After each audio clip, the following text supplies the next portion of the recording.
Sup, my fellas, don't forget to leave feedback and enjoy the story. A powerful explosion appeared in the windows of the house. A small child was crying and calling for his mother and father. The city began to burn, and all the inhabitants exclaimed that they needed to run away quickly because the end had come, and asked for help. Red eyes appeared. A man was running away from a huge monster and begging to be protected. The beak of the monster was visible. Inside the beak were sharp fangs. The monster released a magic sphere from its mouth. After it, 4 energy beams flew out, created by the evil breath spell. These streams flew over the burning city. The child fell in front of the burning building. Turning around, he saw the bright light of the magic beam. A moment later, an explosion occurred, which left purple beams of energy. The stream of evil breath crashed into the house. Suddenly, it swept across the entire city, destroying it. The man with the shield protected the boy. A divine shield of gold appeared. The man, taking hold of the bow, said that he was calling upon the spirit of the earth and asking for strength. Pulling back the arrow, he continued to have the spirit allow the butterflies to swirl like a hurricane and turn into arrows. A moment later, green arrows appeared. They formed a rain of arrows and collided with the monster's evil breath. A powerful explosion was visible above the city. Tongues of dark magic lifted the city's buildings into the air. The beam of magic flew further across the city. Suddenly, a fiery creature appeared. It flew towards the evil breath. The warrior emitted a fire serpent from his staff. Small pieces began to fall off from the stream of dark magic. A bright beam appeared. It quickly cut through the air. The evil breath fell apart into pieces. A knife was visible in the man's hand, creating a series of cuts from a fallen petal. A moment later, Len, the phantom assassin of the Walrus Tooth Guild, appeared. Archer Evelyn from the same guild raised her hand and said that if a girl like her appeared on the field, then not a single enemy would survive. Pyromancer Edmund, holding a staff in his hands, urged the elf to remember once and for all that one should never underestimate an enemy. The armor of the holy shield bearer Adrian glowed from the flames, and he said that one should work harder so that they could quickly go to the tavern to celebrate the victory with a drink. Suddenly, the beak of a monster appeared. Opening its mouth wide, it released magic that emits ghosts. Small ghosts flew into several heads on the belt of another monster. This giant released the scream of the dead.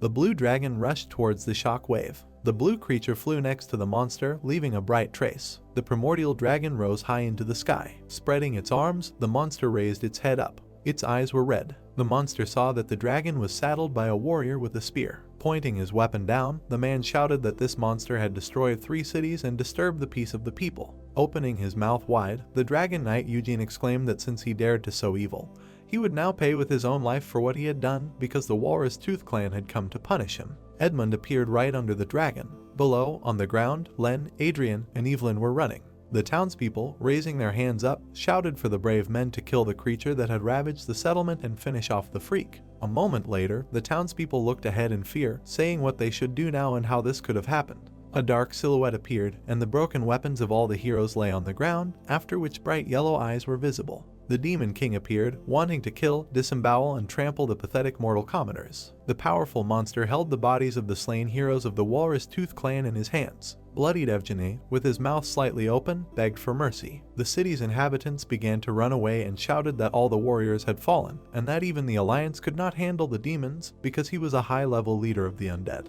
A moment later, the Demon King spread his arms and began to scream, destroying everything around him. Suddenly, someone shouted at the monster to stop immediately, to which he opened his mouth in surprise. A silhouette with bright eyes appeared on the roof of a burning house. Riding a pig, Mushroom declared that otherwise he would have to attack the monster. A tall house was visible at night. There was a clock on the table, and aggressive sounds of a computer mouse were heard. A part of the figurine appeared, and the protagonist said that the attacks were huge. Collectible figurines stood on the shelf, and the protagonist said that all the largest attacks had already flown into the boss. A rumpled bed was visible, and the guy exclaimed that the priest had cast a strengthening buff on him. There was another figurine in front of the books. The protagonist quickly moved the computer mouse from side to side. The protagonist pressed his fingers on the keys. A glow formed next to the button on the keyboard. An explosion appeared on the computer screen, and the guy said that this was great. A moment later, a notification appeared that he had won. The heroes of the computer game appeared on the screen. Strong Brother Wind, a sprinter class character, appeared, who said that with the support of the captain, they cleared the boss of the new version.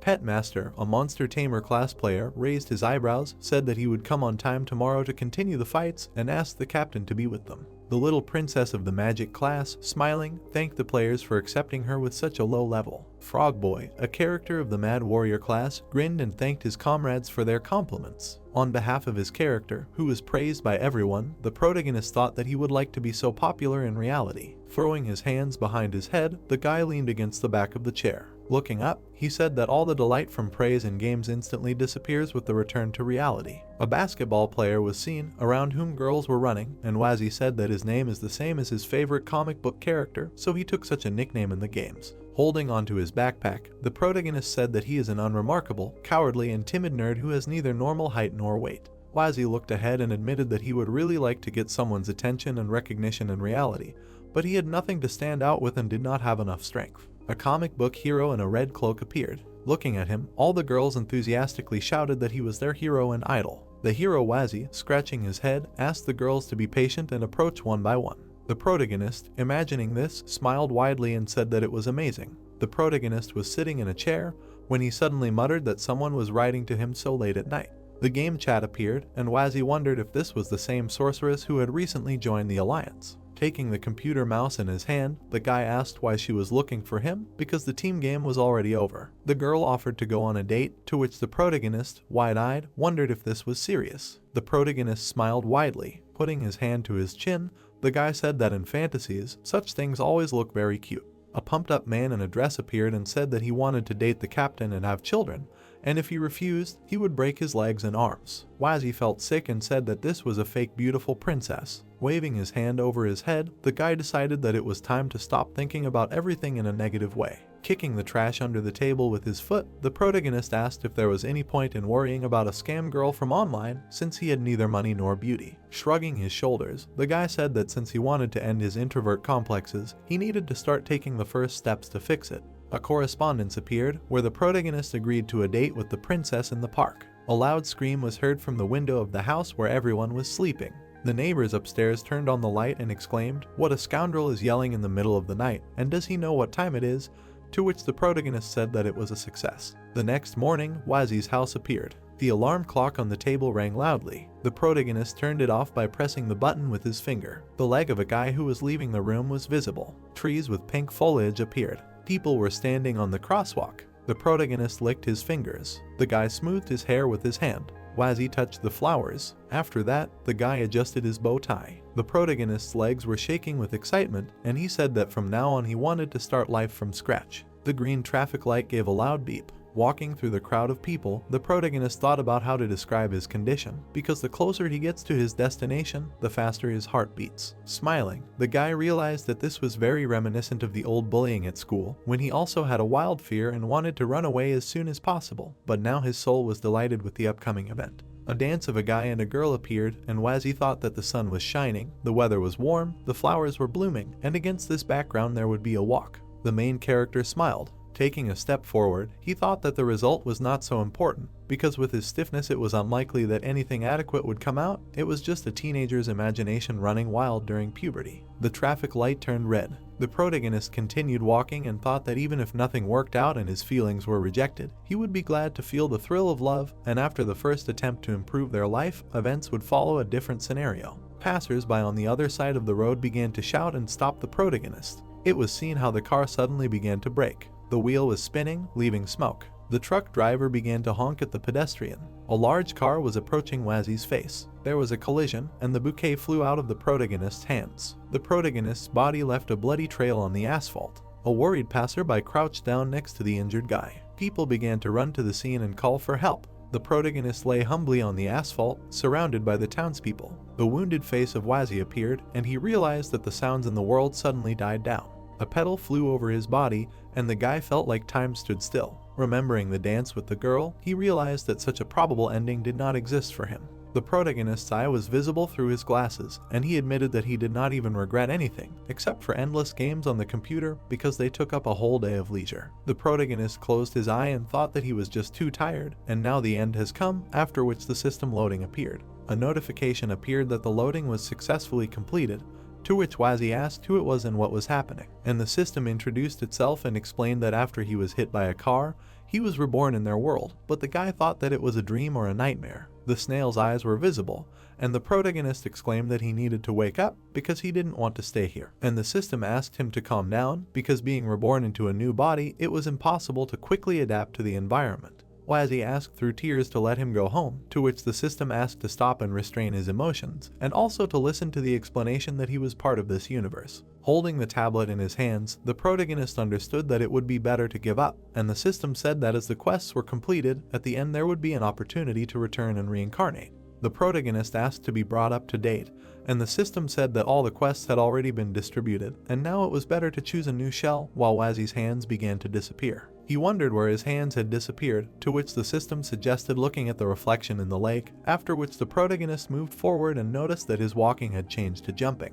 A shadow appeared on the surface of the water. The snails looked at the new character of their universe in surprise. Seeing the upside-down reflection of the mushroom, the protagonist began to scream. Wazai opened his mouth wide and exclaimed that he had turned into a mushroom. The protagonist in his new form rushed forward. Baring his teeth, he asked why the hell he had turned into a mushroom. The snail's eyes appeared. Looking away, the protagonist said that this was beyond comprehension and that it was all a dream or a nightmare. The snails continued to look at him. Grass appeared in the snail's teeth. Its teeth were large and strong. It clenched its jaws and held a bunch of grass. The animal began to chew on small leaves. The snail ate them, making sounds. The body of the mushroom was covered in beads of sweat.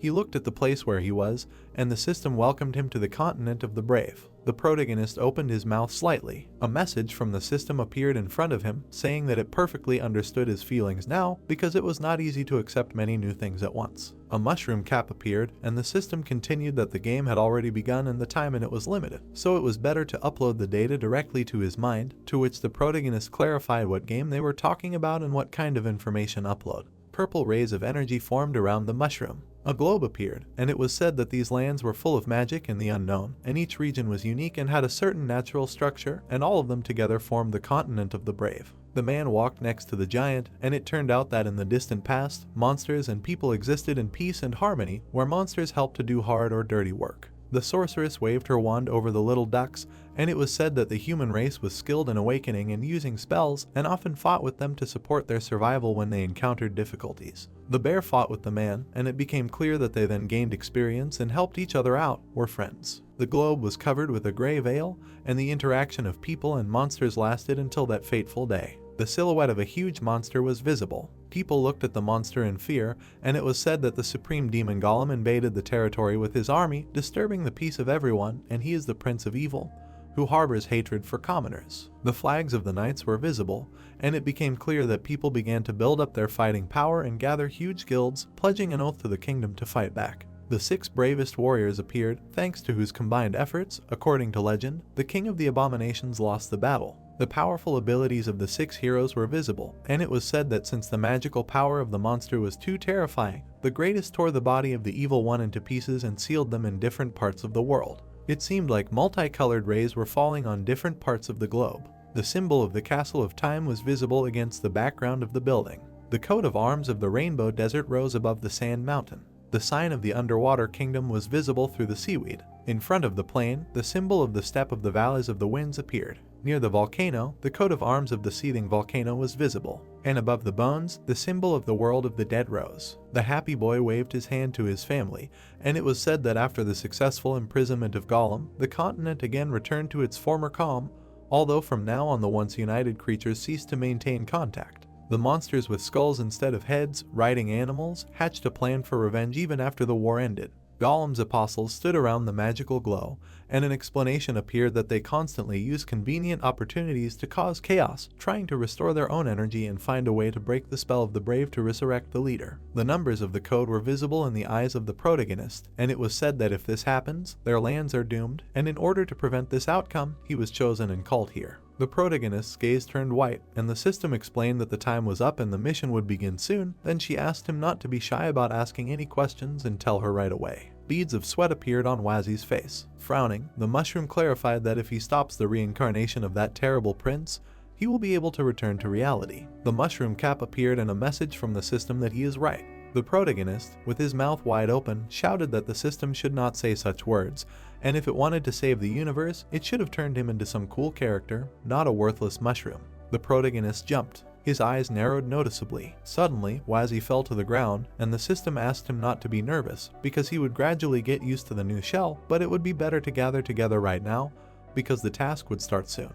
The mushroom, gritting his teeth, tried to get up. He exhaled heavily, lying on the ground. Clenching his jaw, the protagonist exclaimed that the system should turn him into a goblin or a humanoid skeleton, and even a slime or a spider would do, because he could not even turn around normally, and this was a real mockery. The mushroom cap flattened on the ground. The protagonist shed a tear and said that there was no need to try and give up automatically, because some plant could not defeat Satan.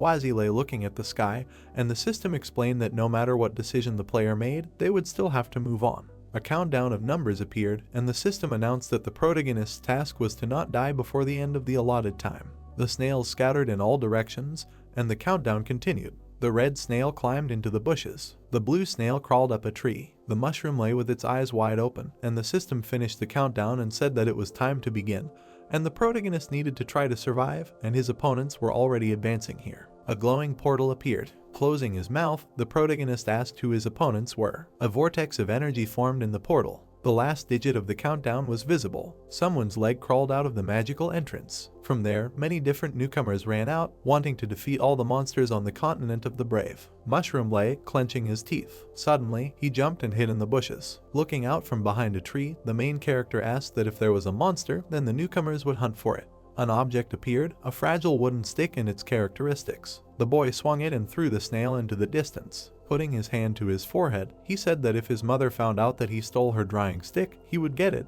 and now he deals with high-level red snails in a matter of seconds. Someone's leg appeared. The blue snail hid its head in its shell. One of the newcomers, squeezing the snail, said that his stone was much more powerful than the stupid stick. The green snail clenched its teeth. It tried to run away. A moment later, someone grabbed it. Veins appeared on the animal's eyes. The little girl, smiling, said that the snail was very cute and offered to raise it when she became an animal tamer. The snail looked at the girl with admiration.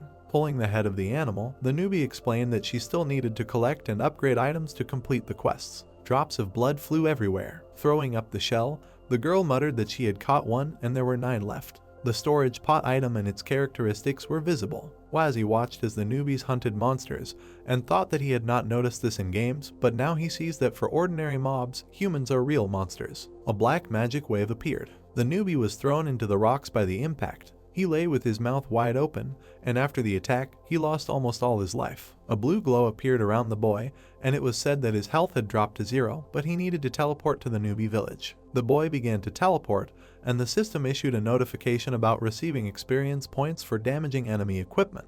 The two boys turned around and looked at this. A third-level snail father appeared on a skateboard. Wazzy's eyes widened, thinking that this monster was different from the others, and he could clearly see its level and description, and then the system announced that it was the effect of the recognition ability, studied to learn more. The newbies pounced on the snail father, shouting that his shell was the rarest item after completing the quest, and they had to kill him. A cloud of dust was visible, in which the newbies were, and they exclaimed that they would kill the monster together and then decide who would get the shell. The boy with the gloves' HP dropped to 0, and a blue glow of teleportation surrounded him. Another newbie was lying face down on the ground with the same low HP. The boy's mouth opened wide, and he was teleported to the newbie village. The girl was lying by the log with low HP, and she was also teleported to the village. The tip of a sword appeared, and the newbie said to the snail father that the guys from the starting village broke his skateboard and finally caught him. The monster turned around, gritting his teeth. Grinning, the 4th level rookie said that he had been waiting for a chance to take revenge ever since he lost to the beast, and that time had come. Tears flowed from the snail's eyes,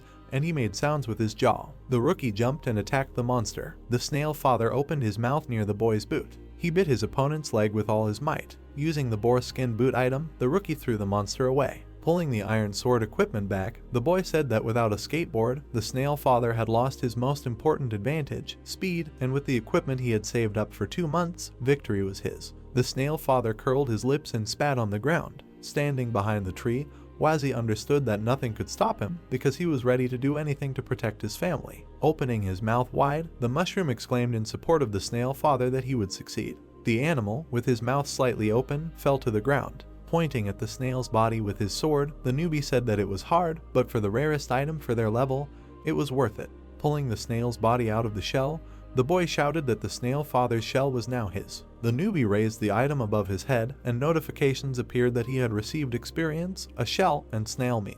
Running out of the forest, the boy joyfully exclaimed that he would become a hero. The protagonist clenched his jaw, and crunching sounds were heard around him. A tree was visible, behind which the mushroom was hiding, and he thought about whether he would survive in such a place and who would save him. Someone's leg appeared. The boy, stretching out his hands, heard some noise and asked if the snails were hiding from them. He parted the bushes with his palms. There he saw the protagonist. The guys, their eyes wide, screamed loudly. Wedgie, clenching his jaw, realized that he had been found. Through the sweat on his face, he said that he was a corpse. The guys, running away, called for help because there was a mushroom monster. The protagonist, opening his mouth, asked if they were afraid of him. Seeing a notification about the recommendation to open the list of characteristics, he did not know about it and asked how to open it, and its description appeared. Holding a branch in his teeth, the protagonist realized that his level was much higher than these newcomers. A list of players and monsters of different levels appeared. Wedgie, raising the corners of his lips, asked to open the list of skills. He wanted to see his skills,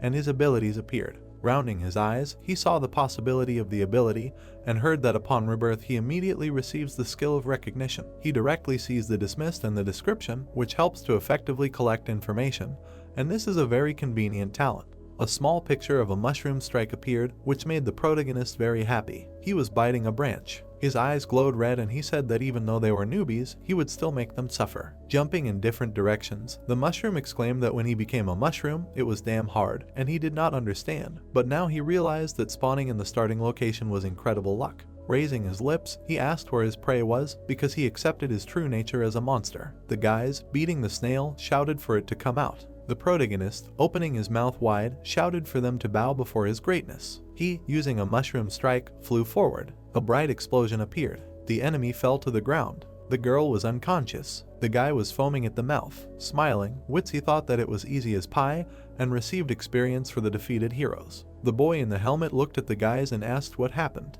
The main character looked angry and had a dark aura around him. The guy, through the sweat on his face, was surprised by the monster, saying that it was too early. He grabbed a tree branch. The boy began to climb up. Scratching the back of his head, he did not understand where such a high-level mob came from. The main character, looking at him, asked if he thought he would escape. He jumped off the ground. The mushroom hit the branch with its cap. His pupils narrowed from the impact. The protagonist began to gnaw the liana. Walking back, he said that it was hard to be a monster, and he would leave it for dessert, and in the meantime he would deal with the others. The guy in the helmet watched him from above. Rustles were heard through the trees. Wedgie was jumping in different directions. You could see how the stones were flying at high speed. One of them hit the cap right on the mushroom. The protagonist stuck out his tongue in pain, and 2 health points were taken away from him. Grinning, he said how dare he, asking if he came to fight a high-level monster. A team of newbies was visible. The boy closed his eyes. The guy in glasses was holding a sword, and it was audible that he called his friends, adding that the idea was good. You can quickly level up on strong mobs, and the drop is also cool. Spinning in place, the protagonist shouted that they were taking a big risk. He, landing, bared his teeth. Smiling evilly, the mushroom replied that he was not some kind of monster to them. A bright flash appeared. Wazzy crashed into a round shield, and his characteristics appeared. The enemy, falling to the ground, shouted that he blocked the blow, and let them take advantage of the fact that the mushroom had not yet recovered and attack faster. The guy in glasses, his eyes widened, told the plan of action. He and his partner ran forward. The boy in the helmet, throwing stones, told them to rely on him. The protagonist received a blow to the body, which took away 4 health points. He, clenching his jaw, shouted that it hurt and he would not forgive it. A raised hand appeared. The guys began to throw away the debris. The guy in the helmet quickly swung his arms. The cartridges flew into the protagonist's hat. He, holding back the blow, squinted. His skill was still recovering.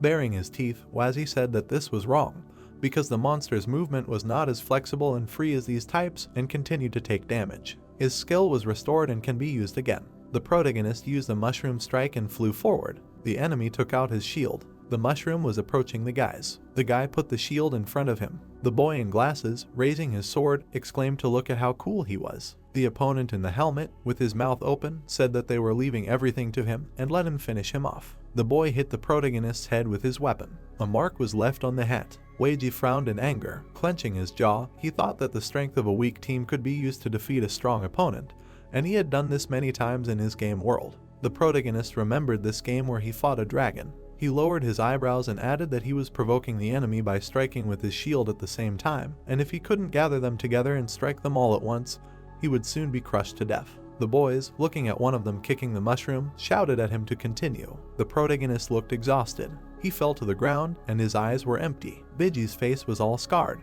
The opponents, standing over him, said that he was no longer moving, and did they really kill him? Standing near the protagonist, they added that they had killed the mushroom monster and everyone would be surprised when they returned to the newbie village. The girl, holding a stick in her hands, asked why she hadn't gained experience yet, whether it was because she had too big a level difference and that she would start them. The protagonist, clenching his jaw angrily, thought that this was acting. Ordinary monsters would not perform such complex tricks, and now he had gathered them, defenseless, together. Weiji opened his mouth wide. A powerful explosion was heard, and the heroes were defeated, and a level-up window appeared. The mushroom, located on a log, was glowing brightly. He frowned, and character information appeared above him. Smiling, the protagonist said that the feeling of leveling up was really amazing, and all the pain from injuries disappeared. Lowering his head, he added that he was sorry, being invincible was depressing. Raising the corners of his lips, the protagonist exclaimed that he came here and hunted rookie heroes to farm experience, and then when he gets out, he can easily fight the boss at full strength,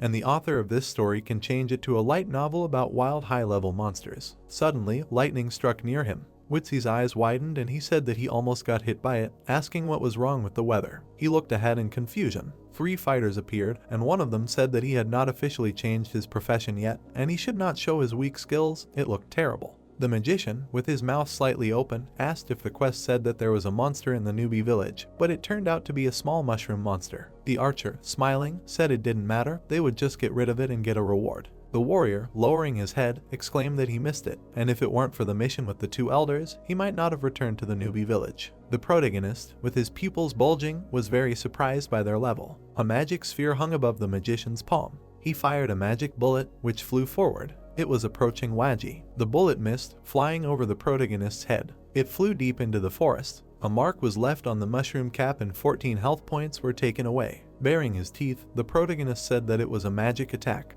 but they were in a newbie village, asking if he had met a high-level hero on a quest. The magic bullet left holes in the trees. Jumping up, Waji understood that there was no chance of winning yet, and one of the 36 strategies was escape, and right now this was the best choice. Bending down, he began to charge a mushroom strike. The protagonist quickly flew to the side. The magician, seeing this, said that a stupid low-level mob was running away. Although they usually aggro right away, let the newbie deal with it. The warrior, squeezing his weapon, replied that he would do it without any problems. Opening his mouth wide, he added that he was using this mushroom to practice new skills that he had recently learned. The guy used an earth axe that left marks on the path. A wall appeared in front of the protagonist. He crashed into it and lost 10 life points, and his health dropped below 50%.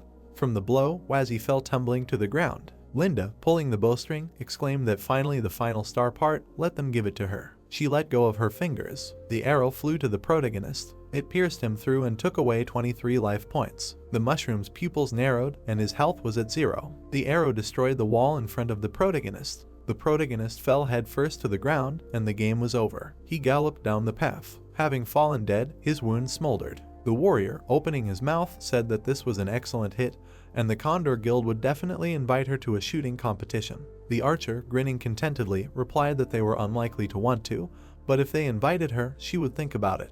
The mage, flying up, told them to stop talking nonsense and search the monster, and the reward would be divided equally. The depressed Wazi lay on the floor, and the system did not understand why he said that he was the master of this game, but he only had 1 resurrection coin, and asked if he wanted to use it. The mushroom's body shook, and he said why ask, of course he wanted to. The protagonist began to shine brightly. Abilities appeared, one of them was the eruption of spores. The protagonist was completely restored and was in one piece. Poisonous spores appeared, which filled the entire space. The opponents noticed this powerful explosion. The mage, stretching out his hands, exclaimed that he had not noticed before how mushroom monsters use skills. Wazi jumped back from the smoke screen. It was visible how he was jumping on his spores. Linda, with her mouth wide open, saw that he was trying to escape and exclaimed to catch him. The opponents ran towards him, stamping their feet. The mushroom continued to jump and run. Clenching his jaw, he found himself between the bushes. The protagonist, lowering his cap, stopped. He, jumping off the grass, asked the system how much time was left until the end of the task.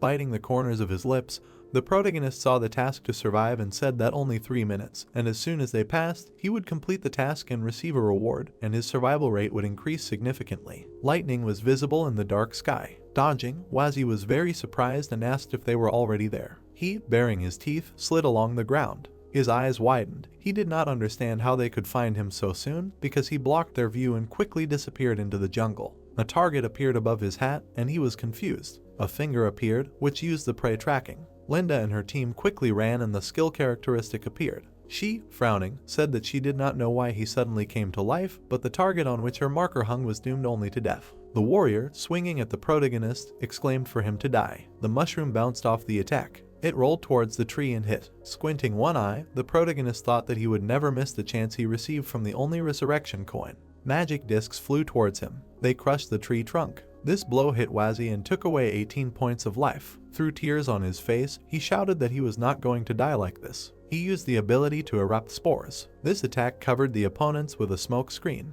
The archer, grinning, said that such a trick would not work a second time. She put the arrow forward. Pulling the bowstring, Linda said that as long as the mark was on him, she would hit even with her eyes closed. Her fingers released the tip. The arrow pierced the trees and the protagonist. Drops of blood dripped from his wound. The mushroom fell with its cap on the ground, and 28 life points were taken away from it. He lay on the grass and only 1 health point remained, and there was a transition to a dying state and all his characteristics worsened. The opponents approached the protagonist. Wazzy, with his mouth slightly open, was in bad shape. The warrior, putting his axe on his shoulder, said that this was an amazing mob. He not only had abilities, but also knew how to run and hide. The magician, lowering his head, continued that this was true, and just in case, it was better to make sure that they finished him off. He stretched his palm upward and used the skill of the small moon. But the time was up and the quest was completed. The birds in the sky began to fly away in different directions. The archer frowned in confusion. The mage, opening his mouth, exclaimed that he had not been here for a long time and had already forgotten. The warrior, turning his gaze to the elder, clarified what he was talking about. A giant portal appeared, from which the opponents were shocked. The mage, raising his jaw, shouted that they must retreat immediately. A mushroom cap was visible from the portal. Their number was increasing. They completely crawled out of the magic passage. Mushrooms filled the entire sky, and it was time for a wave of monsters. They began to fall like raindrops. Bulging his pupils, the warrior shouted that they needed to retreat and asked what the commander was saying. He, waving an axe, cut the monsters. Sticking out his tongue, he exclaimed that how could he miss so much experience. The guy used a hurricane tomahawk and a powerful whirlwind appeared. The mushrooms flew in different directions. The warrior, lowering his weapon, said that this was like an endless experience. The magician, parrying above the ground, said that he was an idiot, he didn't even know about these monsters, and they were leaving. The guy, turning his head, said that he shouldn't be so arrogant, they were communicating normally, clarifying, or the temporary group calls them elders, and that's why they suddenly became arrogant, and if they want to leave, let them get lost. The archer, opening her mouth, exclaimed that he should leave him. Anyway, there is a barrier in the newcomer's village, he can't die. She, running away from the elder, said that they threw away the group formation stone, so there is no need to rush, and if he dies, he will only blame himself. The warrior, raising his eyebrows, said that they are a bunch of idiots. And why can't they just kill the monsters when they appear right in front of him, because these creatures will not even leave a scratch on him. A giant mushroom appeared from the portal. The guy had sweat running down his cheek, and he said that it was just a flock of mushroom mobs. He turned his body and was scared. The warrior's eyes widened, and a shadow fell on him. Bared teeth and a mustache were visible. The monster from the magical passage completely crawled out. A level 60 mushroom king and his characteristics appeared. The guy threw away his axe and asked for help. The huge monster fell to the ground, crushing the warrior under it. The kids exclaimed the appearance of the king. The warrior stuck out his tongue and died. A portal appeared above him. The magician, running away with his partner, shouted that he was an idiot, and now all the experience gained over the past few days would be lost. To which Linda added that what did he care about him? Let him hurry and found something to worry about. It was better to think about the fact that the boss would crush them. The Mushroom King stood and smiled. The protagonist, lying on the floor, asked if he was also a mushroom monster, whether he had come to save him. The huge monster took up his saber. Having pulled out his weapon, he began to run along with his horde. The kids screamed loudly and followed their leader. They jumped high and grinned. The Mushroom King jumped high. The whole flock ran past the hero. The protagonist, sadly lowering his eyebrows, asked them not to leave because he was the same as them, let them help him. The face of a small pig appeared. Wazzy, closing his eyes, asked for help. A burning fire was visible. Its flame left a shadow on the walls of the cave. The protagonist opened his mouth slightly. He suddenly opened his eyes and was perplexed. Lying with his cap on the branches, the protagonist did not understand what kind of place this was. Around him lay many torn mushrooms. The pig stood near the fire and muttered. Wazzy, baring his teeth, noticed the remains of the mushrooms and the pig and was very scared. The piglet was eating the remains and drool was dripping from his mouth. He turned around and his eyes lit up with a red glow. Sweat flowed down the protagonist's body. The pig, standing in place, wagged its tail. The protagonist, clenching his jaw, thought that he would eat him too if he stayed here. Trying to get up, he added that they should get away while the pig was busy. Rounding his eyes, he looked down. His lower part was torn off, narrowing his pupils, Wazzy thought that she ate her. The hoof of the animal was visible. Its tail was twisting from side to side. The protagonist, lying on the branches, was thinking that he was coming here, and what should he do? Maybe pretend to be dead, because she should not understand that he was still alive. He closed one eye. Frowning, the protagonist shouted to himself that he was approaching. The piglet stood in front of him angrily. He opened his mouth. Waz's face was scared. The piglet began to spit out pieces of other bodies. Waz's lower part was restored. A health level appeared above it, which was increasing. Closing his eyes, the protagonist wondered if she had chewed and spat out the remains of other mushrooms and if his regeneration had begun. The piglet walked around the protagonist. The piglet buried its nose in his body. It began to press closer. The pig kissed the mushroom's leg. He stood with a satisfied face and smiled. The piglet lay down next to Wazi. He folded his hooves, closed his eyes, and fell asleep. There was a hole in the wall of the cave, and light was falling from it. Noticing this, the animal's pupils widened. The pig jumped up and exclaimed. She began to wave her head in different directions. The piglet looked back. He lowered his head to the ground. The pig sniffed attentively. Suddenly, she raised her muzzle. The animal abruptly ran in the opposite direction. She waved her hooves. The pig tried to put out the fire, throwing out the dirt from under herself. The flame disappeared, and the remaining branches smoldered. The protagonist tried to escape from the cave. He, baring his teeth, thought that he could not miss such a chance. He needed to run, and if he died, then only at the hands of the boss, because being eaten by a pig was simply a shame.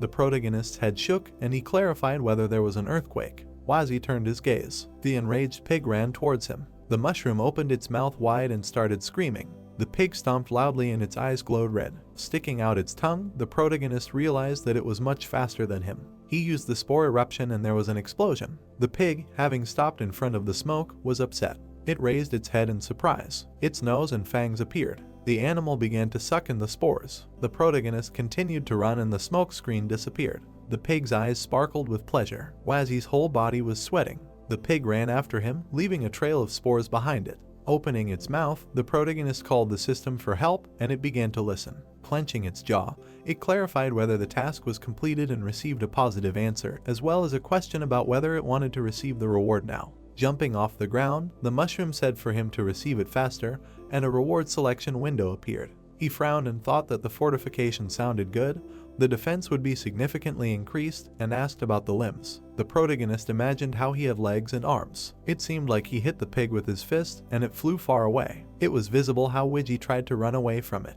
He bit the corners of his lips, realizing that now it would be better to get arms and legs, because combat skills and movement would become more effective, to which the system clarified whether he had decided. The protagonist answered that he was choosing limbs, and his pupils shone. There was a yellow aura around him. The protagonist got arms. He stretched them out to the sides. He also got legs. The mushroom's body became mobile. Stars flew around him, and he was pleased with the improvement. Widgie began to stomp his small feet. He clenched his new fists. Opening his mouth wide, the protagonist shouted that now it was time to run. He swung his limbs in different directions. The protagonist ran slowly. He exclaimed, wide-eyed, that these 4 stumps were called limbs. Through the sweat on his face, he spoke rudely of the system. The pig shuffled his hooves. He happily jumped forward. The piglet grabbed the mushroom by the cap. Traces of jumps were visible. The animal began to break with its legs. Having stopped, she put Widgie on the ground. The pig licked him. The protagonist, lying in tears, asked to let him rest for a while. The piglet continued to run her tongue over the protagonist's face. The mushroom, looking at her, used identification.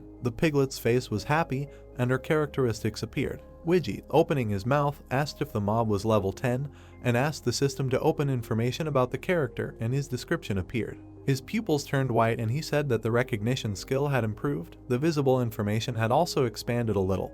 But the level gap between him and this pig was too big, and would he be able to escape from its clutches at all? The piglet, hearing something, frowned. He looked into the distance of the cave. He looked serious. The animal began to sniff. He widened his eyes. The piglet began to run in circles. The protagonist, lowering his hands, asked what he was doing, and if he was not going to eat, then he would go. Something big fell to the floor. The protagonist's body shook. Stones fell from the ceiling, and he shouted whether it was an earthquake. Something was seen flying towards the cave. The pig dodged the falling debris. She jumped in different directions. The boulders crashed into the floor. A sharp stone was visible. A moment later, it broke off. Wedgie tried to escape from the earthquake. He saw the piglet ahead. The protagonist frowned and called for help, asking not to abandon him. The animal, hearing this, widened its eyes. It turned around abruptly. The piglet ran to help. It tried not to get hit by the flying stones. The piglet tucked its hooves. It dodged a large piece of debris. The piglet's face was serious. It touched the protagonist with its nose. From the blow, Wedgie flew high. The animal sat him on its back.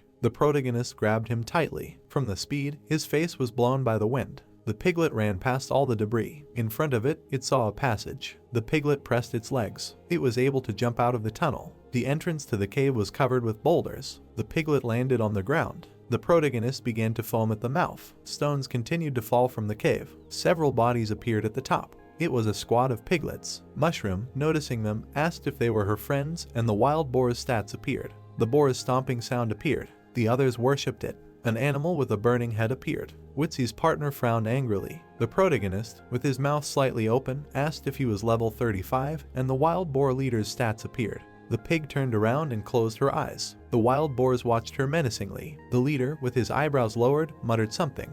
His subordinates were scared. A squad of boars stood at the top. The protagonist and his ally moved towards the thick grass. Looking at the sky, Wazi thought that the pig had helped him restore his body in the cave, and now they were going somewhere together, and came to the conclusion that she could be trusted. The animal with the bow made her way through the grass. She turned left. Leaving behind trampled grass, they walked forward. Putting a hand to his chin, the mushroom asked the system where they were. A blue message appeared, greeting the player and explaining that they were currently 200 kilometers from the starting village, in the location of Crescent Bay. Colorful landscapes were visible, showing that the distance covered was quite large. With his mouth wide open, the monster was surprised at how he got here at all. Frowning, he assumed that the teleportation spell was to blame, since the pig had used its effect to move. She looked ahead warily. She saw a strange tongue. Dodging his blow, the two jumped back. Having planted the mushroom on its back, the pig dodged the next attack. Looking at the next attack, he held onto his companion. Looking at the source of danger, they slid along the ground together. The tongue sank underground at high speed. A moment later, it completely disappeared.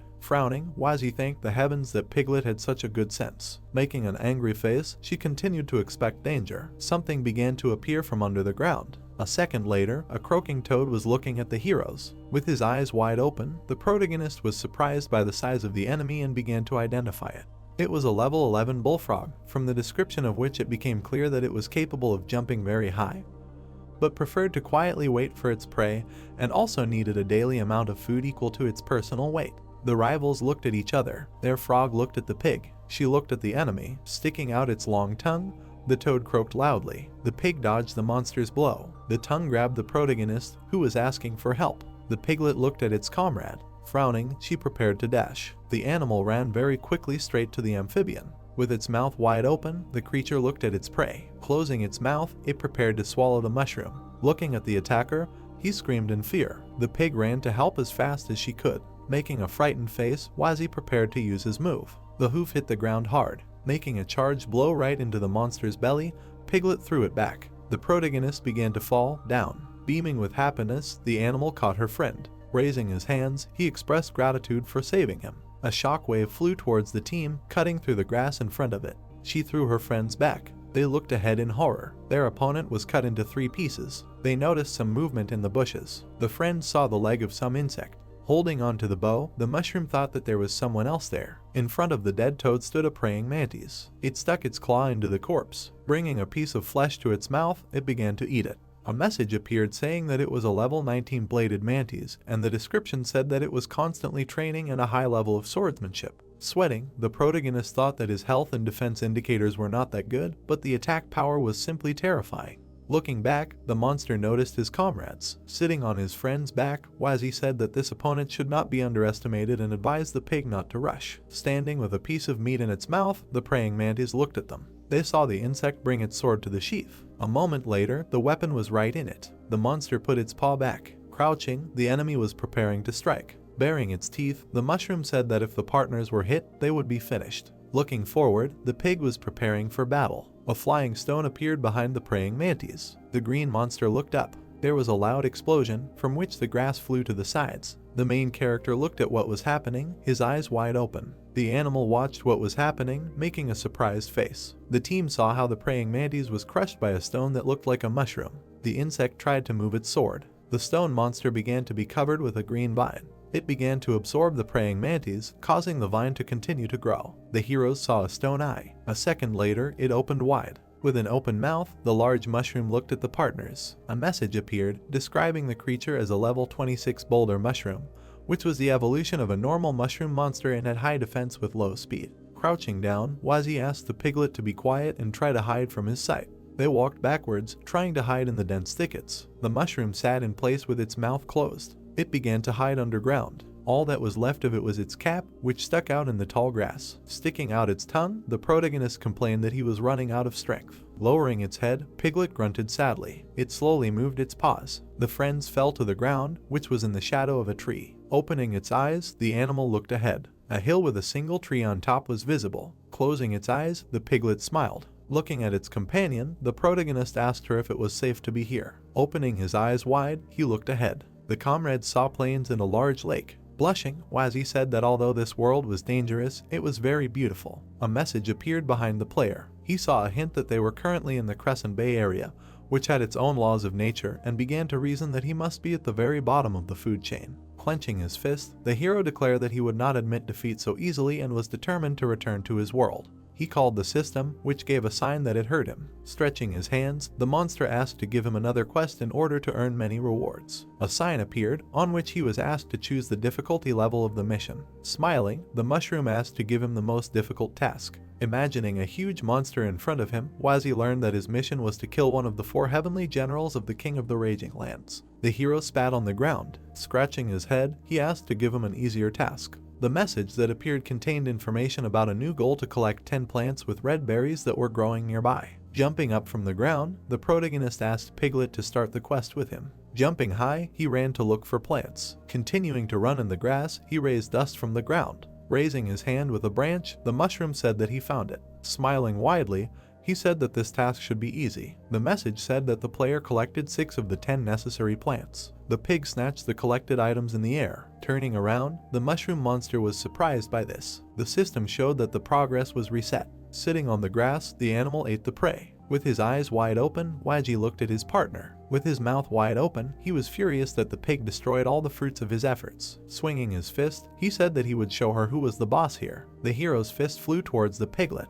He found himself in the soft skin of the beast. She did not feel his blow. She threw the mushroom back. The pig looked at him while finishing the plants. Crouching down, she began to wave her tail. With her mouth wide open, the protagonist was afraid of what his friend was going to do. The pig hit the monster so hard that it flew high into the air. Seeing a new task to collect fruits, the protagonist used a mushroom strike on a tree. Walking along the river, he completed the task of catching fish. Completing the task of collecting ore, the mushroom threw stones into the basket on Piglet's back. An orange sunset was visible. The system showed a message about increasing the player's level to 9th. Sitting under the tree, he complained that his companion ate quest items, which is why the monster only received 3 levels. Imagining different foods, the pig slept. Clenching his hand into a fist, Wazi decided to take advantage of the fact that the pig fell asleep and complete another easy task. The message said that his goal was to absorb the resources he had collected, for which he would receive a unique skill. Smiling, Mushroom was surprised that such a task would give an additional reward.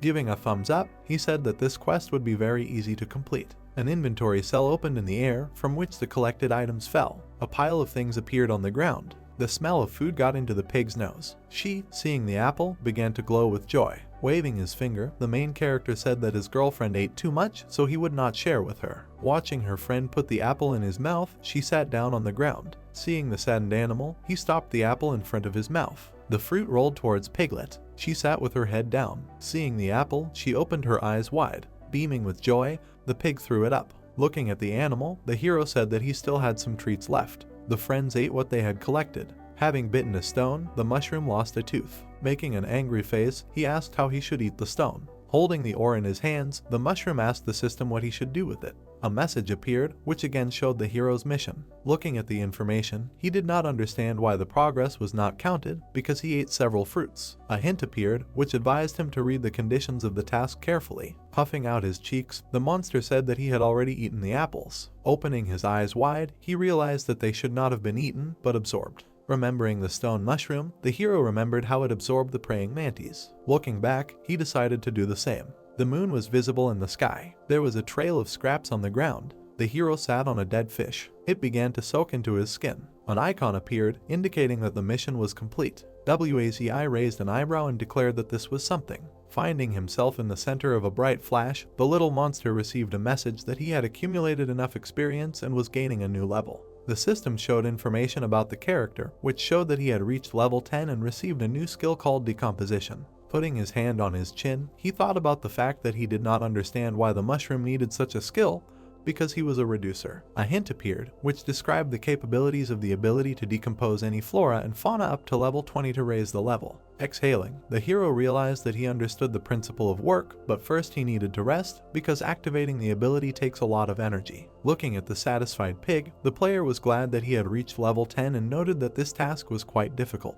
Lying on the ground, Piglet licked an apple. Smiling, the mushroom decided that that was enough for today. A shooting star was visible in the sky. Piglet was wagging its tail. It was eating apples. Suddenly, a quest appeared to kill monsters in the Crescent Bay area. Sitting down on the ground, the mushroom was surprised that now he had to kill 10 monsters, because the tasks had become noticeably more difficult.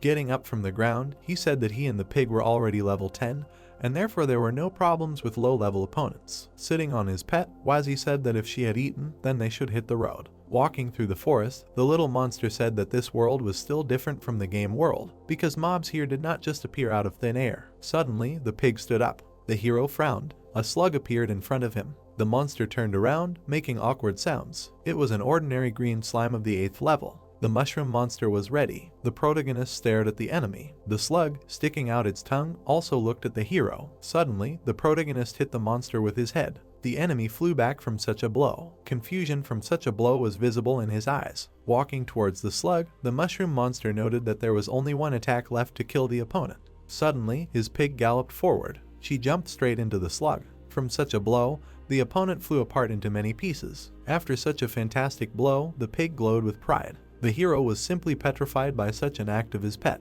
He clenched his teeth with incredible force. His eyes blazed when he shouted to the pig that he had been looking for a low-level enemy for the quest for so long, and she just went and stole it. Suddenly, the mushroom noticed that the quest progress had increased by 1 unit. With his eyes wide open, he was surprised that he was counted for the kill and given experience, even taking into account that the pig did all this. Suddenly, the pig spat something out on the ground. A stone fell to the ground in front of the protagonist. Wazi picked it up. It was a party stone. Remembering the stone they dug up, realizing that it really had such an effect, because it turned out that he and the pig were now in the same party. Holding it in his hands, the protagonist examined the stone. Tears welled up in the pig's eyes. Crossing his arms, the hero apologized for yelling at her and would find her a treat later. The piglet beamed with joy. Suddenly, she jumped somewhere into the bushes. The pet looked around in search of something. Looking at her, the protagonist said that they were not in a party just to look for food. Scratching his head, he still decided that there was nothing to worry about because the piglet was a reliable comrade after all. A quest window appeared, according to which it was necessary to kill 6 more monsters. Looking at him, the mushroom monster said that they had spent the whole day, but had only met 4 slimes, and they had to run away every time they bumped into someone hard, which made this task quite difficult in the end. They walked further through the forest, and suddenly the protagonist asked the pig about where they were going, because could the partners really get lost? Giant trees hung in front of them. Suddenly, one of the roots lunged. Wazi and the pig dodged such a blow. Frowning, the mushroom asked about who was there because it was about time for him to show up. In front of them was a strange stump. The message showed that in front of them was a possessed stump of level 18, which can disguise itself and has resistance to fire. Jumping up, the per hit the ground with a root. The heroes flew apart from the blow. Baring his teeth, the mushroom thought that the attacks of a level 18 monster are very powerful and turned to his partner. He looked at him. She looked at the player. The friends performed a combo attack, running in zigzags. Together, they performed a mushroom and a charged attack. Together, they crashed their heads into a stump. The partners were thrown back. Trying to get up, Wazi thought about how their enemy was not injured and even returned some of their own damage to them, and the mushroom itself lost 30 health. Opening his mouth, the player asked Piglet if everything was okay. She was lying down, stunned. The stump looked at the heroes with glowing eyes. Sitting on the ground, the little monster reasoned that it was difficult for him to fight a monster that was 8 levels stronger than him. Frowning, the protagonist came up with a plan. He watched the root fly towards them. Wazi used a spore eruption, depriving the enemy of vision. In the rising fog, he dragged the pig along with him. The possessed one looked around. He looked in the other direction, hoping to find the fugitives. The monster went towards the trees. Finally, he turned around to see the heroes. A second later, he was already hiding in the dense forest. Peering out from behind a rock, the friends were happy that they were much stronger than the enemy. The smell of spores flew into the pig's nose. Sticking out her tongue, she ran into the fog. Holding her tail, the mushroom monster persuaded her friend to stop. Opening his mouth wide, the player said that she was not a partner, but a pig. Piglet began to lick her hat because of its smell. Crossing his arms, the hero said that he did not mind if she did not bite him. Looking at his partner, he asked her if she was thinking about finding another opponent. Clenching his fist, Wazi said that this was part of his brilliant plan, which meant that they had a chance to win. Peering out from behind a rock, the mushroom said that they should wait a little longer. Small spores were sitting on a stump. They started growing right on it. The monster started losing health. The protagonist looked at the enemy with determination and told his partner that it was time to attack. The pig looked at the enemy. Both jumped towards the possessed one. 2 blows from special attacks were heard. The comrades landed on the grass. Looking at the dead monster, both received experience. A message appeared about the leveling up of both friends. Smiling, the protagonist thought about how they killed a strong monster and gained a level, and also, if they continue to use this tactic, they will defeat every possessed stump on their way. Looking at the corpse, it thought. Baring its teeth, the mushroom asked the pet to wait. She looked at it. She saw how her partner sat down on the dead enemy. Sitting on it, the player activated decomposition and was happy that he would absorb the opponent. The stump gradually began to be absorbed by the hero. The monster continued to shrink. The protagonist jumped off the already collapsed stump. A window with a successful decomposition appeared, which said that the skill had improved and also received several one-time abilities. Turning around, the mushroom was surprised that he received more experience from using decomposition than from killing an enemy, but also noted that the recharge of the skill was too long. Looking at the notification in front of him, the mushroom asked what kind of one-time ability he was talking about. A new message appeared that these are abilities that will disappear after a single use. An explanation of the camouflage and oak skin abilities also appeared. Clenching his fist, the mushroom understood that this happens when the player kills the boss and gives him a cheating skill, because now defeating the Demon King will be much easier. Night hung over the protagonist's shelter. The firewood slowly burned, illuminating the hut. The pig slept not far from him. A message about the hero's characteristics appeared. A notification about the pig's characteristics also appeared. Frowning, the mushroom realized that it was progressing quickly now, but at its level, stopping Golem's followers from reviving it would be tantamount to death. Suddenly, a notification appeared stating that the monsters had become stronger due to evolution. The protagonist asked again, his eyes wide. A message appeared stating that each enemy had a unique evolution path. Frowning, Wazi asked what he needed to do. A message appeared stating that he had received evolution quests for reaching levels 20 and 40. Crossing his arms, the mushroom noted that he was 5 levels away from his first evolution, and also asked what the most powerful path for a mushroom was. Frowning, he also added that he did not want to turn into a dumb monster that looked like a boulder. The system sent a message stating that such information could be provided for 200 coins. The hero silently looked at this notification. Frowning, he asked if the system had finally shown its true nature. A new message appeared, saying that the system was actually generous, as it would now give him one of the options for free. It showed evolutions into a boulder mushroom, and then into a diamond mushroom. The protagonist's eyes widened as he said that the diamond one looked good, as it was impossible to imagine that that stupid stone could turn into something like that. The system sent a new notification that if he had already chosen the path of evolution, he simply needed to collect everything he needed in advance. Wazi silently looked at this message. Squinting, he asked what it was listening to, as where could the protagonist even get gold coins. A message appeared saying that a way would be found if he wanted to. The mushroom, looking at the message, replied that if he were turned into a human, he would be able to collect several coins, but in front of the system he was just a stupid monster. A message appeared saying that the system could accept materials in exchange. The protagonist lowered his head and said no. Without showing his eyes, he added that he already had a development goal. A message appeared asking what the protagonist wanted to become. Frowning, he said he wanted to become a mushroom king. Bright sunlight poured down on the rabbi. The mushroom monster jumped back from the blow. So did the pig. They landed next to each other. In front of them was a bladed god. The protagonist had a quest to kill it. They looked at the mantis. The protagonist's skin became oak. He jumped from his place to perform a mushroom strike. The protagonist flew at the mantis. The blow occurred. The mantis stood on its feet. The protagonist stood with its back to it. Then it turned around. The protagonist extended his hand and exclaimed that the bladed mantis' attacks no longer worked on him. The mantis held its blade open. Then it closed it. A cut appeared on the protagonist's head. The mushroom got furious and started screaming that he was dying.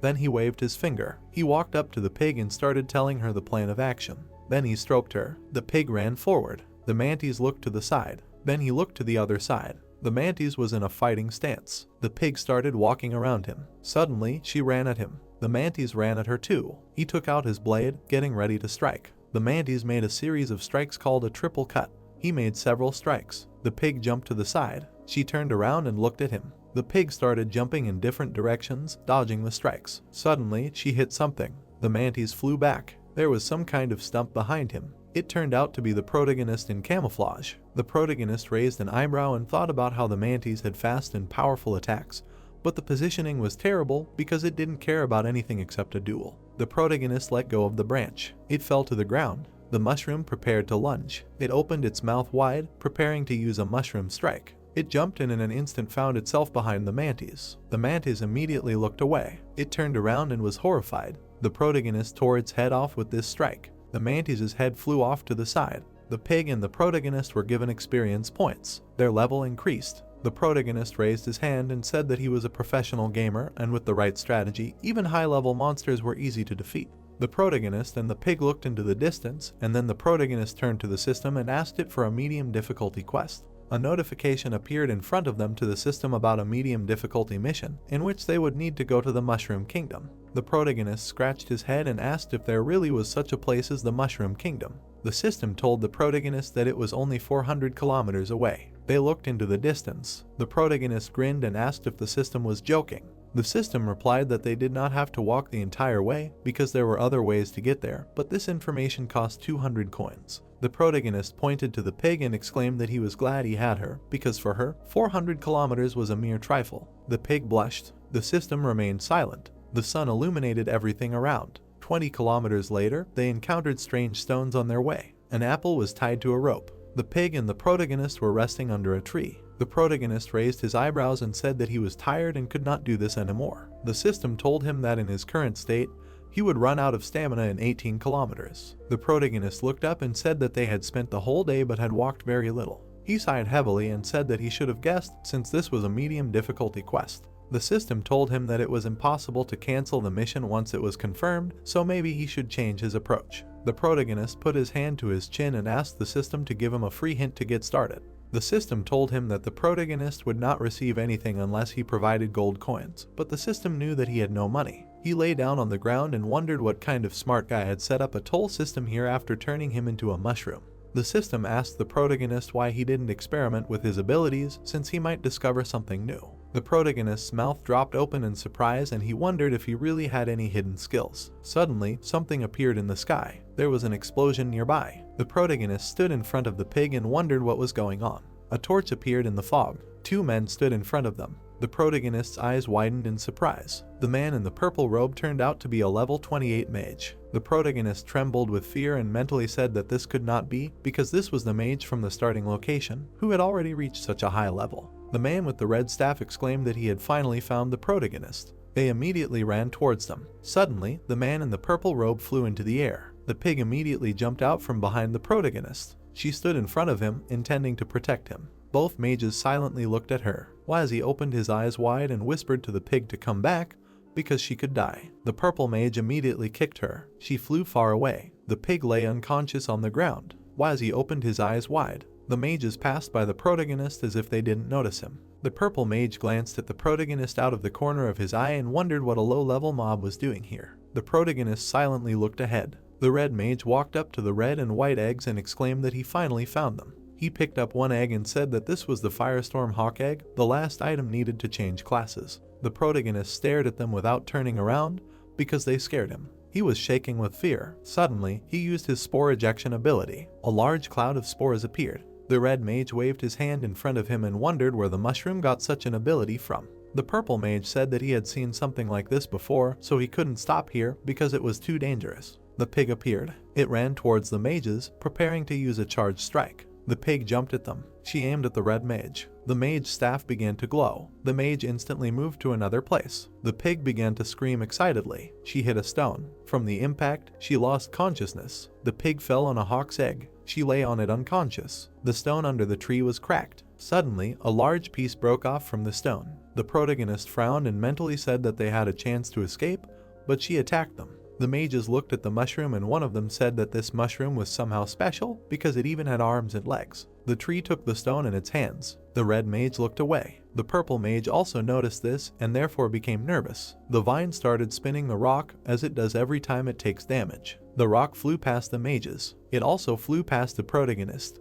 The protagonist ran to the side. Then he jumped using a mushroom strike. He ended up in the air and dodged the hit. The protagonist jumped into the pig's nest. He turned around and thought it was close. The spinning vine continued to spin the rock. Suddenly, the rock hit another rock. The second vine also grabbed the rock. Another spinning vine started to spin the rock. The protagonist looked to the side and realized that one flower had caused a chain reaction and the situation was getting out of control. All the trees started spinning the rocks around themselves. The red mage was dodging the rocks. The purple mage was also trying to dodge. Some mob accidentally ended up right in front of the rock. The rock killed it. The vine continued to spin the rock. Suddenly, it slowed down. The vine started to return to normal. The rabbit was crushed between the rocks. The vine enveloped him, and then the tree returned to normal. Wazzy opened his mouth wide in horror. The pig was still unconscious. The red mage held his staff in his hands. The protagonist turned around. The two mages stood still. The red mage grinned, saying that this was incomprehensible. The purple mage also grinned in anger, calling the protagonist names. The protagonist's eyes widened in excitement.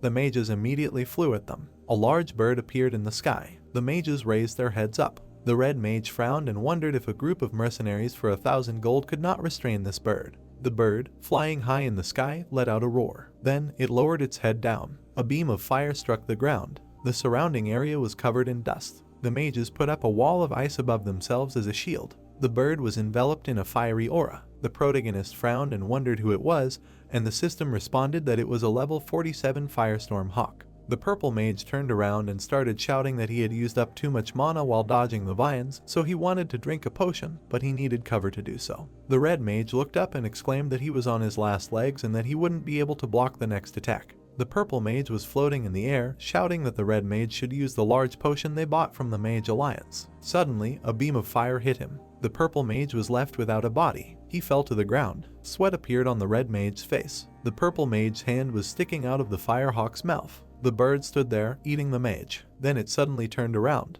Vials of potions appeared out of nowhere. The man grabbed the potions. He began to drink the blue potion. The firehawk was already flying towards him. Strong gusts of wind appeared around the red mage. The firehawk extended its claws in front of itself. The man held the egg out in front of him and said that if we were to die, then together. The bird stopped in place. The man's foot remained bare. His clothes were also burned. He vomited blood. He lowered his head and said that they say that high-ranking monsters have intelligence and feelings. The mage wiped his mouth and said that the firehawk should not attack him, otherwise it will crush the egg. The hawk opened its mouth and began to roar. The man raised his staff above himself, preparing to use thunderclap. A beam of lightning struck from above. The lightning hit the monster. The firehawk fell to the ground. Smoke came from it. It was temporarily paralyzed. The mage stood above him and said that he would soon be 50, and he still hadn't changed his second class, so everyone was laughing.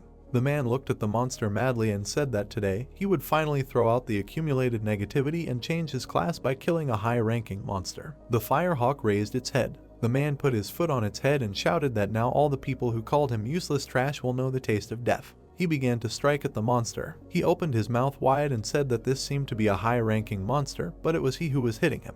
Then the man summoned some kind of potion and said that it was time to finish. This green potion is an artificial poison created by masters who have more than level 40. He broke the vial of potion. His eyes glowed green. He created ice spears, which also emitted a green glow. He stood above the hawk, preparing to attack. The ice spears flew forward. Several more spears also flew at the monster. They pierced the fire hawk. 2 more ice spears pierced it. The hawk screamed in pain. It was lying in a pool of its own blood. The man raised his ruby staff and said that he thought he wouldn't kill the hawk with his second-tier pseudo-magic anyway, but it didn't matter if one attack wasn't enough, he would use more. The firehawk opened one eye. The ruby staff began to glow. The man smiled and said that he would definitely break all of its eggs once he killed it.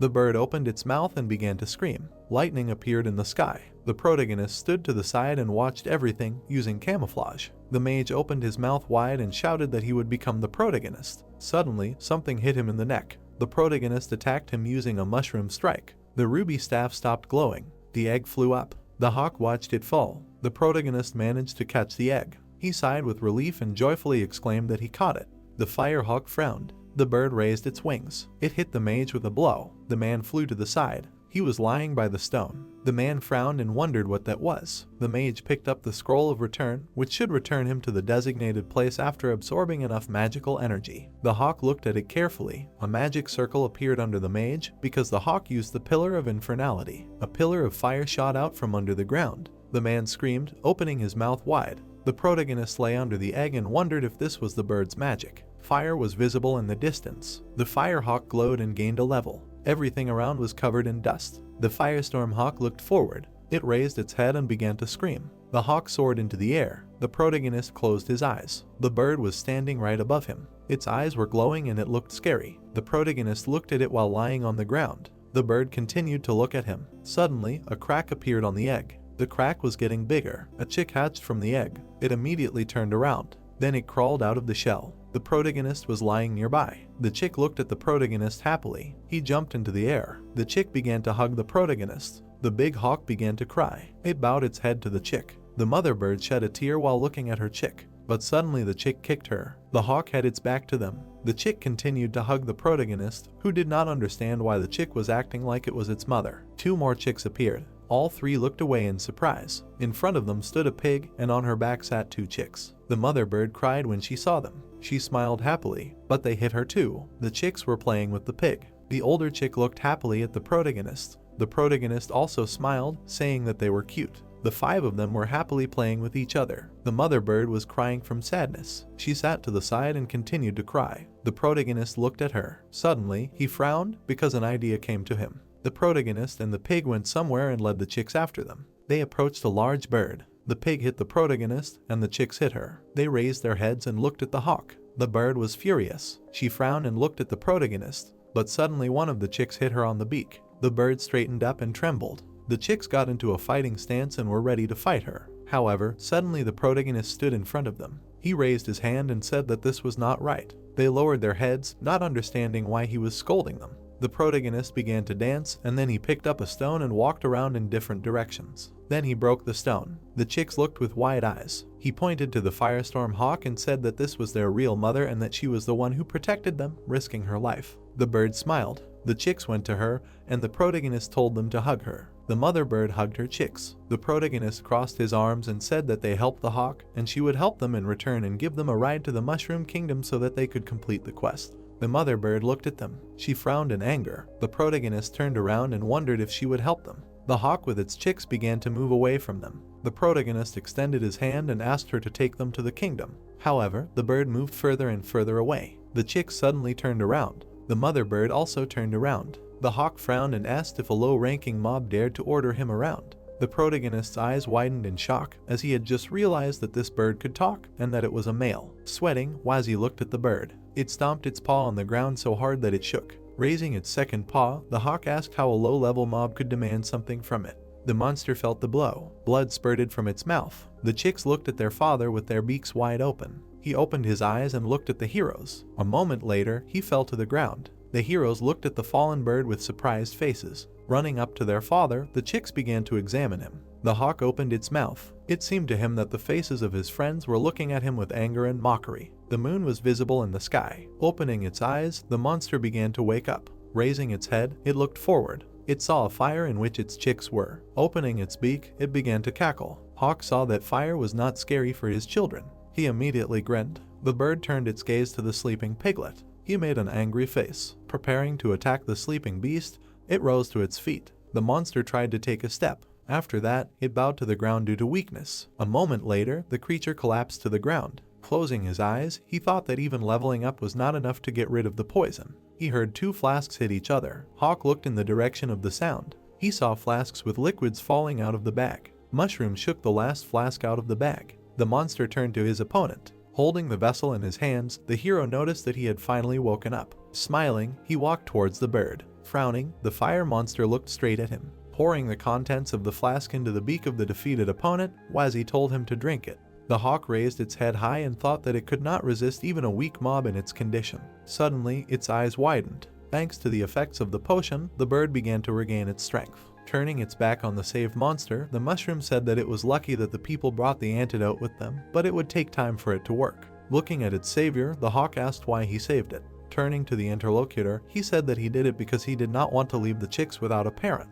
They looked at the sleeping pig. The bird lowered its head and remained silent. The bird tried to stand on its paws again. Stretching out its hands, the mushroom monster said that they had no evil intentions and were just passing by. The monster continued to look at the sleeping piglet. Sitting down on the ground, it expressed doubt that they would reach the mushroom kingdom in one piece. The hawk lowered his head and said that the mushroom was not in any danger, unlike the pig. She was drooling because she dreamed of a piece of meat. Looking at the bird, the mushroom asked why she doubted them. Without taking his eyes off the beast, he said that the king of mushrooms was well known. Remembering his silhouette, the monster told about how the king ordered to kill all people and monsters who would approach his lands and did not belong to the mushroom genus. Frowning, the protagonist thought that now it became clear to him why he was so angry at the request to take them to the mushroom kingdom and wondered about the fate of his friend. The former enemy bowed his head over the thoughtful player. Bulging his eyes, he was extremely scared. Covered in sweat, the mushroom crawled away from the bird. Opening his beak, she said that he was very strange. Smiling nervously, the protagonist disagreed with this. Leaning towards the savior, the monster said that he was intelligent despite the fact that mushrooms had no brains. Drooling, the hawk said that a low-ranking mob with high intelligence was incredibly rare and that it would make excellent juice for chicks. Covering himself with his hands, the hero continued to crawl away from the offender. With his beak wide open, he laughed. Raising his head high, he said that he was just joking. Making a serious look, the monster said that he was not like those people because they only rob everything around them for selfish purposes. Looking at the interlocutor, Wazzy asked if it was possible to return to the times when people and monsters lived in peace. Imagining how people break eggs in order to sell the shells, the hawk said that his former nests were ruined by people. Making a pitiful face, the mushroom said that even in another world, humanity fleeces others for their own needs. The monster's eyes lit up with flames. The bird opened its beak wide and began to burn. A second later, it flared up like a match. The monster looked at its chicks in the fire. It cast a glance at them. Looking at the hero, the hawk said that this time his children survived only thanks to the player. Sitting on the ground, he said that it was nothing. Looking at the moon, the monster said that tomorrow he would take them to the mushroom kingdom, so they needed to get some sleep before the journey. Putting out the burning leg, the little monster said that they really should rest. Opening his eyes wide, he understood and asked the bird what she had said. Beaming with joy, the hero asked if the monster was really ready to take them to the mushroom kingdom. Putting his head on the ground, the hawk confirmed his words. Running up to the flasks, Wazzy told him to rest and he himself should do something before going to bed. Looking at the traveler, the monster thought about what he had in mind. Mixing different liquids, he said that he definitely needed to experiment before leaving. He took out the gel from the slime. A moment later, the ingredient was in the cauldron. A stone fell to the ground next to the vat. The mushroom turned its back to the lying object. Smiling, he was going to sit on it. Having sat down on the edge of the stone, the hero used decomposition. Looking at this, the bird was perplexed. Covered in sweat, the protagonist took a deep breath. A moment later, he vomited an incomprehensible liquid. Opening its mouth wide, the bird was shocked. It saw that there were traces of the previously vomited liquid on the protagonist's mouth. After that, the monster turned its attention to his wet ass. Smiling sweetly, the player replied that they had a hard day tomorrow and offered his companion a potion he had made to restore stamina. The bird stood up on its paws and burst into a bright flame. A message appeared saying that the hero had received scrolls of return, gold, equipment, as well as several potions and their recipes. A hawk was seen flying high in the sky. It held two friends in its paws. The bird flew higher, and the protagonist shouted to his friend not to be afraid and to obey him when landing.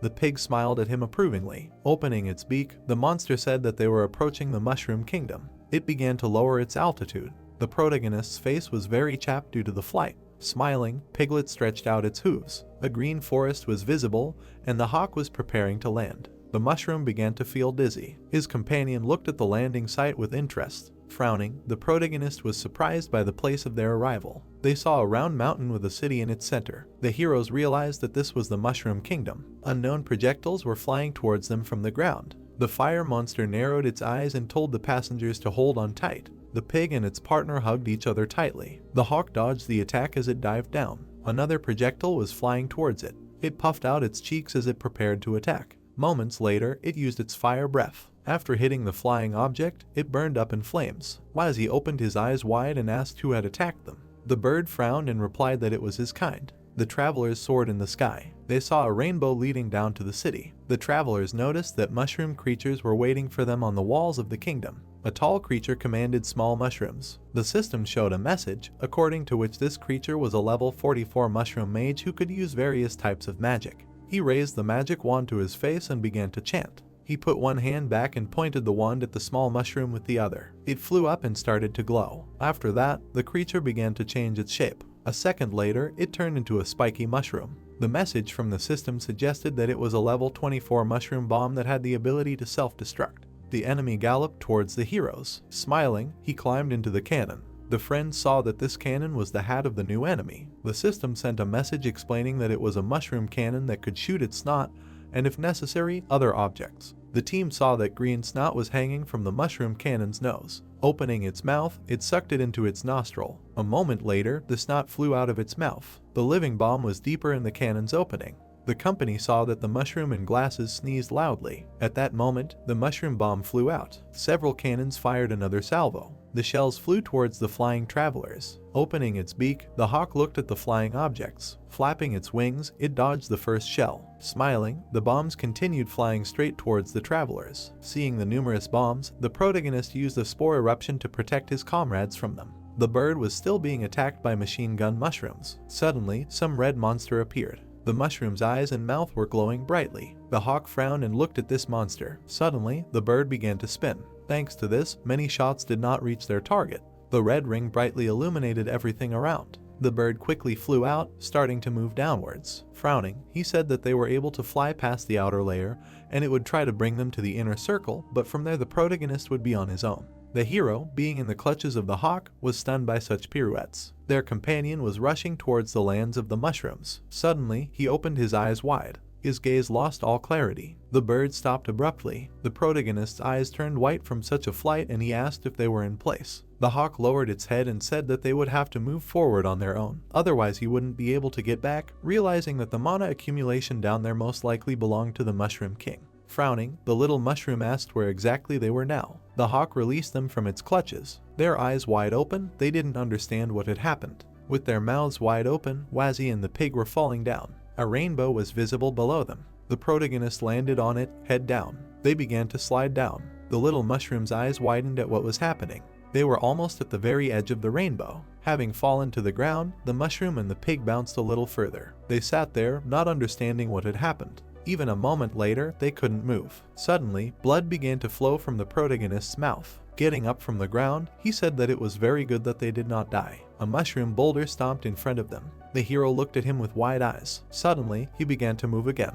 A multitude of enemies loomed over them. Gritting his teeth, the protagonist realized who they were facing. The mushroom looked at them and said nothing. The pig, with wide eyes, examined the boulder. The enemy, looking away, noticed something. With his mouth wide open, he screamed. The others followed suit. The pig, frowning, looked at them, and the hero realized that they were all angry at her. The pet, bending over, grunted angrily. Wazi hit her on the head, telling her not to yell at them. Grabbing her by the tail, he shouted that it was time for them to go. They began to run away. The boulders began to jump after them. With his mouth wide open, the protagonist screamed that he hoped they were not fast. Suddenly, two more of these mushrooms appeared in front of them. They turned and ran in the other direction. The hero closed his eyes and shouted to the pig that they needed to run faster. They were surrounded by boulder mushrooms. Frowning, the little monster decided to take a risk. Everything around was covered in yellow fog. The fog began to cover the monsters standing nearby. The boulders, looking at this, were perplexed. The others also tried to find them in this fog.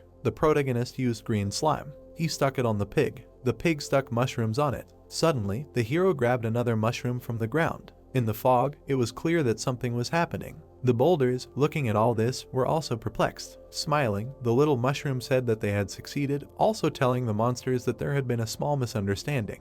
The enemies bared their teeth. Pointing with his hand, he explained that they were all one family. Squinting, the opponents looked at him. Frowning, Wazi told them to meet one of their relatives. The pig was covered in mushrooms. All the boulders watched silently. Suddenly, one mushroom fell off the pet. It broke, hitting the ground. All the monsters, eyes wide open, watched what was happening. Smiling, the protagonist explained that such mushrooms shed their skins during this season.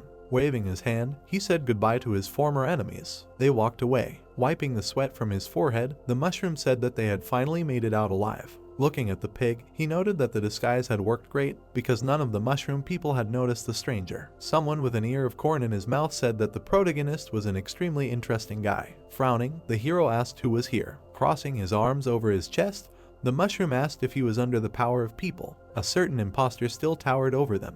It was Shirake Nobai, about whom nothing was known. The hero, looking at him, was surprised that it was impossible to see his characteristics, realizing that since he could talk, it was unlikely that he would be fooled by unusual tricks. Frowning, the opponent asked about the recognition skill, adding that people often had this ability, and he believed that he was not mistaken in calling the protagonist a puppet of people. Pointing his finger at Shirake Nobai, the hero exclaimed that they were both mushrooms, so there was no need to jump to conclusions. Suddenly, the enemy threw his hat. It was aimed straight at the protagonist and his pet. Wazi closed his eyes in fear. The enemy mushroom was behind them. He took up his katana. With his other hand, he picked up his hat. Adjusting it, Shirake Nobai said that while he was the guardian of these territories, the chance of any threat penetrating was 0. This mushroom was one of the 4 generals. The protagonist's eyes widened as he explained that they had just had a misunderstanding. Before Wazi could finish speaking, he was cut into 2 pieces. The pig's eyes widened. She looked at her companion who had been cut into 2 pieces. Tears welled up in her eyes. The mushrooms began to fall from her, breaking into many pieces. Her eyes turned white. Raising her front paws, the pig began to grunt furiously. She rushed straight at the enemy. With burning eyes, the protagonist's pet jumped at the opponent.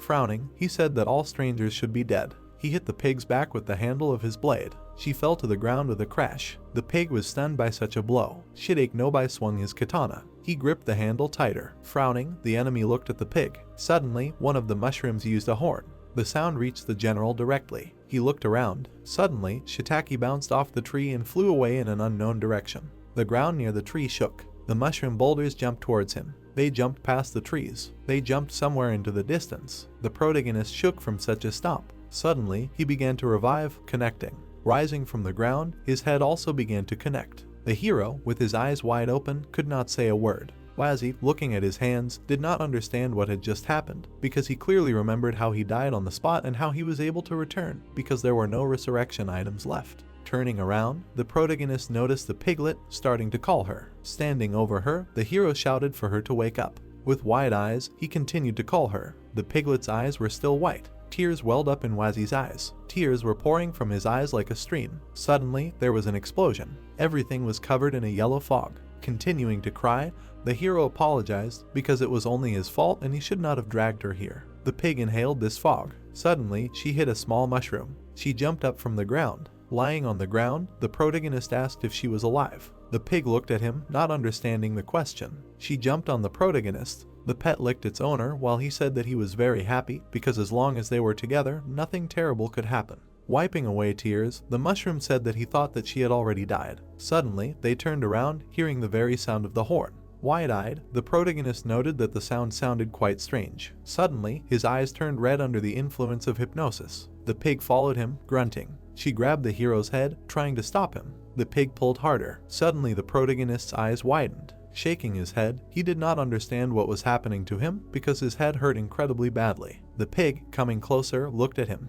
The sound of the horn was heard again throughout the plain. The mushroom's eyes turned red again due to hypnosis. The hero moved from his place. He began to run towards the source of the sound. The pig, trying to catch up with its owner, grunted. A rainbow shimmered against the background of the mushrooms. A waterfall fell to the very bottom of the plain. Many small mushrooms were running somewhere, shouting incomprehensible words. People were running towards them, shouting about the attack. The armies of people and mushrooms clashed in battle. Kugu Kaguya, a shield bearer from the Fire Curse Eye clan, blocked a blow from one of the opponents. With a blow of his fist, he killed the attacker. Holding his sword in his hands, Chase, a swordsman from the same guild, said that he would leave the rear to the shield bearer. Suddenly, the swordsman looked away. The warrior cut the mushroom with one blow. Another opponent attacked him from behind. Suddenly, this mushroom was pierced by an arrow. The young man looked away with his eyes wide open. Prima Kaguya, an archer, gave him a thumbs up, asking Chase not to let his guard down, although he could still rely on her. Looking at her, the boy replied that now was not the time to show off because the fight had just begun. A crowd of mushrooms was running towards them. Kugu Kaguya raised his shield and shouted for the group to be careful as the enemy was using swarm tactics. Hands and blue gloves appeared. All the attacking mushrooms instantly turned into ice statues. An arrow pierced one of them. Another enemy was cut down by a sword. 2 more mushrooms were killed by the shield bearer. Looking away, the man asked if the warrior would finally help them. In front of them stood Taha, the cryomancer, who replied that this was all an order from the deputy commander. Large mushrooms jumped towards them. Mecha mushrooms jumped on the cryomancer. The mage erected an ice platform above himself to block the attack. The mushroom broke through the ice barrier with a drill. The young man's eyes opened wide. Watching this, the shield bearer exclaimed. A powerful explosion thundered. The mage lay on the ground, being wounded. He also asked his comrades to save him. The mushrooms continued to attack. A man, his mouth wide open, was shouting the name of the wounded boy. He raised his staff. Suddenly, his staff was covered in flames. Raising it behind his back, the man prepared to attack. He threw a spear straight at the opponents. One of the mecha mushrooms was defeated by one blow of this man. It was Vaka, a pyromancer. He told Taha to hold on because they would soon return to the city. Raising her hand to her face, the girl noted that if they ran away from the battlefield, then later the Alliance would definitely punish them. Raising his hands, the boy said that he did not want to die. Grinning his teeth, the pyromancer objected to the girl, saying that even if they expelled him, he would not allow his comrade to die because he joined the faction only because of the valiant mages of fire and poison who founded it. Looking away, the man also added that they ended up treating their own people like cannon fodder, watching them die from the sidelines. Suddenly, Waka threw his head back. Another enemy jumped at them. Kaguya blocked the blow with his shield. Frowning, he said that they should focus on the fight instead of swearing, asking Chase to help him. The man threw the mushroom away. The enemy landed not far from them. The guy lunged towards him. He put his foot down and was about to jump. Flying over the mushroom, the swordsman pierced it. The mushroom, lying on the ground, made some sounds. The monster's face sparkled. Looking at this, the pyromancer mage suggested that they just turn around and leave because there was no point in becoming a springboard to success for the elders. Chase, putting his foot on the corpse of the mecha mushroom, declined the man's offer because apparently the Alliance tests and selects their loyal comrades in this way, and they have been fighting for quite a long time, so simply giving up now would be wasteful. Many defeated mushrooms lay on the battlefield. Frowning, the swordsman also said that without risk they would never rise to the top of the guild, because completing the mission to pacify and overthrow the Mushroom King would prove their usefulness to the squad. With wide eyes, the shield bearer noted that he, as an old man, did not need to rush anywhere, because he was still stuck at a low rank, and the rest were still young people who had an unlimited number of opportunities. And the man added that on behalf of the team leader, he swears to protect each one to the last until they earn the recognition of their superiors. Chase looked at the battlefield. Frowning, the swordsman added that even though he was an unknown warrior, sooner or later he would definitely rise to the top and become a holy swordsman.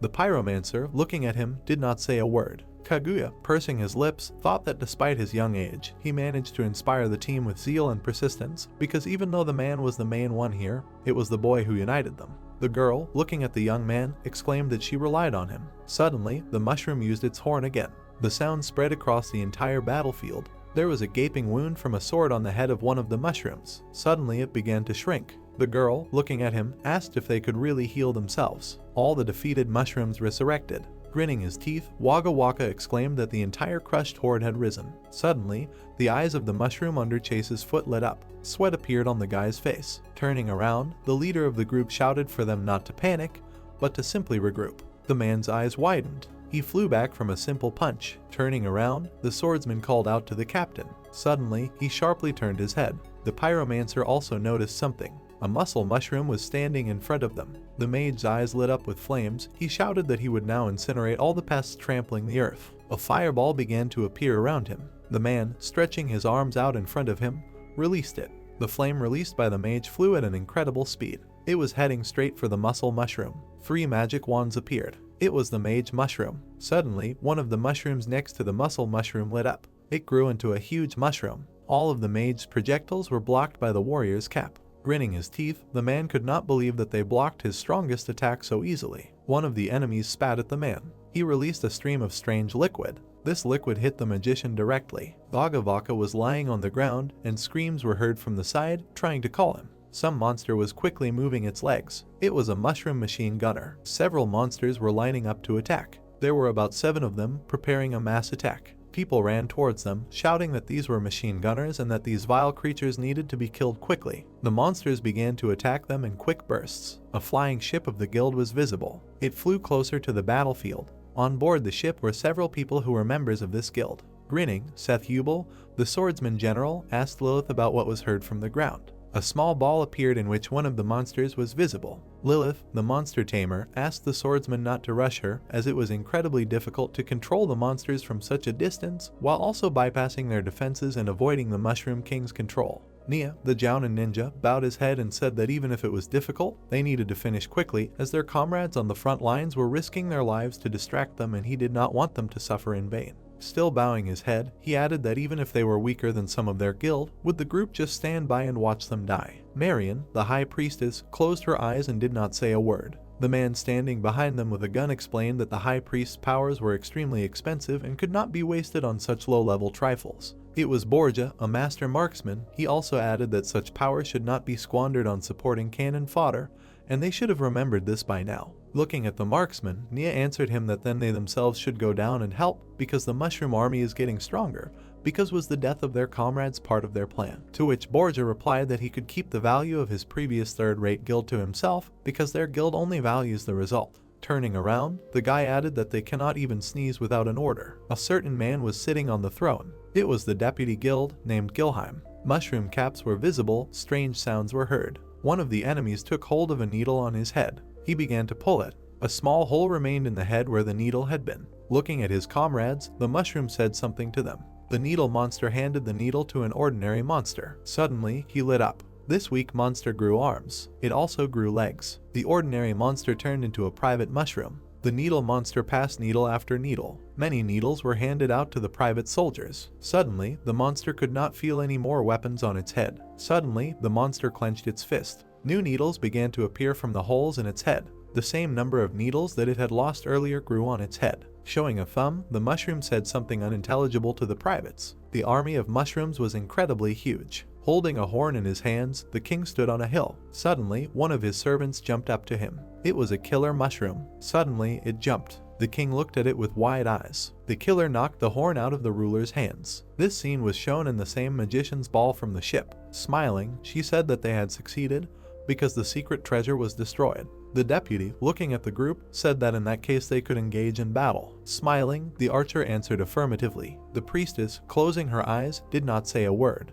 Lilith, smiling, also answered affirmatively. Nia, looking at the deputy, also answered affirmatively. The swordsman, frowning, ordered everyone to start after him. The king's treasure was broken. Mushroom, frowning, said something. The assassin, smiling, burst into laughter. Suddenly, many similar monsters attacked the king's soldiers. The ruler looked at his subordinates attacking him. They, screaming, jumped at him. Shots rang out and all the attackers were hit by them. The assassin fell to the ground. In one of his wounds, another monster was visible. It was Bo, one of the 4 great generals. She asked them how they dared to rebel. The king looked at her and was silent. Something was hanging on the tree behind him. It was a chameleon. Suddenly, the lizard tried to attack the leader with its tongue. Only a few momentary blows were visible. The lizard flew into small pieces. Someone put the sword in its sheath. Shidake Nobai stood next to the king. Mushroom Cowboy, looking at him, asked why he was taking so long, because she already thought that he died on the way here. Frowning, the samurai answered that he met their relatives who were under the control of people, asking when they managed to penetrate deep into the kingdom. The leader raised his hands to the dead relative. The king's eyes glowed red. He held the corpse of the killer in his hands. Suddenly, it began to melt. A moment later, the main monster's hands were empty. The cloak fluttered in the wind. The king bared his blade, shouting something to his warriors. They, hearing the cry of their leader, moved to attack. The pig grabbed the protagonist by the hat. Wazzy, as if hypnotized, slowly walked forward. 2 mushrooms crashed into each other. The guy opened his eyes wide and woke up. Turning to his friend, he asked what happened to him and said that he had fallen into a kind of trance. Explosions were heard every now and then in the clearing. Approaching the cliff, the young man asked if there was a battle there and offered his pet to watch it. The inhabitants of the valley jumped out of holes in the stem of a huge mushroom. Adventurers ran towards them, wanting to deal with the monsters. Lying on his stomach, the player asked what kind of carnage this was and noticed that a huge number of people had gathered in the clearing. The protagonist frowned and called on an army of his relatives to destroy the group of people. The fly agarics attacked the warriors, piercing them with their spears. 2 mushrooms attacked the mercenary from behind. The muscular monster hit the enemy in the face. The fused mushrooms pinned the enemy to the ground with their massive body. One of the invaders, with tears in his eyes, said that he did not want to die. He immediately fell to his knees. The swordsman leaned on his hands and said that he wanted to live and did not want to fight anymore. Suddenly, a group of heroes appeared in front of him. A squad from the Eye of the Fire Curse Guild came to the battlefield. The mercenary looked up. The fighter saw a team of the strongest in front of him. Seth smiled widely and asked his ally to send the strangers away from here so that they would not accidentally kill them. Lilith took out powder and ran the sponge across her cheek. Borgia looked ahead and whistled a melody. Raising his hands in front of him, Nia praised the adventurers for their good work and asked them to leave the rest to them. Narian closed her eyes and fixed her hair. The staff in her hand caught fire. Waves of light energy shot out from it using mass teleportation magic. One of them touched the swordsman lying on the ground. Suddenly, his body was enveloped in a magical bubble. All the fallen warriors found themselves in similar bubbles. They soared high into the air. The bubbles flew away from the battlefield. The inhabitants of the valley watched their flight in surprise. The girl opened her mouth wide and her eyes lit up. A magic circle appeared in the sky, which sucked in all the bubbles. The woman frowned menacingly and exhaled heavily. All the bubbles evaporated at that moment. The magic circle slammed shut and disappeared. The mushrooms looked at the enemies, crying out in displeasure. The man grinned and said that they had no time to waste and suggested finishing off these monsters. He swung his long sword. His foot crashed into the ground. The general gripped the hilt of his weapon tighter. The swordsman opened his mouth furiously and let out a battle cry. His blade cut through the air above the ground. A powerful shock wave cut the mushrooms in half. A huge cloud of dust rose from the impact. Someone dashed forward. The brunette found himself in the air. The ninja raised 2 fingers and used the shadow clone technique. Several exact copies of him appeared around him. There were twice as many of them. The Jounin took a whirlwind shuriken in his hands. He threw it forward and used the steel rain skill. The shuriken multiplied in the air. Dozens of sharp blades fell on the valley. They hit the fly agaric cluster with force. The mushroom mage raised his staff and cast a spell. A tall mushroom grew from the ground, its cap protecting the locals. The shuriken crashed into it. At the same moment, they jumped back. The wizards raised their wands. Suddenly, a projectile flew into the head of one of them. The heads of the sorcerers exploded. The mushrooms sitting on the rocks noticed this. Smoke came out of the barrel of the rifle. The shooter stood in the distance. The monster with the hole in his hat felt dizzy. He suddenly clenched his teeth in anger. The mushrooms opened fire from their caps. Sharp spores flew forward. The soldier put his hand in his bag and declared that it was too slow and that at this speed they would not be able to dodge even a fake rifle. The man took out a bullet. Borgia tossed it into the air like a coin. The bullet immediately fell into the receiver. Its lid slammed shut. The shooter pointed the rifle forward. Shot flew out of the barrel. The shells flew forward and exploded in the air. The shot flew through a cloud of smoke. The inhabitants of the valley saw the approaching shells. Bullet fragments pierced their bodies. The burning monster screamed in horror. The mushrooms rushed to the attack. Lilith picked up the powder. She applied the sponge to her face. The girl slammed the powder. Then the woman opened her bear-shaped bag. Something dark was hidden inside.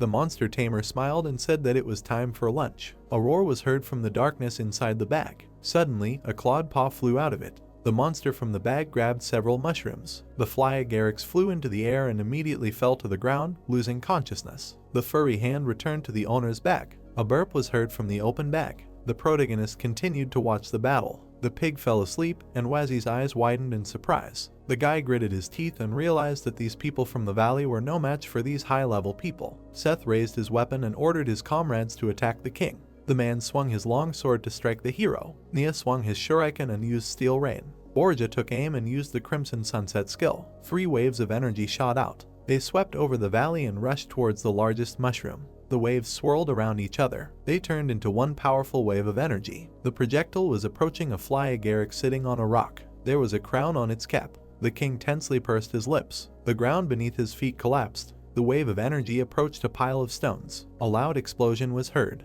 The energy crashed into the rock. The ninja narrowed his eyes. His comrade raised his eyebrows in surprise. Lilith's eyes widened. Marion closed her eyes. Their leader frowned sternly. Someone's sunglasses flashed. A dazzling smile appeared on his face. A level 92 diamond mushroom grew in the middle of the valley. The king clenched his teeth in displeasure. Cage adjusted his hat. Gerard's violet eyes flashed. Bo put her hand on her holster. The strongest of their kind rushed forward. Together with the king, they jumped into the air and rushed to attack. Borgia adjusted his glasses and said ironically that it was very unexpected.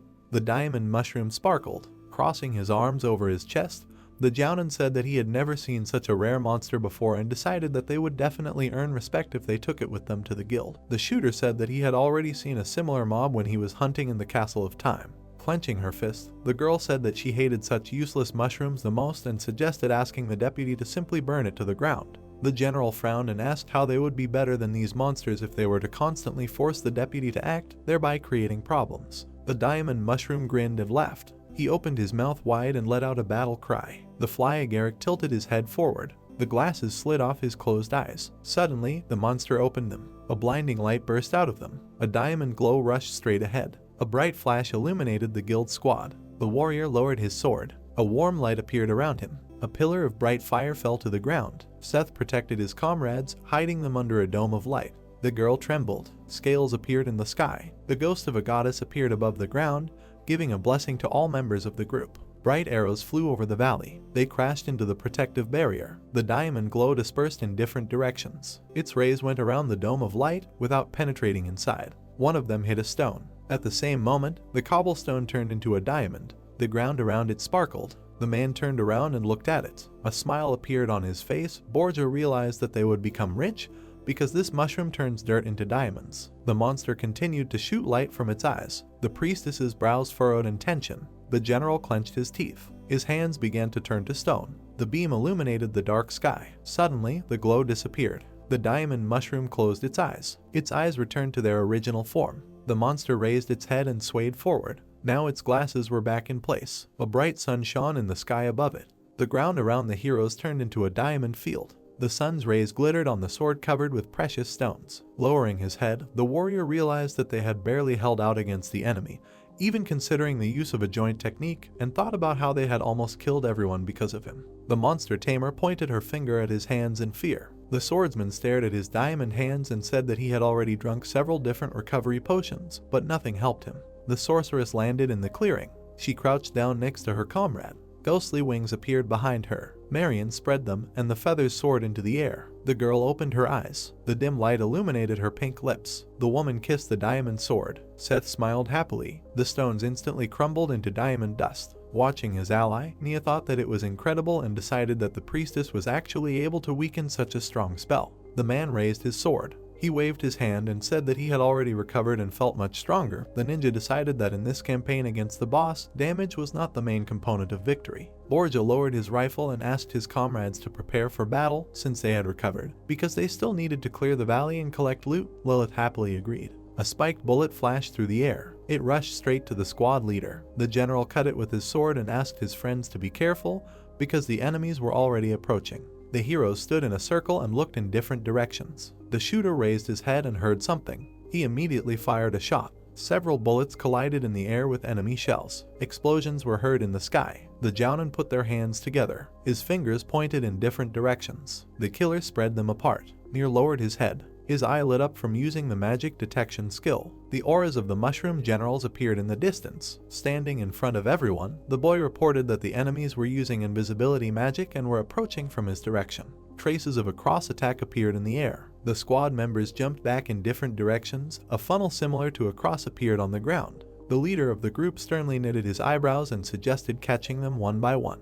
Borgia looked away and agreed. The girl raised her hand and also agreed. The sorceress closed her eyes and nodded. Nier's eyes emitted a bright glow. Cage spread his arms and ordered his comrades to cut off their attack paths. Mushroom frowned and declared that they could not allow the enemies to reach the king. The mushrooms scattered. The boy's foot touched the ground. He landed in a clearing. The young man looked around. The monster raised his sword and announced his presence. The ninja turned around. Mushroom swung his sword. The Jounin threw a kunai at him. The general engaged him in close combat and asked why humans love to invade other people's territory. He asked them if they thought they were the first to try their luck at taking over their kingdom, and explained that they had already survived 5 raids. The assassin covered his chest with his hands and jumped back. Nier slammed his feet into the ground and skidded to a stop. The cage took a fighting stance. Mushroom looked up and said that everyone had died here without exception. A cut appeared on his opponent's arm. Deep wounds appeared on his leg as well. Despite this, the boy continued to stand and defend himself. Green particles shimmered around his wounds. Healing energy enveloped his body. The young man looked back and thanked his ally. The ninja took a fighting stance and admitted that the enemy was actually stronger than they expected, but now the guild was working together, so their defeat was only a matter of time. The general made a dash forward and approached Marion. The Jounin threw 2 kunai in his direction. The warrior looked back. He managed to cut the blades with his swords right in flight. The swordsman looked up. Another kunai was approaching him. The assassin jumped up to him and reminded him that they were fighting each other now. The opponents entered into a fierce battle. Borgia took aim at Cage. The man closed one eye to aim and called himself just a random passerby. The shooter pulled the trigger. Bo pouted and called out to him. Grib pointed her gun at the enemy and asked what he was doing. The soldier wanted to say that he was ready to surrender. A bullet flew out of the gun. The shot destroyed the enemy's head. It turned out to be just a dummy. The girl looked away tensely. Enemy shells were already approaching her from behind. At the same second, the woman jumped up. She turned over in the air and opened fire. The bullets met each other and exploded. Borgia lowered his rifle and was amazed at the enemy's reaction and speed. The cowboy lowered the smoking pistols. The general twirled one of them in her hand and fired. Bo spread her arms out to the sides and fired from both pistols. One of the bullets approached the man. He sharply lowered his head to dodge it. The bullet missed, and the shooter raised his rifle. A pop came from the muzzle. The large caliber bullet hit the target right on target, but it turned out that the shell had only put out the cigar. The soldier grinned and asked if it was so unexpected or if his enemy had simply become slower. Grib did a somersault and fired into the ground. She landed on her feet and raised her pistols. Several projectiles were fired towards her. The girl jumped up and dodged them. The woman spun in the air. While continuing to spin, the general opened fire. Borgia's eyes widened and he said that he could see the trajectory of all her shots. The bullet cut the enemy projectile in half. The man looked up in surprise. He had managed to dodge the shot. His golden locks fluttered in the wind. The shooter looked back and asked if his enemy had changed the caliber. Bo asked if he thought some kind of fire stick could compare to her weapon. She fired several more times. Dozens of bullets were flying towards the enemy. The soldier's mouth dropped open in amazement and he asked what kind of fire stick she was talking about. Magic circles appeared around his rifle. The barrel of the gun began to change. It turned into a machine gun. The guild member picked up the new weapon and offered it to the enemy to try. A burst of machine gun fire was aimed at the sky. Seth raised his sword in front of him and apologized to his friend for disturbing her again. Marion stood behind him. The crystal on her staff lit up. A list of additional buffs appeared above the man's head. Garrod was hovering in the sky behind the girl. Mushroom swung his staff and used magic. Someone's fist was moving towards him. The old man turned around in fear. At the last moment, he managed to dodge the attack. Lilith twitched her nose. Smiling widely, the girl smelled the enemy and declared that his stupid tricks would not help him hide. The silhouette of the sage was visible in front of her finger. The wizard came out of invisibility and laughed. He leaned on his staff and said that he knew that her weapon was a monster sitting in a bag. The sorcerer hit the ground with his staff. Something red appeared from under it. It rushed high into the sky. A giant mushroom warrior grew in the clearing. Garrod offered to watch how the enemy would deal with it. A viscous liquid flowed from a hole in the monster's body. It spat out several clots of mucus. They approached the enemy. The child patted the bag and declared that it was time to feast. The wolf's head burst out of the bag and opened its mouth wide. The beast grabbed all the flying projectiles with its teeth. Then the monster immediately returned to its shelter. The opponents stood opposite each other. The mushroom warned that his enemy should not have fed his pet anything, because the mushroom warrior's meat was very toxic. The monster tamer looked down in fear. The creature in her bag began to thrash about. Green burps flew out of it. The old man closed his eyes and asked how his opponent was going to fight without his monster. Suddenly, a wolf's fist appeared in front of him. The sage frowned tensely and wondered how this could have happened. His hat grew in size. His fist crashed into it. The blow caused cracks to appear on the hat.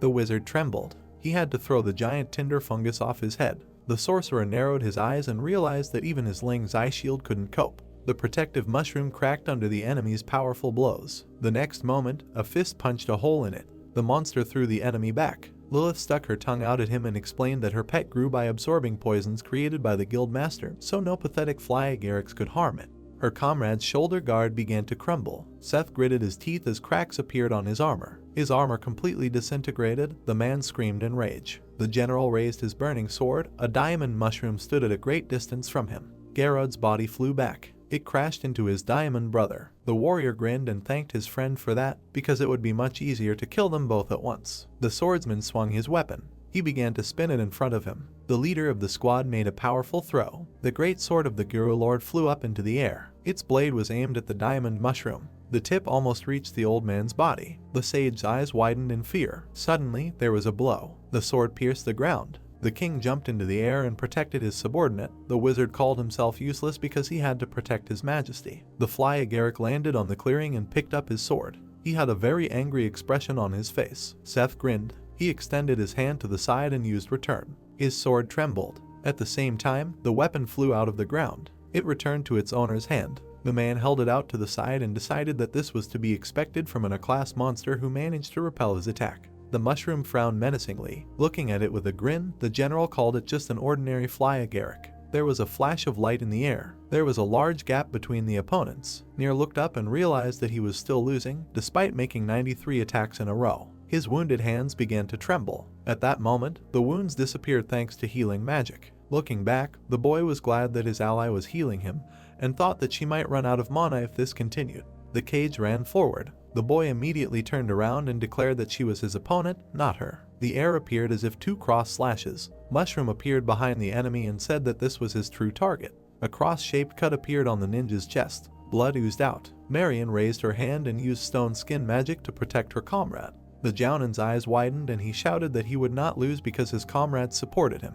The stone skin cracked on his chest. Blood gushed from the wound. The girl spat out a clot of blood and coughed. She had to jump back. Blood stained her white dress. Nia fell to the ground. The general put on his hat. The warrior looked at the enemies from under his brows and declared that everyone except his kinsmen would die. Empty cartridges poured out of the machine gun one after another. Continuing to shoot, Borja asked where his enemy was trying to escape. Bullets fell to the ground. Bo looked forward in fear. She took the pistol out of the holster. With her other hand, the mushroom pinched off a strand of her hair. The girl clenched it into a fist. The hair turned into a small lump. The woman raised the pistol. A tuft of hair flew out of the barrel at high speed. They turned into a net and protected the owner from the machine gun burst. The hair broke and a handful of bullets fell out of it. Looking at them, the man asked what was the point of resisting when they had nowhere to retreat anyway, and offered the enemy to meekly accept death at his hands. Cowgirl jumped on a clump of her hair. The shooter smiled and said goodbye to her. He raised the machine gun and opened fire. Bo's silhouette dissolved in a cloud of dust. Suddenly, the soldier clenched his teeth. His ear twitched. Several leaves fell from the tree. The guild member turned around.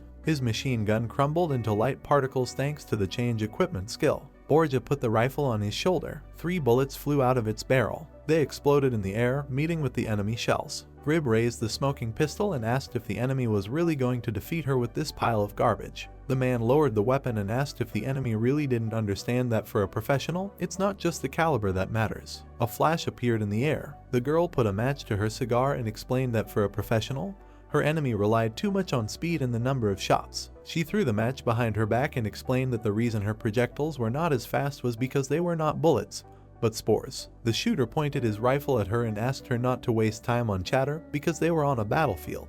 The woman looked up and urged him to pay attention to details because right now the situation here was clearly not in his favor. The soldier looked around nervously. Mushrooms grew from the bullets at his feet. They looked more like cameras. The guild member frowned and asked what they were looking at.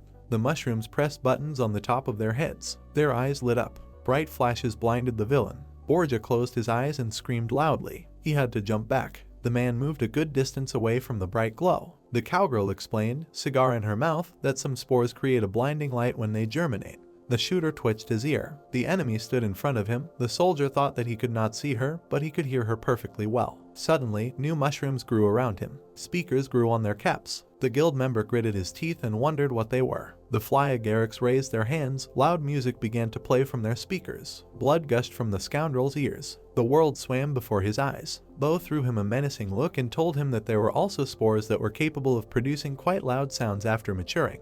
Borja dropped his rifle and covered his ears with his hands. The man continued to back away. At some point, he stopped. A mushroom appeared under his foot. The toadstool suddenly increased in size. The shooter's body flew into the air. It bounced off the mushrooms emerging from the ground a few more times. The girl exhaled smoke and explained that these spores could increase their size in an instant if they were in danger. The soldier bounced off the last mushroom and fell to the ground. There was a clearing of puffballs around him. The guild member looked up. The world around him had regained color but remained foggy. Putting his hand to his elbow, Borja was glad that his vision had cleared up and decided that he needed to calm down and shoot off the enemy's head with one precise shot. The man slammed his fist on the ground. The puffballs immediately turned around and stared at him. Frowning menacingly, the shooter realized that he could not collect his thoughts because of these low-grade mutants, and he wanted to burn this entire valley. The mushrooms shook with discontent. Bubbles inflated on their caps. A cloud of smoke flew out of a hole in the top. Acrid gas rose into the sky. The soldier jumped back as the explosion went off. He had to roll back and forth several times due to the successive explosions. Continuing to smoke her cigar, the girl explained that these spores were able to understand the intentions of the creature in front of them and release either a healing cloud or an explosive one. Another bang threw the guild member back. His body fell to the ground. Slimy toadstools grew around him. The woman called it a pitiful sight and asked why humans thought they could take over their kingdom. The villain's eyes widened and he realized that this was his chance. Borgia summoned a rifle in his hands and declared that this valley was guarded by worthless creatures. The slime prevented him from pulling the trigger. The cowboy smirked, gritting his teeth. The man wondered how the enemy always guessed his actions and assumed that she had calculated the entire battle from the very beginning.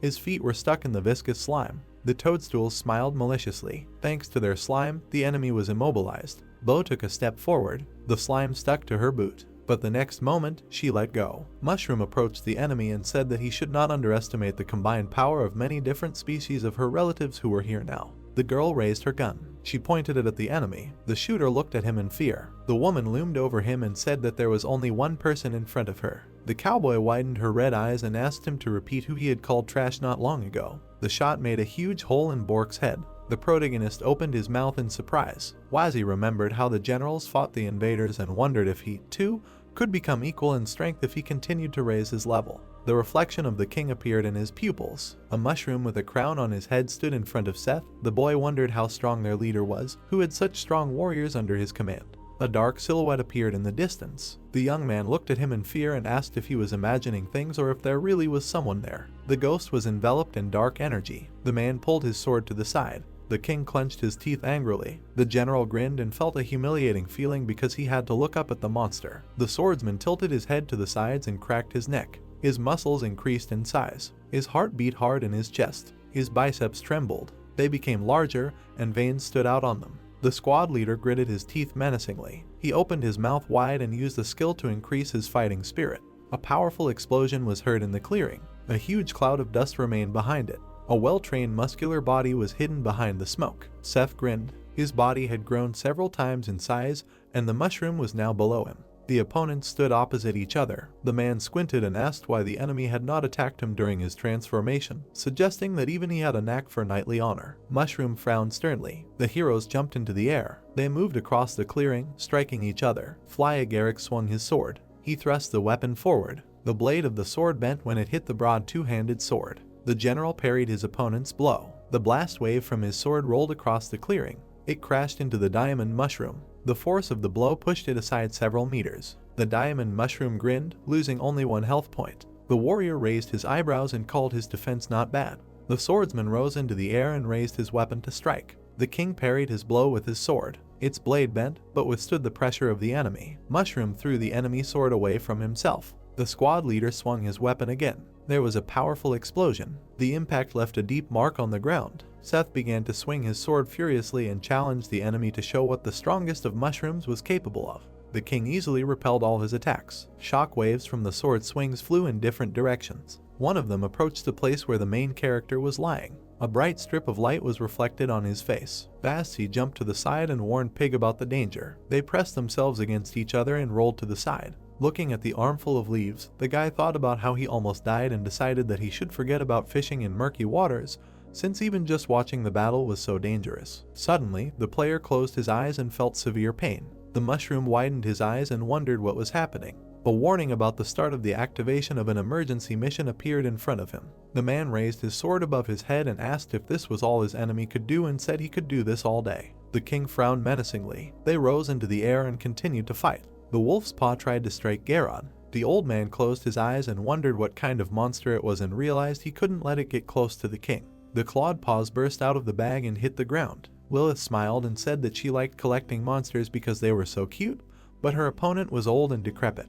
The wolf stretched out his paw to grab his opponent. The sage parried the blows with protective barriers. A clot of mucus appeared on his staff. The wizard sent a poison ball towards the monster. The girl ordered him to use block. Not a scratch remained on her pet's body due to his magical immunity. The girl stuck out her tongue and declared that all attacks against him were useless. The sorcerer closed his eyes and thought that he was losing because his magic was not working and the feeling of pressure was too strong. Looking at her leader fighting, the monster tamer asked why their fight was lasting so long and was afraid that her other comrades had already lost. Looking at the bag, Lilith said that she did not want to play anymore and asked the kid to go back. The monster hiding in the bag asked her for 1 dragon bone. The girl frowned in displeasure and asked if her pet was really examining the contents of her bag. Seth lowered his head. The king stood in front of him. The man frowned sternly, thinking that he was level 70 and his enemy was level 60, and wondered why their fight was still going on. Mushroom called him over with a wave of his hand. The general clenched his teeth in irritation. He frowned and asked how his opponent dared to provoke him.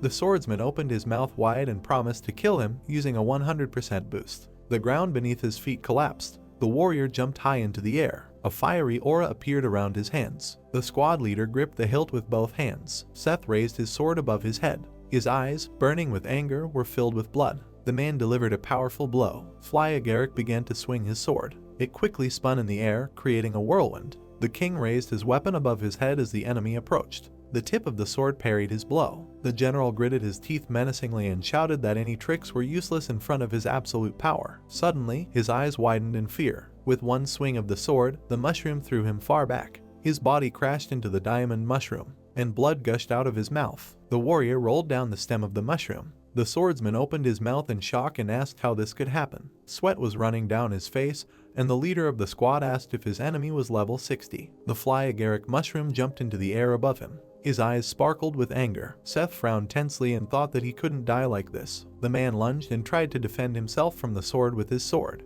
Blood spurted out. The protagonist and the pig widened their eyes in surprise. Lilith opened her mouth in fear. The diamond mushroom lowered his glasses to see what had happened. The general frowned sternly. The king gave him a stern look. The tip of the sword passed right through and left a huge wound on the enemy's body. The warrior spat out a clot of blood. His severed arm fell to the ground. His biceps began to shrink. The swordsman's body trembled. Blood was dripping from the sword. The mushroom loomed over his opponent. The leader of the squad gritted his teeth and asked if some monster would kill him. A giant shadow from the flyagaric fell on him. With tears in his eyes, Seth wondered why the enemy did not finish him off and suggested that he wanted to play with him.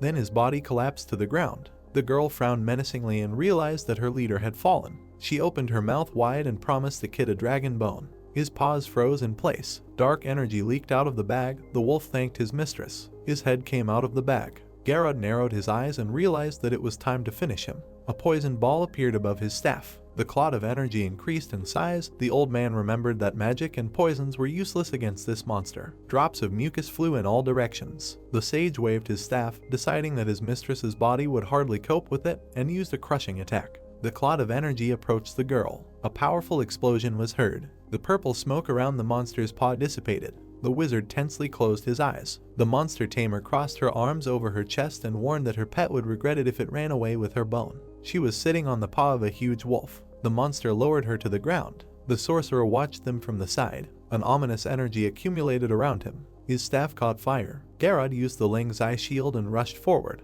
The monster looked back. A powerful blow flew into the mushroom. Blood gushed from its mouth. The old man collapsed to the ground. The beast put its paw to its chest and asked the lady to leave this fight to it. At that moment, it evaporated into thin air. A dark silhouette appeared behind the king. The cloud of smoke cleared and the kid swung his paw. The mushroom turned around and noticed him. The flyagaric swung his sword. Cracks appeared on the ground under his leg. The wolf jumped into the air and said goodbye to him. The monster pressed his opponent into the ground. A deep crater appeared under his paw. Cracks appeared on the ground. The monster raised his paw. The beast raised its head and howled loudly. The protagonist's eyes widened in shock. Smoke was coming out of the crater. The kid began to deliver multiple blows. His fists hit the ground one after another. Mushroom generals appeared behind him. The wolf covered his chest with his hands to block their attack. With one paw, he managed to stop Cage's blade, and in his other paw, he had bullets. The monster looked back and asked how they got here. The mushroom frowned and called himself his enemy. Bo raised her pistols and was indignant that their enemy killed Loki. Marion teleported behind her friend.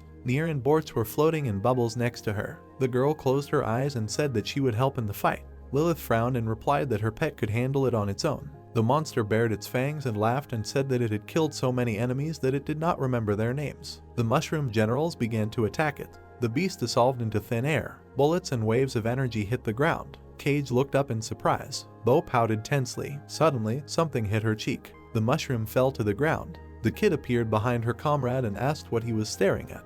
The wolf swung his fist. The swordsman blocked in front of himself. A cross-attack mark appeared in front of him. The monster approached him. A bright flash blinded him. He had to jump back a few meters. A cross-shaped cut appeared on his arm, the beast sarcastically calling this attack worthy. The mushroom generals gathered together. Garrod summoned a magic circle in front of him. A dome appeared above him and his comrades. Energy spread across the battlefield. The beast lowered his hands. The symbol on the old man's hat lit up. One of the waves of energy connected him to the shooter. The second wave connected him to the warrior. The little boy grinned slyly. The old man frowned and explained that as long as the enemy was within range of the equipment, they would be able to predict his movements. The wolf's body dispersed in a cloud of dust. Its silhouette was enveloped in fog. In an instant, it completely disappeared. The mushroom general's eyes widened in shock. The sage closed his eyes and shouted that it was impossible. The monster was rushing around the dome. Its movements left black streaks of energy. Suddenly, the monster punched the wizard. The remaining mushrooms stood with their backs to each other. Cage looked away.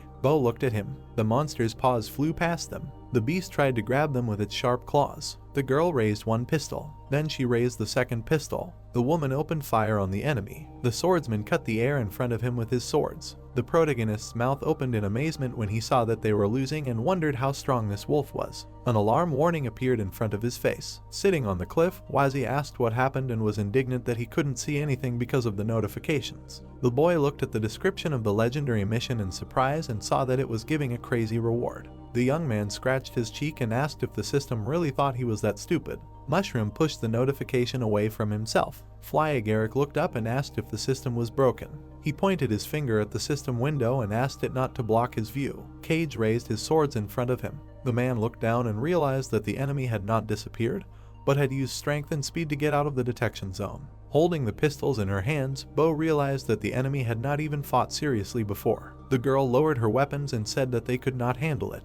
The kid grinned and asked if they finally realized how big the gap was between them. The swordsman raised his eyebrows. The woman's eyes widened in fear. The wolf loomed over them and declared that the two of them would definitely not be enough to kill him. The monster punched the warrior. He punched the shooter with his second fist. The mushroom generals flew back. Standing in a cloud of smoke, the monster declared that in the end, pawns will always be pawns. The monster frowned menacingly and added that he had always been a king. The mushrooms fell right at the feet of the mysterious ghost. Lying on the ground, Bo said that he did not need his protection. Cage asked her to leave and explained that they could not handle him. In front of them was cracked earth. The protagonist continued to watch the battle from above. Wazi scratched his hat and asked if his relatives could not see this shadow. The pig smiled. The guy assumed that this could be the follower of the demon god Golem. Binary code ran in his eyes thanks to the reading skill. The numbers enveloped the stranger in the robe, but an error message appeared. Scratching his chin, the young man remembered that the system usually tells him the level is too low when the reading fails and wondered what the reason for this error was. The stranger looked up. The mushroom opened his mouth in fear when he realized that the monster was looking straight at him. Suddenly, the ghost disappeared from the battlefield. At the same time, a shadow appeared right in front of the Fly Agaric. The player stared at it in amazement. The protagonist clenched his teeth and felt a strong pressure. Beads of sweat appeared on his tense face. Wazi looked at the monster nervously. Suddenly, he lowered his gaze. Looking at the pig, the guy noticed that she did not react at all, and wondered if his companion did not see this monster either. Dark energy soared into the air. A sharp blade appeared at its end. The stranger pointed it at the young man. Looking at its tip, the mushroom realized that it couldn't move and thought that it shouldn't tremble, otherwise the stranger would understand that it was seeing it. The Fly Agaric frowned and tried to figure out what to do in such a situation. Suddenly, the player smiled. The protagonist began to wave his arms and legs. The ghost looked at him in amazement. Wazi began to roll in different directions. The pig opened her eyes. The pig looked back. The guy called himself a simple and remarkable mob. The piglet smiled happily. The beast ran to his comrade. She began to wave her tail. The boar stuck out her tongue. The young man invited her to play. The mushroom frowned and thought that it would be suspicious if he continued to just roll on the ground. The pig looked at him with displeasure. The Fly Agaric pouted and asked her to push him towards the forest. The player stared at his companion and asked if she understood everything. The pig nodded affirmatively. The piglet rolled her friend forward. The protagonist rolled forward. The beast threw him into the air. Wazi found himself on the edge of a cliff. He smiled nervously. The boar began to lick him. The guy's eyes widened and he was outraged by her behavior. The shadow watched them closely. The stranger froze in place. The stranger turned around. The young man noticed that the monster was leaving. A bell appeared in his hand. The monster began to shake it, and a ringing sound was heard. Smoke was coming out of a funnel on the ground. It was dark in the deep pit. Suddenly, two red gazes appeared in it. Clouds swirled in the sky. A waterfall roared near the cliff. The paw of the kid flashed in the air. The wolf hit the mushroom generals. They remained on their feet, but flew back several meters. Blood gushed from their mouths. Cage's eyes widened in horror. An endless stream of blows was approaching them. The man raised his swords in front of him. The warrior began to swing his name, fending off the enemy's attacks. The swordsman clenched his teeth in rage. The monster was approaching from afar. Mushroom frowned and noticed that his enemy had slowed down. The monster continued to swing his fists. Cage realized that he could not parry his blows forever. The beast continued to move forward. A sly grin shone on his face. Bo pulled out a clump of her hair. The girl fired it at the enemy. The net opened in the air. The child lowered his head and inhaled air. The wolf blew forward. A gust of wind tore the net to shreds. Camera mushrooms appeared from under the ground. They pressed the buttons on their heads. A bright flash illuminated the enemy. The monster looked ahead, not noticing them. The monster pointed to his eye and asked if they had not noticed that he was blind. The woman frowned and realized that none of her attacks worked. An enemy fist appeared in front of her face. The man jumped forward and protected his girlfriend. A powerful blow landed on his jaw. Blood gushed from his mouth. Despite this, the swordsman remained on his feet. Suddenly, the mushroom generals looked up in fear. A wave of 1,000 blows was approaching them. The heroes closed their eyes. Suddenly, there was an explosion. The mushrooms looked forward in amazement. The king stood in front of them. There were many marks from blows on his leg. The fly agaric raised his hand. The beast frowned and was surprised that his opponent was still alive. The kid began to strike endlessly and promised to finish him off for sure this time. The boys opened their mouths wide and shouted that they needed to retreat. His Majesty, without turning around, objected to them. Cage menacingly frowned and shouted that they were not just his subordinates and would never leave him. The mushroom flashed his burning eyes and screamed. The man rushed forward and said he refused to obey the order. Suddenly, Bo put a gun to his temple. A shot rang out and the swordsman fell to the ground, bleeding from a wound in his head. The girl gritted her teeth and ordered him to obey the king. Garrod appeared next to her and said that he thought this was the end of them. The woman turned and asked what he was talking about. The old man closed his eyes and asked if she had ever heard of the demon god Gollum. The cowgirl widened her eyes and asked if he was referring to that old legend. With a stern frown, the sage replied that it was not just a legend and explained that anyone who accepted Gollum's power would gain the appearance of the demon king, but at the same time lose their minds and become just a pawn for the real king. Looking at the mushroom, the wizard explained that he accepted this power to protect them. Filled with anger, the fly agaric opened its mouth wide and let out a battle cry. The wolf twitched its nose. Turning its head, the monster felt the same feeling as the day Fenrir took its throne and asked what this was. Swinging its fist, the monster called these memories unpleasant. The sorcerer declared that this battle would be over before their leader completely transformed. Garrod spread his arms, asking his comrades to take care of the next king, and said that the future of their kingdom depended on the two of them. The archer's eyes widened and asked what this meant. The old man thrust his staff into the ground and asked for their permission to let them escape. Sharp petals emerged from the ground. Cage and Bo were inside them. The mushroom digger's bud snapped shut. At that moment, the monster dove back underground. Looking at the hole left behind, the sage remembered how he had raised 3 generations of rulers of this kingdom and asked the king for permission to accompany him in this battle. His Highness gritted his teeth menacingly. Smoke was coming out of the monster's mouth. The beast swung its fist with force. There were many wounds on the mushroom's body. The baby opened his mouth wide and concentrated all his strength in his paw. His fist approached the fly agaric. A powerful explosion was heard in the sky above the valley. The wizard looked up in fear. The wolf smirked and said that it had been too long since he had used that move. His nose twitched. The monster's eyes widened in shock and asked how that was possible. A dark silhouette was visible in the distance. The monster noticed the mysterious magical power and felt that strange feeling only getting stronger. The king, shrouded in fog, took on a demonic form. Red eyes appeared on his hat. His mouth had many sharp fangs. Instead of his hands, tentacles grew. A fallen mushroom rose above the valley. A viscous liquid was dripping from its tentacle. The sorcerer watched from afar. The tentacles touched him. Garrod took the honor of sacrificing himself if it made their master stronger. The tentacles wrapped around his body. They squeezed him hard. The staff fell to the ground. His Majesty trembled. The bud on his head opened. A viscous liquid flowed down his body. The fly agaric walked forward, leaving a trail of small mushrooms behind him. The beast opened its mouth in amazement. The kid kicked his opponent. The wolf clenched his teeth and decided that this was the same power that Fenrir had. Another blow hit the king on the head. The next blow hit his leg. The monster began to rush around him, continuing to attack. Suddenly the monster stopped and declared that his enemy would end. He clapped his hands. The beast made a dash forward and called on his opponent to say goodbye to life. His Majesty stood with his back to him. At that moment, the mushroom turned around. Steam came out of his mouth. The fly agaric took a deep breath. Demonic smoke burst out of its pores. The poisonous gas reached the kid. The wolf spun around himself, being in the air. The monster pushed off the mushroom cap. He managed to jump out of the cloud of smoke. The beast grinned and explained that neither magic nor poison affected its fur, so as long as its eyes and nose were closed, the spores would not harm it. Suddenly, the beast closed its eyes. Mushrooms grew on its arm. It asked how this was possible and began to lose health points. The baby bit into its arm and thought that it was all because of the scratch that Cage had given it. The wolf spat on the ground and decided that it was not that important. The torn-off paw fell to the ground. Mushrooms began to grow from the fresh wound. The monster wondered when this infection had managed to spread to the arm. Without wasting time on thinking, the monster tore off its arm. Spores appeared on its shoulder and legs. The beast opened its mouth wide and asked its mistress for help. The mushrooms spread all over its body. Lilith, with tears in her eyes, cried out his name. The girl ran to her pet. The baby's eyes widened in fear and begged to be saved. The girl opened her bag and asked him to come back. The wolf jumped into it. Hanging the bag over her shoulder, the monster tamer asked him not to worry and promised to ask their leader to help him heal. Suddenly, a bright flash lit up her face. The glow was coming from the bag. The guild member looked at her in fear and asked what was happening. She squinted and wondered why her mana was starting to drop so quickly. Suddenly, her bag exploded. The monster's eyes dimmed. His body became a perfect cap for a mushroom. His owner fell to the ground and called out to her pet. Tears welled up in her eyes. Lilith lost consciousness and lowered her head. A bubble appeared around her. A magical barrier lifted her into the air. Marion floated in the sky next to the bubbles in which her fallen comrades lay.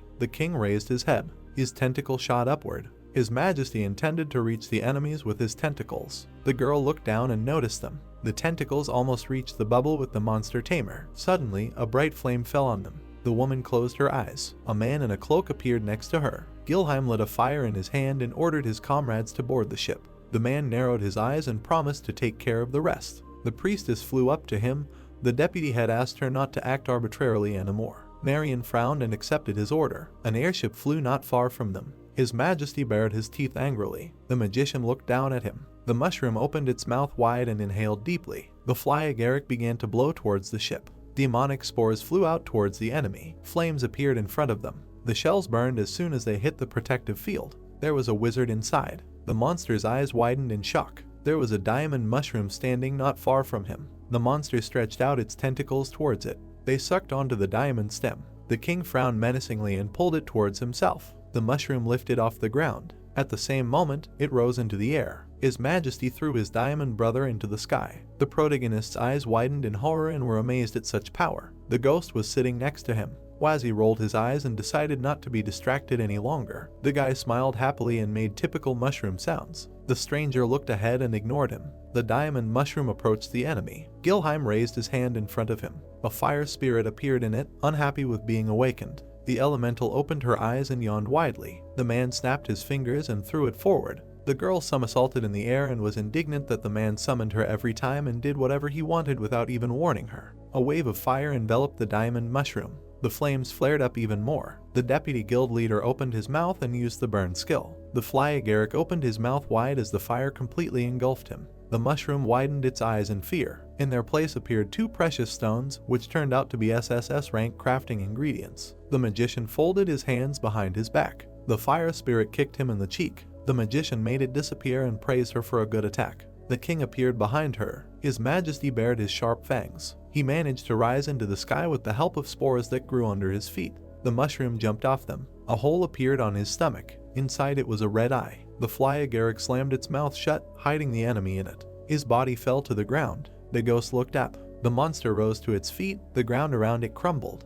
The monster slowly walked towards the cliff. It looked up at the sky and roared. Suddenly, bubbles began to inflate on its body. The king frowned sternly. The bubbles grew larger and larger. His body shook. Suddenly, it turned into a cluster of huge growths. A huge explosion sounded from the very inside of the king. Gilheim rose to his feet, using the Phoenix Rebirth skill. In his hands was a golden crown. On both sides of him, the eyes of the diamond mushroom were flying. Flames were burning under his feet. Looking down, the man thought about how the level 60 monster had basically forced him to use one of his trump cards, and he was glad that no one saw it because he was very ashamed. The deputy leader flew into the air. The mage pointed his hand towards the ground and decided that he needed to get rid of the evidence. A fiery whirlwind appeared in the sky. Meteorites flew out of it. They fell on the Mushroom Valley. The protagonist opened his mouth in fear. There was nothing left of the Mushroom Kingdom. The ghost looked ahead and sighed heavily. The stranger lowered his head. His body turned into a cloud of dark energy. Wazi, who was lying next to him, hoped that the monster had gone away. He pushed the pig and asked her to wake up because they urgently needed to leave here. The pig opened her eyes. She got to her feet and looked around. Suddenly, new meteorites appeared in the sky above them.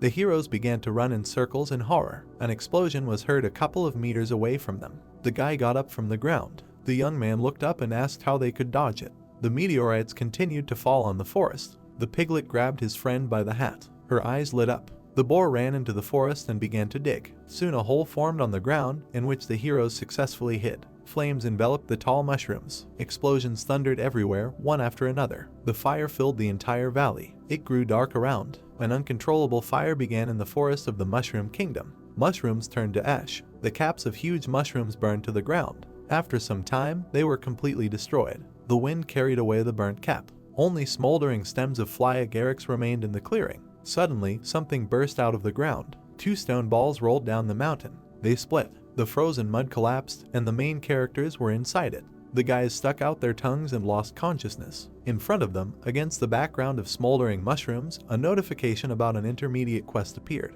Suddenly, the heroes rose to their feet and received a level increase. The main character opened his mouth in shock. The fire continued in the Mushroom Valley. Wazzy sat down on the ground and said that this magician had completely destroyed an entire country with one spell. The pig frowned in disappointment. She looked at her comrade. The guy decided that it was not that the Mushroom King was too weak, but that the human warriors were too strong. Fly Agaric pushed the pig away. Suddenly, his hand froze. The mushroom looked at his hands and wondered if he would seem weak compared to these strongmen even if he became the ruler. A system window appeared above his head with a description of a medium difficulty mission. The player looked at it and declared that he no longer wanted to complete quests. A reminder appeared in front of him that completing quests and evolving was the fastest way to increase his strength. The protagonist jumped to his feet. He looked closely at the notification. Wazzy lowered his head and said that he would no longer grow and had already decided everything for himself. The guy clenched his fist. The young man raised his hand and declared that he wanted to become a brave mushroom. A giant tree grew in the clearing.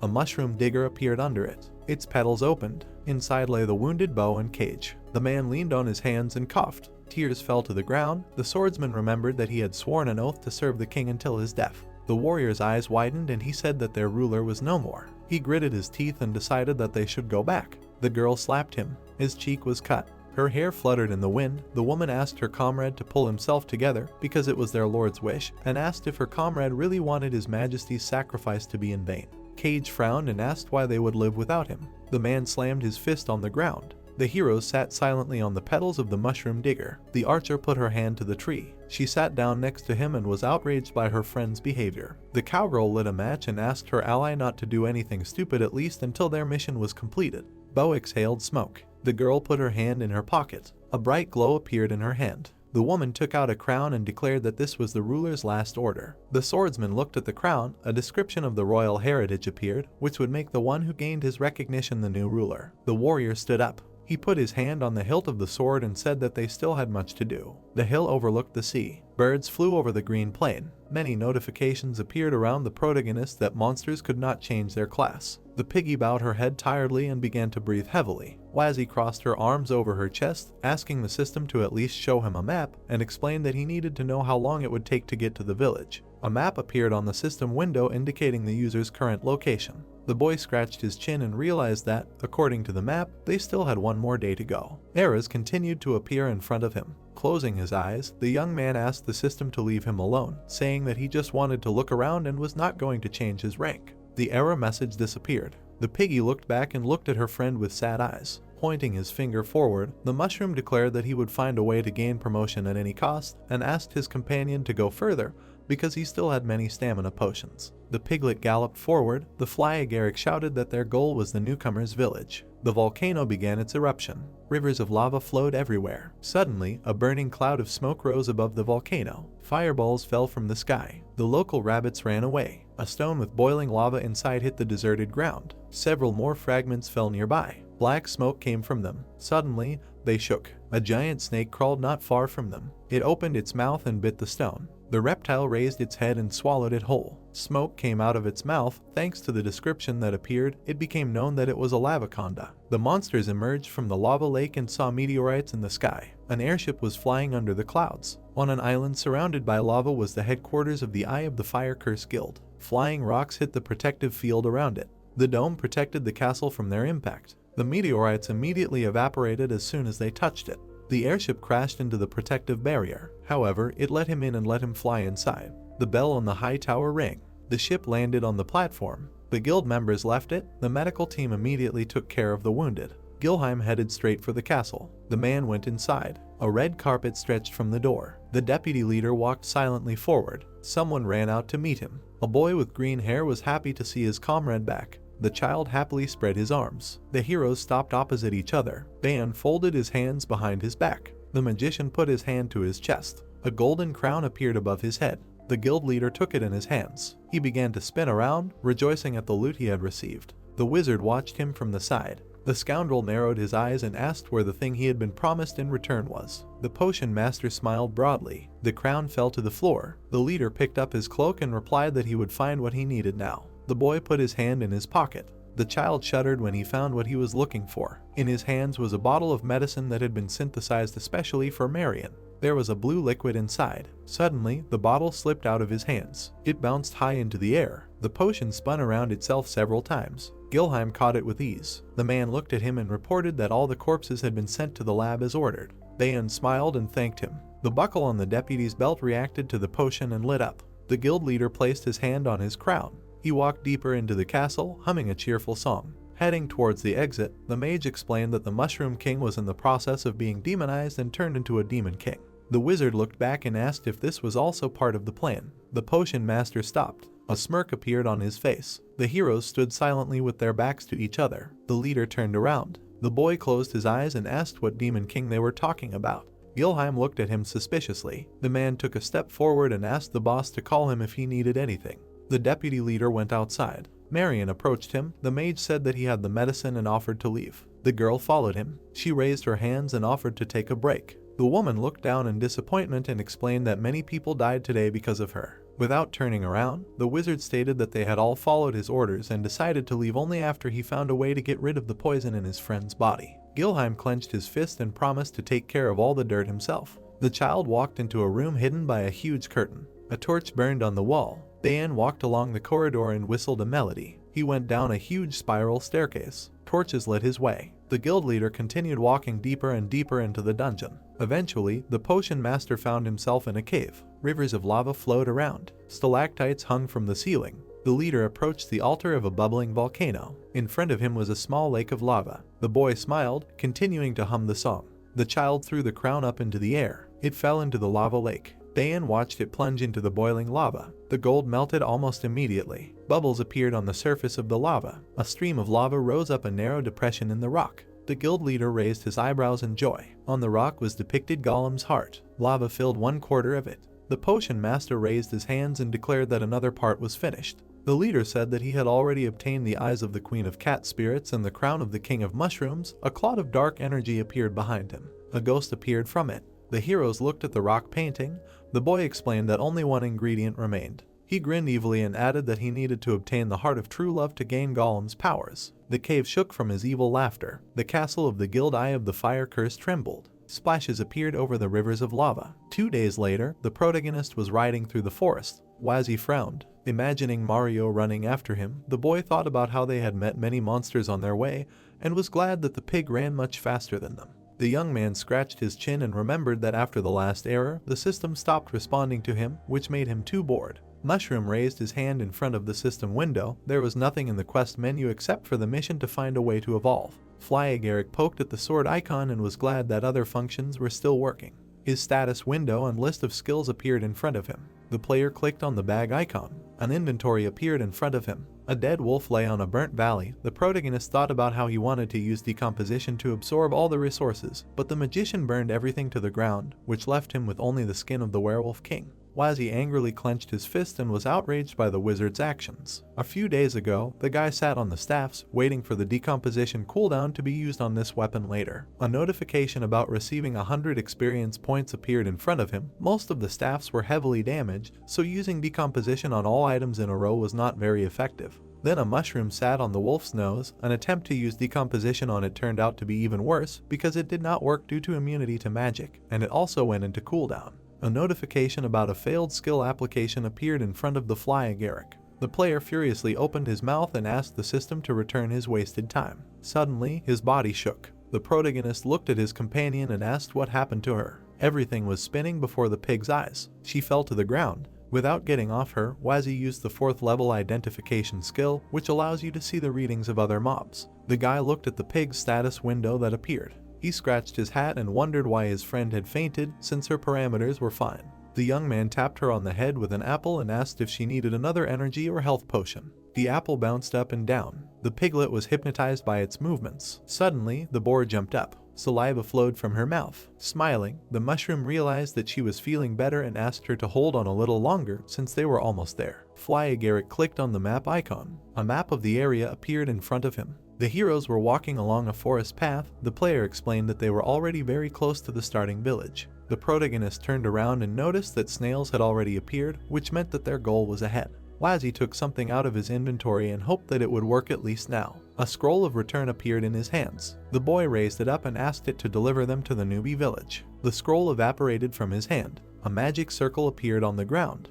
Waves of energy rose into the air. Suddenly they sparkled. The magic circle dissipated. Seeing a notification that monsters cannot use recall scrolls, the boy got angry that the system kept giving him all sorts of restrictions and errors. A description of a medium difficulty mission appeared in front of him. Brushing it off, the mushroom asked the system not to touch him and said that he wanted to become a brave man and that no one could stop him. The flyagaric jumped to the ground and decided that there was nothing to worry about because he had nowhere to rush anyway. In the memory, a whole bunch of children ran out of the portal. Grinning maliciously, the player realized that he would be able to evolve at level 20 and change classes, and thought that the newbie village was the most reliable way to earn experience and level up. The protagonist slapped his companion on the back and said that it was time for them to go. Wazzy looked at her with fear and asked if she should give him another health potion. Someone was watching them from behind the bushes. The boar had a fiery mane on his head. A reflection of a pig appeared in his eyes. The guy looked out from behind the bushes and saw a portal. Behind him, snails gathered happily. The young man frowned and used identification to read the description of the teleportation gate of the starting village. Scratching his chin,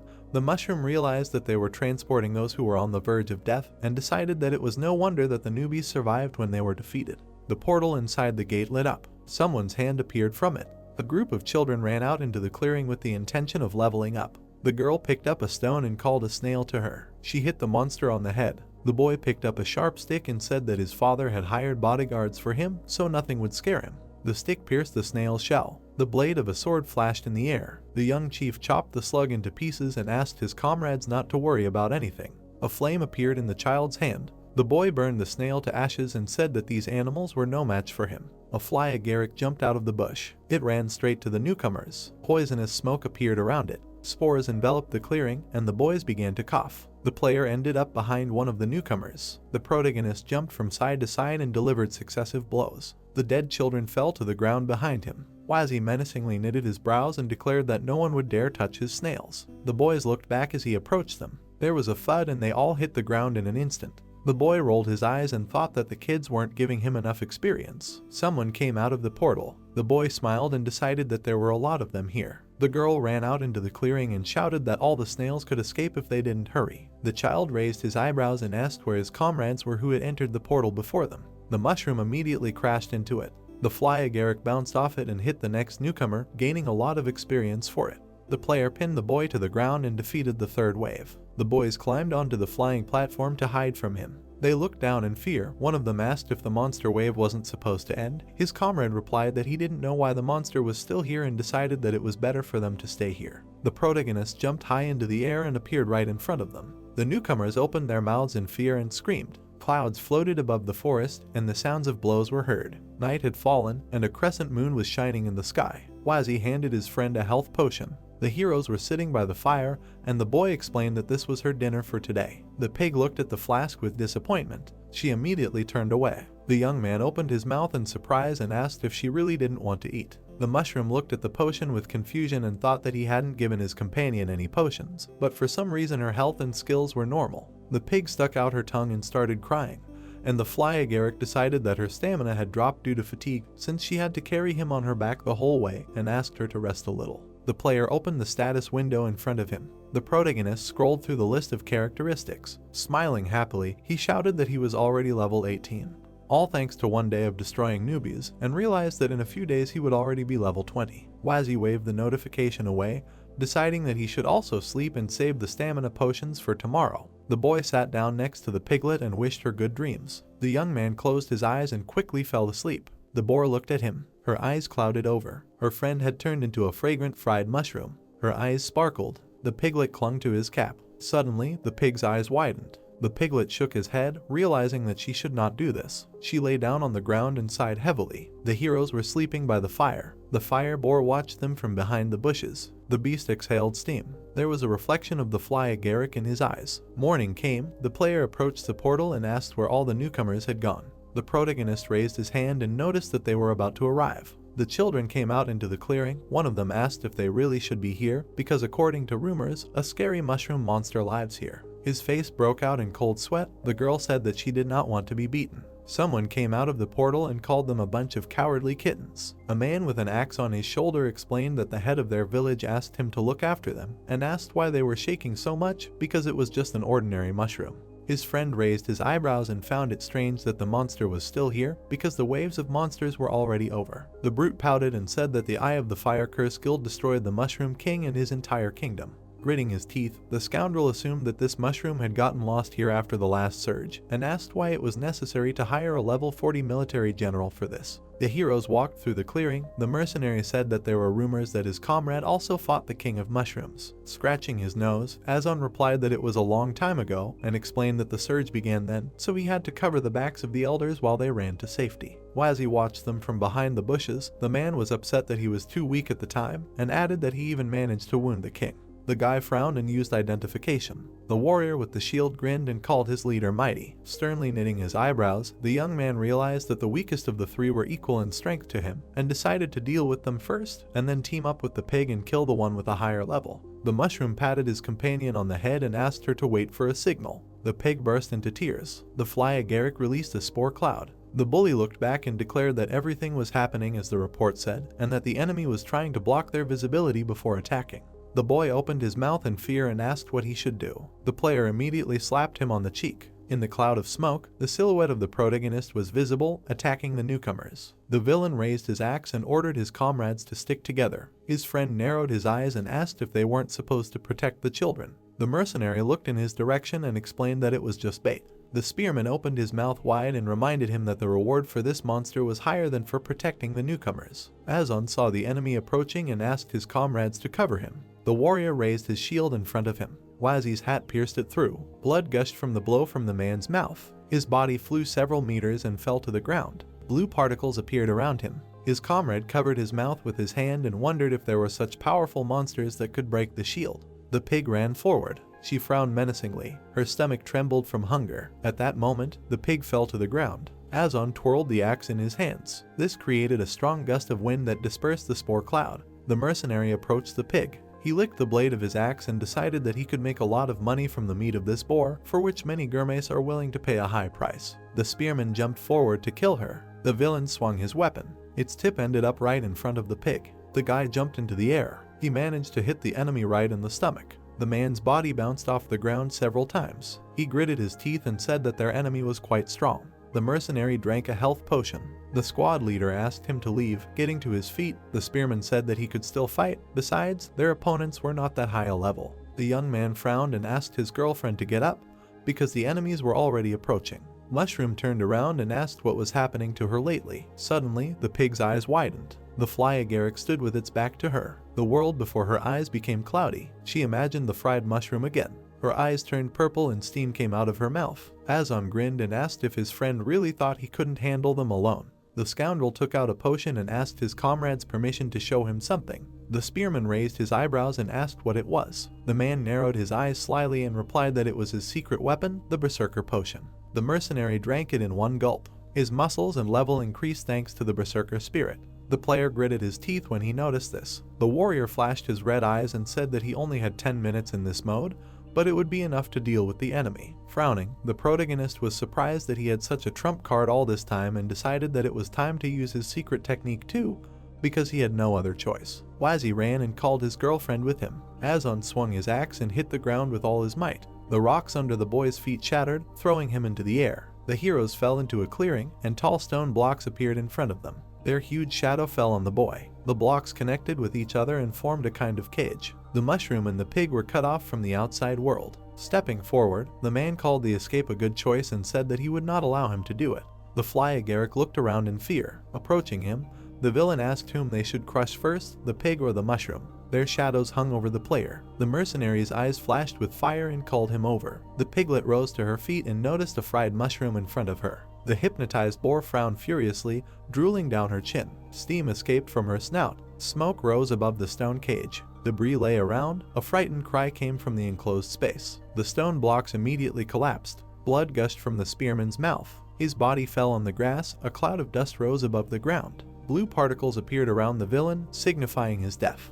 Gritting his teeth, the wounded Azan shouted that this could not be, because he was under the influence of a berserker potion, and asked how it was possible to lose to an ordinary pig. The pig gave him a hoof on the stomach. The pig climbed onto his chest. She grabbed him by the bandage and began to throw him from side to side. The piglet threw the man high into the sky. The mercenary fell somewhere in the forest. Blue particles rose above the trees. The system window with an image of the main character showed an increase in level. The same notification, but with an image of a boar, notified of an increase in level. Wazzy opened his mouth in shock and asked when his girlfriend had managed to level up so much. The pig was sitting in the middle of the clearing. She turned around, her gaze ominous. The boy asked what had happened to her, widening his eyes in fear. He decided that there was definitely something wrong with her. The pig was looking at him and drooling. Steam was coming out of her nostrils, and her eyes were purple. The boy clenched his teeth in horror. Summoning a system window in front of him, the mushroom saw that his recognition had increased to level 5 and decided to see what the problem was. A window of her status appeared in front of the piglet, in which the 0 saturation value was highlighted in red.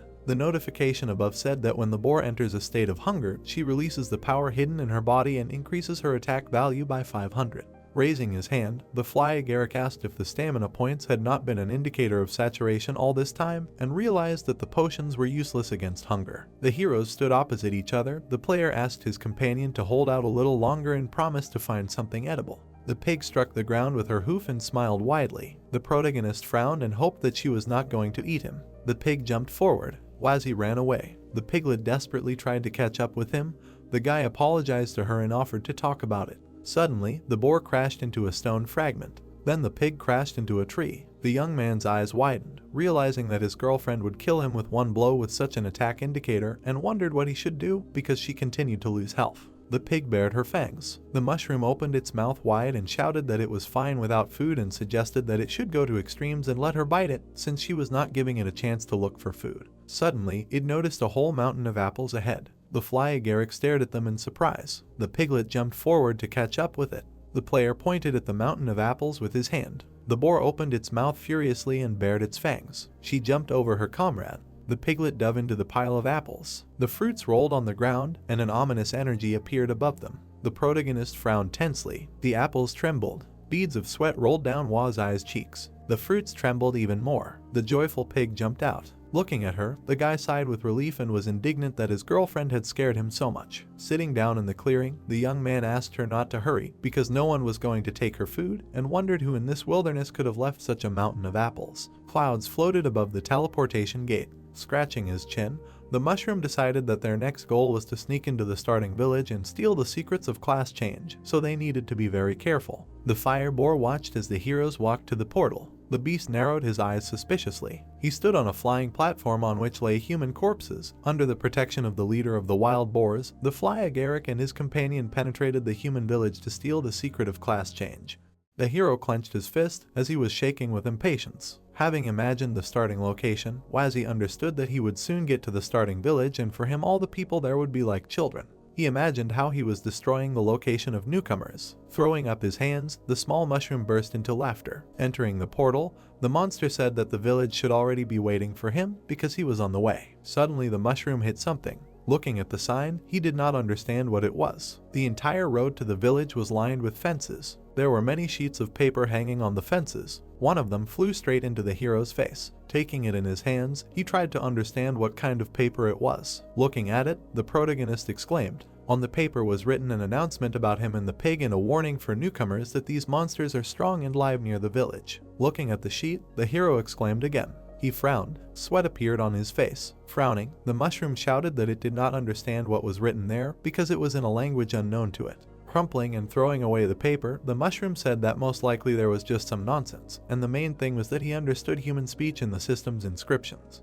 The sheet landed right in front of the snail. The entrance to the starting location was visible. One of the guards stood with a spear. The second knight used a bow. Many people were heading to the starting city. Suddenly, a certain bird appeared in the sky above the people. It hovered above the entrance. With its beak wide open, the monster gurgled. It rushed straight at some person. Everyone began to run away, while someone shouted that it was a high-level monster. The monster had already approached one of the people to attack. Suddenly, a hail of arrows pierced the bird. The protagonist's eyes turned white from what he saw. It was an ordinary guard of the starting village. Gritting his teeth, the hero said that he had already forgotten that villages are always guarded by incredibly tough enemies. Suddenly he looked at the pig. She was licking an apple. Having clasped hands, the mushroom said that he had a brilliant idea. Someone in a cloak was walking towards the entrance. Words were heard that high-ranking opponents began to appear more and more often in the village, and after all, the general had recently been defeated, and because of this, many daredevils had left the adventure path. Someone asked if this could be connected with the death of the Mushroom King, to which an answer was heard explaining that although the Mushroom King had annoyed the locals, he protected the village from more terrible monsters. Someone with a branch and an apple on it was walking into the city. He was already passing by the guards. Suddenly, one of the guards shouted at him to stop. The man in the cloak could not move from fear. Turning his head to the stranger, the knight asked not to forget to properly dispose of the apple scraps because littering in the wrong place can lead to a fine. The protagonist glued pig fluff to his face, making a mustache. Underneath was a pig that was going for an apple. The two of them were hiding under the robe of a magician. Smiling, the mushroom understood that he was a genius. The center of the newbie village was visible. The man, sitting behind the counter, was talking about sales on small and large health potions. The blacksmith was forging some kind of blade. A small eatery called Monster BBQ was visible. The hero was heading towards the library. Frowning, he realized that he had already been to such places hundreds of times in games, but in real life everything felt completely different.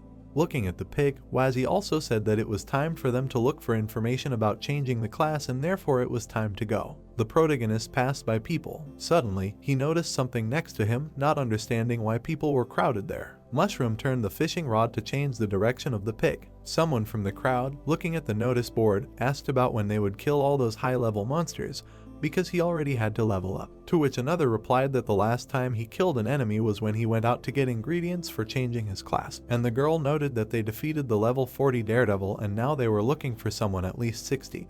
But she could not understand who at that level would want to return to the village of newbies. On the board was written the task of the village leader to exterminate monsters in the nearby territories. Looking at the board, the mushroom thought that someone said that the shells of the daddy snail are needed for changing the class. The girl, her eyes wide, asked what they should do since one snail shell costs 50 gold pieces and only the rich can afford it, and they, the common people, and if this continues, they will miss the class change ceremony this year. The guy, closing his eyes, answered that they have nothing to do, and since the ceremony is held in the afternoon, then even if they go out to look for shells, they will not have time anyway, not to mention the high-level monsters in the area. Raising her hand, his companion noted that the guy had met that monster twice, which is an ordinary mushroom, and also asked why they want to hire a level 60 brave man to kill him. Bowing his head, the guy replied that that mushroom is unusual because not only does it have skills that other mushrooms do not have, but it also knows how to think tactically and uses these skills wisely, and they could not hide from it even after climbing onto the platform. Sweat appeared on the hero's face because he understood why people stopped coming, because he scared them very much, and it's good that he did not meet a level 40 brave man, not to mention a rank 60 hunter. The young man, spreading his arms, said that the holy tree would emit energy for class change in the afternoon, and he was so envious of those who had time to prepare for the ceremony. Suddenly, the pig began to push under the protagonist. His eyes widened. One of the guys, pointing a finger at the pig, asked the others to look at it. With his mouth wide open, the little mushroom exclaimed that they were found out. Suddenly, the people walking around also paid attention to them. Even the blacksmith glanced at the mushroom. Holding his head, Wazzy understood that their identity was revealed, not understanding what to do next. Holding his head, Wazzy said that he could handle the noobs, but he would not be able to defeat the guards at the gate. He saw people walking along the streets of the city. Mushroom noticed that the mustachioed man was working. Sitting in the center of the street, the friends heard passersby talking about how cute they were and assuming that they were someone's pets. The protagonist, with his eyes wide open, was surprised by the reaction of the passersby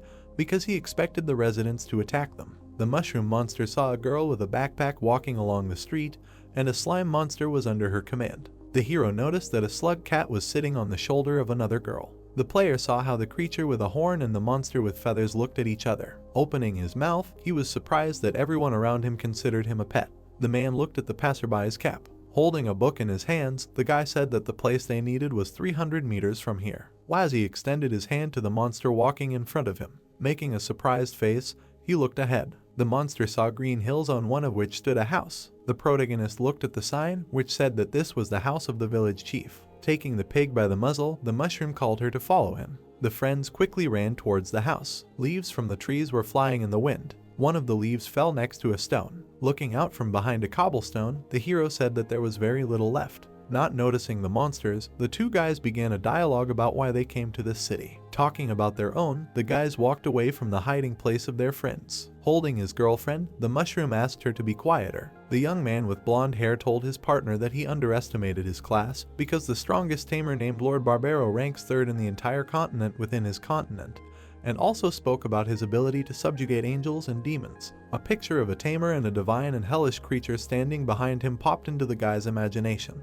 The young man with black hair reasoned that those creatures were stronger than high-ranking monsters and added that they were far from the level of Barbaro, to which he heard his friend's advice to dream big. Looking up, Wazzy was surprised that there were angels and demons in this world. Pointing to the clan leader's house, the young man said that they had many memories associated with this place. Looking at the building, the guy with the staff said that he also remembered this and was surprised at how many people were standing near the building. Turning his head, his friend replied that today was the class change ceremony. Tilting his head, the mushroom thought that the secret of the class change should be here. Opening his mouth, the fair-haired boy remembered that they promised each other to become the best tamers, and after that they ran off to different locations. Covering his face with his hand, the second traveler said that his friend's business was going better since he had 3 monsters under his command, including a mushroom monster and a pig with a rare ribbon. Closing his eyes, he replied that he had not tied up these pets. Opening their eyes wide, the boys looked at each other. They turned their heads in the direction where the main character and his partner were.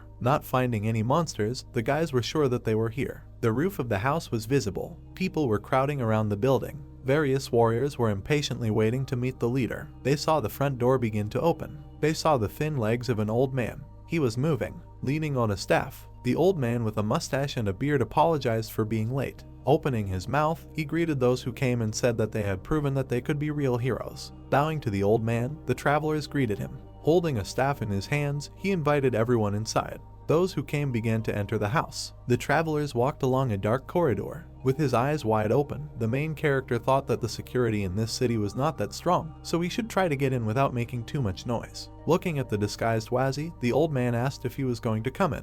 Taking a step, the hero stopped because of the leader's shout. Sweating, he thought that they had been exposed. The old man pointed his finger at the stick with the apple. Removing his finger, the old man said that you can't bring food with you. He took the stick from the hero. A moment later, the apple itself was in the man's hand. Opening his mouth, the piglet looked at the fruit he had taken away. Pulling the pig by the ears, the protagonist asked her to calm down. Swaying from side to side, the mushroom thought that without an apple, it was hard for the pig to show the right direction. Twisting, the hero asked the pig to go straight. With his eyes wide open, he looked up in surprise. He saw a holy tree in front of him. Next to this tree, the monster noticed shelves with many books. Raising his head, he looked at the crown of the tree. With his eyes wide open, he thought that from the outside this place looked like a small hut. The mushroom noticed a woman who had grown into the tree. Everyone there was looking at this girl. Opening his mouth, the old man asked those present to place the materials in front of the sacred tree. Facing the heroes, he asked them to hurry. Putting his hand behind his back, the leader said that after the prayer, the mother tree would open a new class for them the next day. The children began to pull out multicolored snail shells from their bags. Others began to read the prayer. Golden leaves began to fall from the tree. The little heroes sat in front of the bowls with their hands folded.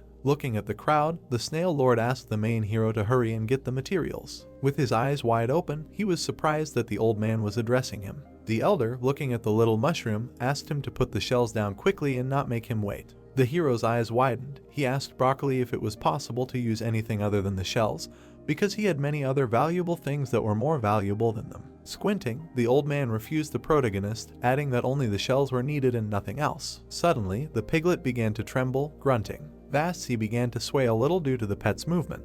With his eyes wide open, he realized that the leader's face had changed too much, because why did he need those damn shells? Suddenly, a notification appeared in front of his face that the task had failed. Gritting his teeth, the mushroom exclaimed that this was all very inopportune because they were in trouble now. Frowning, the elder asked if this was the language of monsters. He began to approach the hero. Walking towards him, the old man said that people do not hear their language when they communicate with each other, asking who he really is. Looking at the notification, the mushroom asked the system to leave him alone for at least 5 minutes because he had things to do. Bowing his head, the protagonist asked what the elder had just asked. Suddenly, the old man disappeared from sight. The hero frowned, not understanding what was happening. A second later, something flashed in front of his face. The old man swung his staff and was about to attack the mushroom. Suddenly, a message shone brightly right in front of his face. A bright light illuminated the entire hut. The old man slammed his staff onto the floor. He landed on one knee. Squinting, Broccoli did not understand where his opponent had disappeared to. The mushroom and the pig fell onto a platform called a prison.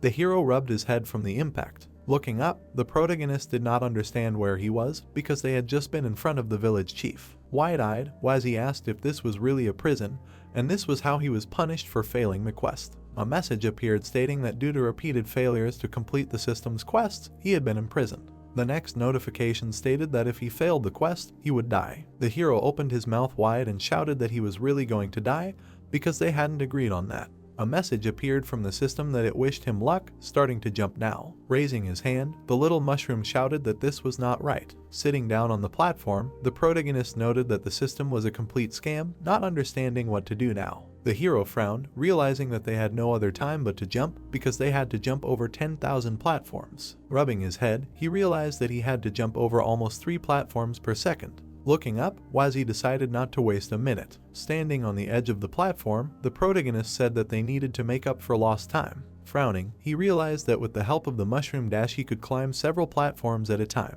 The little mushroom crouched down to dash. In one jump, he overcame 3 platforms. The pig looked at him. Looking at the assistant, he told her that it was not the time for fooling around because their lives were at stake. The piglet ran in circles. Bending over, Wazzy called her again because she was really going to spin around in place. The pet looked at him with wide eyes. Closing his eyes, the mushroom remembered that she could not jump. Suddenly, the piglet jumped off the platform. Platforms were visible. A cry of a small mushroom was heard. He jumped from his platform. The hero jumped several platforms in a second. The protagonist grabbed the piglet, putting her on his head. Sweat appeared on his face. Having fallen on the platform, he said that he was going to die now because he needed rest, but he still had about 9,000 jumps left. Taking a potion in his hand, the mushroom replied that he understood everything. He drank a potion of stamina restoration. Having put the pet on his head, the hero asked him to hold on tight. The small monster made another dash. The pig closed her eyes and opened her mouth wide. Suddenly, she sneezed, throwing them both off the platform.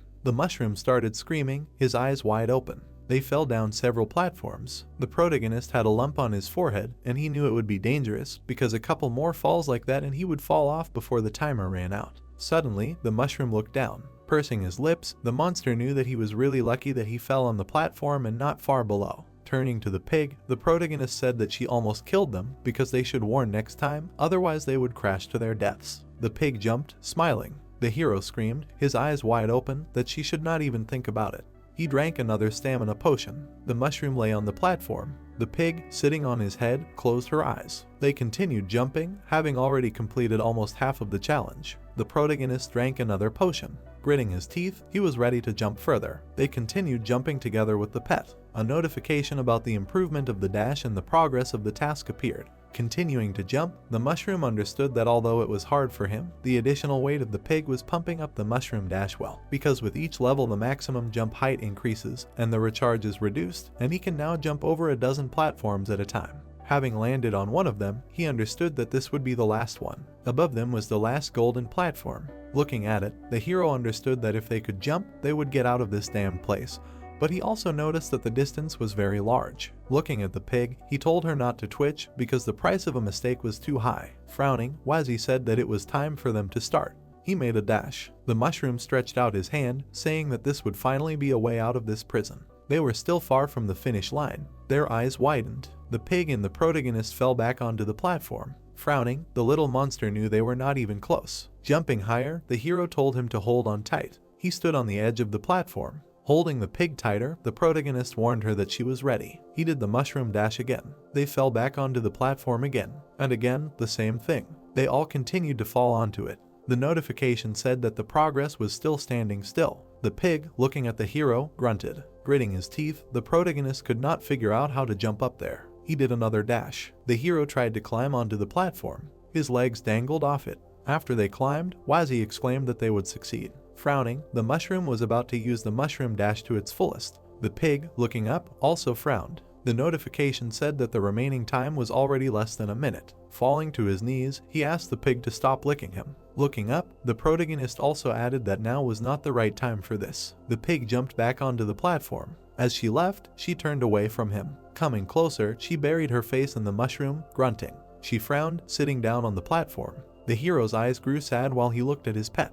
The pig smiled with her muzzle. A tear ran down the monster's face. The pig was licking him. He walked away from her and turned away. The mushroom crouched, preparing to dash. He jumped high into the air. Landing on the last platform, the hero understood that without the pig, his skill was more than enough to jump here, and perhaps this was all a setup to pump up his abilities. He turned back. The little monster looked down at the pig. Lowering his head, he also said that the system was his punishment, and perhaps it should not apply to the pig. A notification appeared that all those who remained here would die. The hero's mouth twisted. The message said that the remaining time was already about 40 seconds. Frowning, the protagonist looked down. The pig, raising her head up, also looked at him. Looking at the pet, the hero asked her for forgiveness. Suddenly, he stood up from his knees. The mushroom raised his head. Suddenly, he jumped. He flew straight to the pig. The monster landed on the platform to the pet. With wide eyes, the pig looked at him. Lowering his head, the protagonist said that he would not go anywhere without her. The pig, frowning, grunted angrily. She buried her face in the mushroom.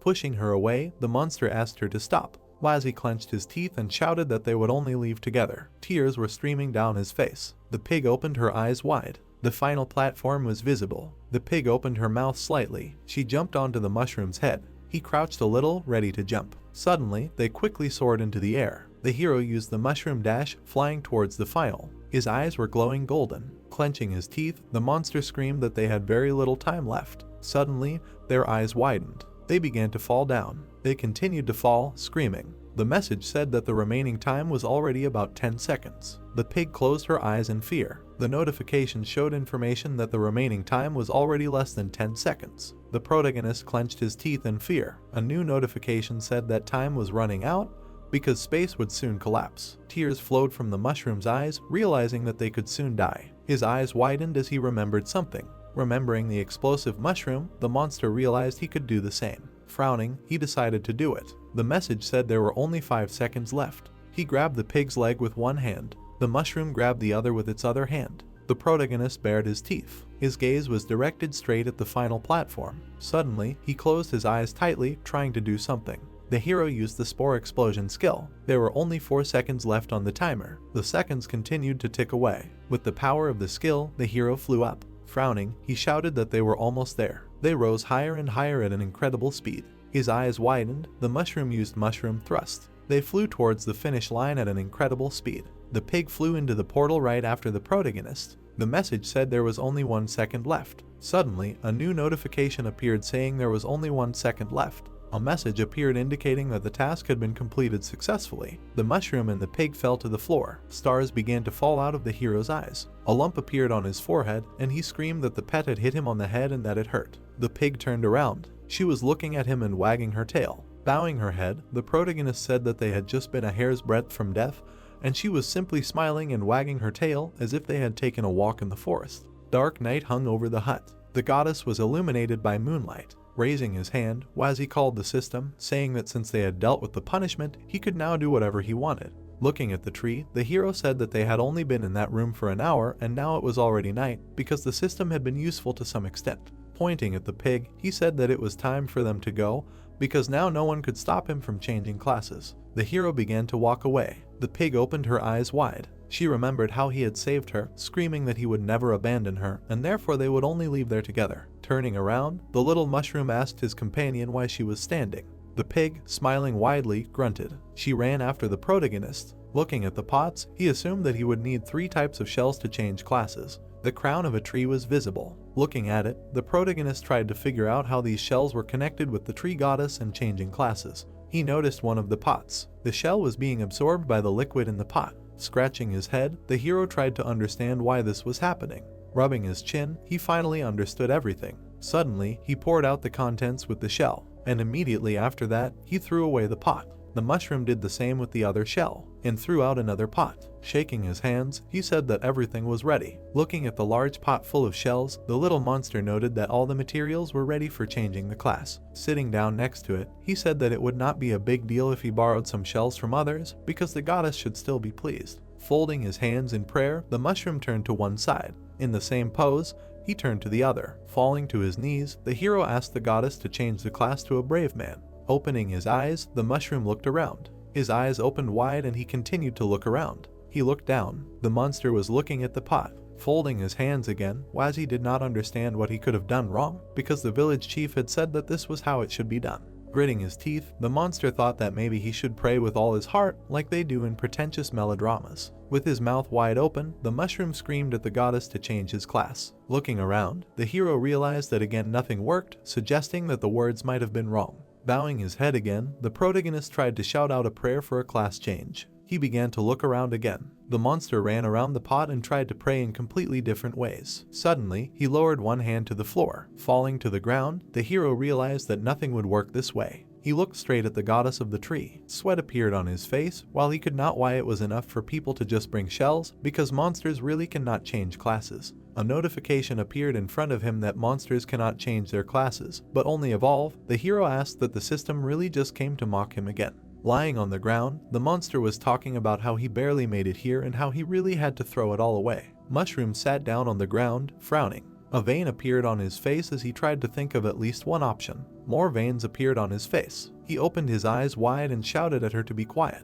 The pig was jumping and grunting. She was catching small green spheres flying around with her mouth. She jumped for one again. Frowning, Wazi asked her to stop eating everything, as she would get indigestion. The pig had leveled up one level. Mushroom opened his mouth wide and asked how she did it. Looking around, he thought that it might be because of the energy coming from the tree. Suddenly, one of those glowing spheres fell on his head. Thanks to it, the monster gained 50 experience. He brought his hand to it and used study. It was a concentrated magical power that humans could not interact with. Remembering all the people who were there, the monster realized that since a person can absorb it and therefore they use shells as a mediator. Suddenly an idea came to him. He noted that the secret to changing classes is not in shells, but in fireflies. The pig grabbed another firefly when it shouted at her to leave one for him too. The protagonist caught fireflies by jumping. Eating them, he realized that thanks to them, he can evolve. The hero was able to get 25 levels. The pig got 21 levels. The mushroom threw away an empty bottle of potion. The monster's body was covered in sweat while he was talking about how he raised so many levels, but his stamina is still like that of a mushroom, and he needs to try to gather all the spheres in one place and absorb them at once. Bending down, he turned to the pig, asking her to also drink the stamina potion. She continued to jump after the fireflies. The protagonist's eyes widened as he saw that the pig was level 28.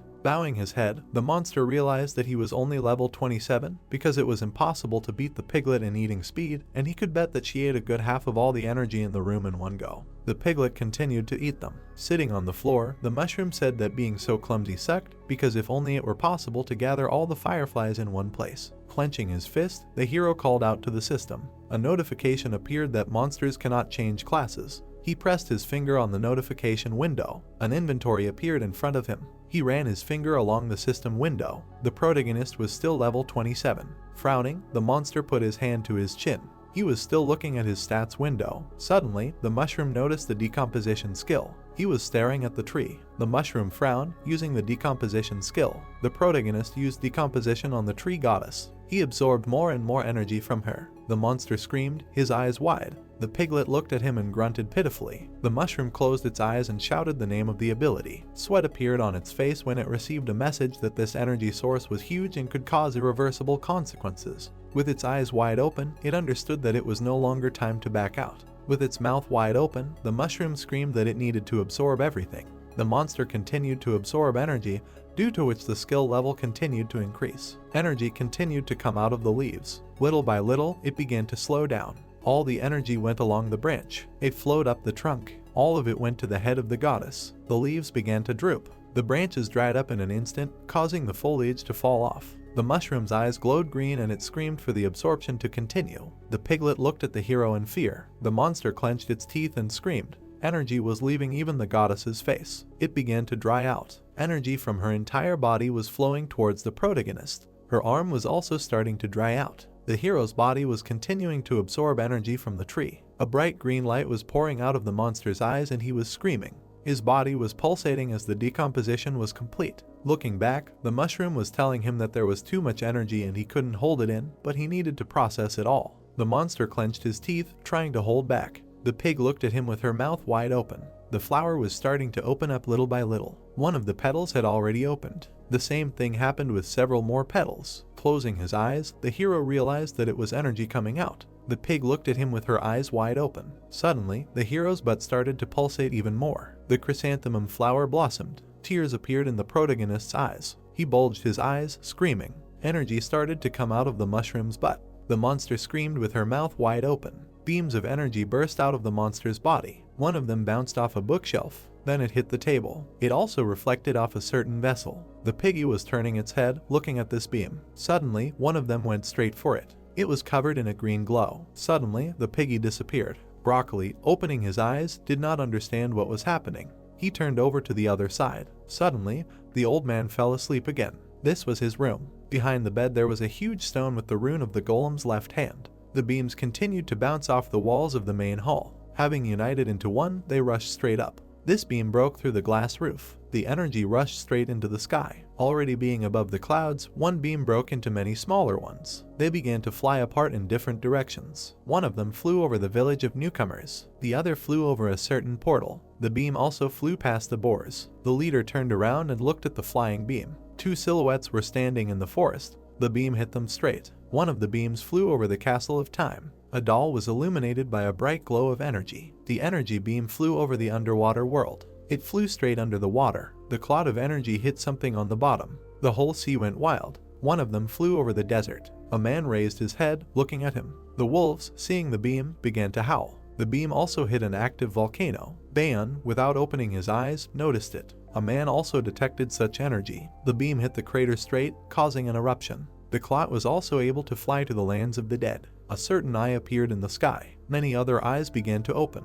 Many beams were visible, thanks to which that night the sky was illuminated with the beautiful light of 1,000 comets, as if rushing into a new era. A bird was sitting on the roof. Suddenly, it noticed a leaf flying. The bird flew after it. The village chief's hut was visible. Pots and shells were lying on the floor. The bookshelf was smoking slightly. Piles of leaves had also fallen to the floor. The hero was slowly trying to open his eyes. In front of him was a destroyed hut and some kind of message. The notification window looked broken. It had many words about improvement. Suddenly, a new one appeared, which said that the data reorganization was complete and a total of 5 million experience points had been absorbed. The new message said that the player had successfully changed the class to a brave mushroom. Opening his eyes slightly, the mushroom did not understand what he had done. His eyes widened when he realized that everything worked and he was now a brave man.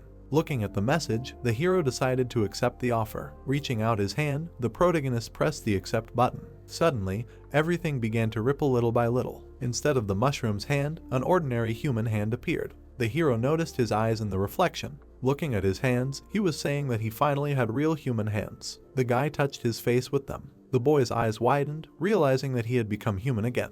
Raising and lowering them, the boy couldn't believe that he was not dreaming. Suddenly, he looked down. His eyes widened. The hero decided to check what was between his legs, but the censorship did not allow him to do so. The mushroom, winking, said that he was in place and ready for duty. Throwing up his hands, the boy shouted joyfully. Rubbing his chin, the boy called out to the pig. Stretching his hand back, Wazzy said that he needed to stand up, realizing that it was rather strange to feel long legs and not mushroom stumps. Suddenly, the hero felt the pig's muzzle with his hand. He held his hand on its muzzle. Holding his hand on her, the boy asked her not to fidget, because it was already morning and he needed to leave the elder's house. Squinting, the young man suddenly wondered why there were two pigs. Suddenly, the protagonist turned around, calling out to his pet.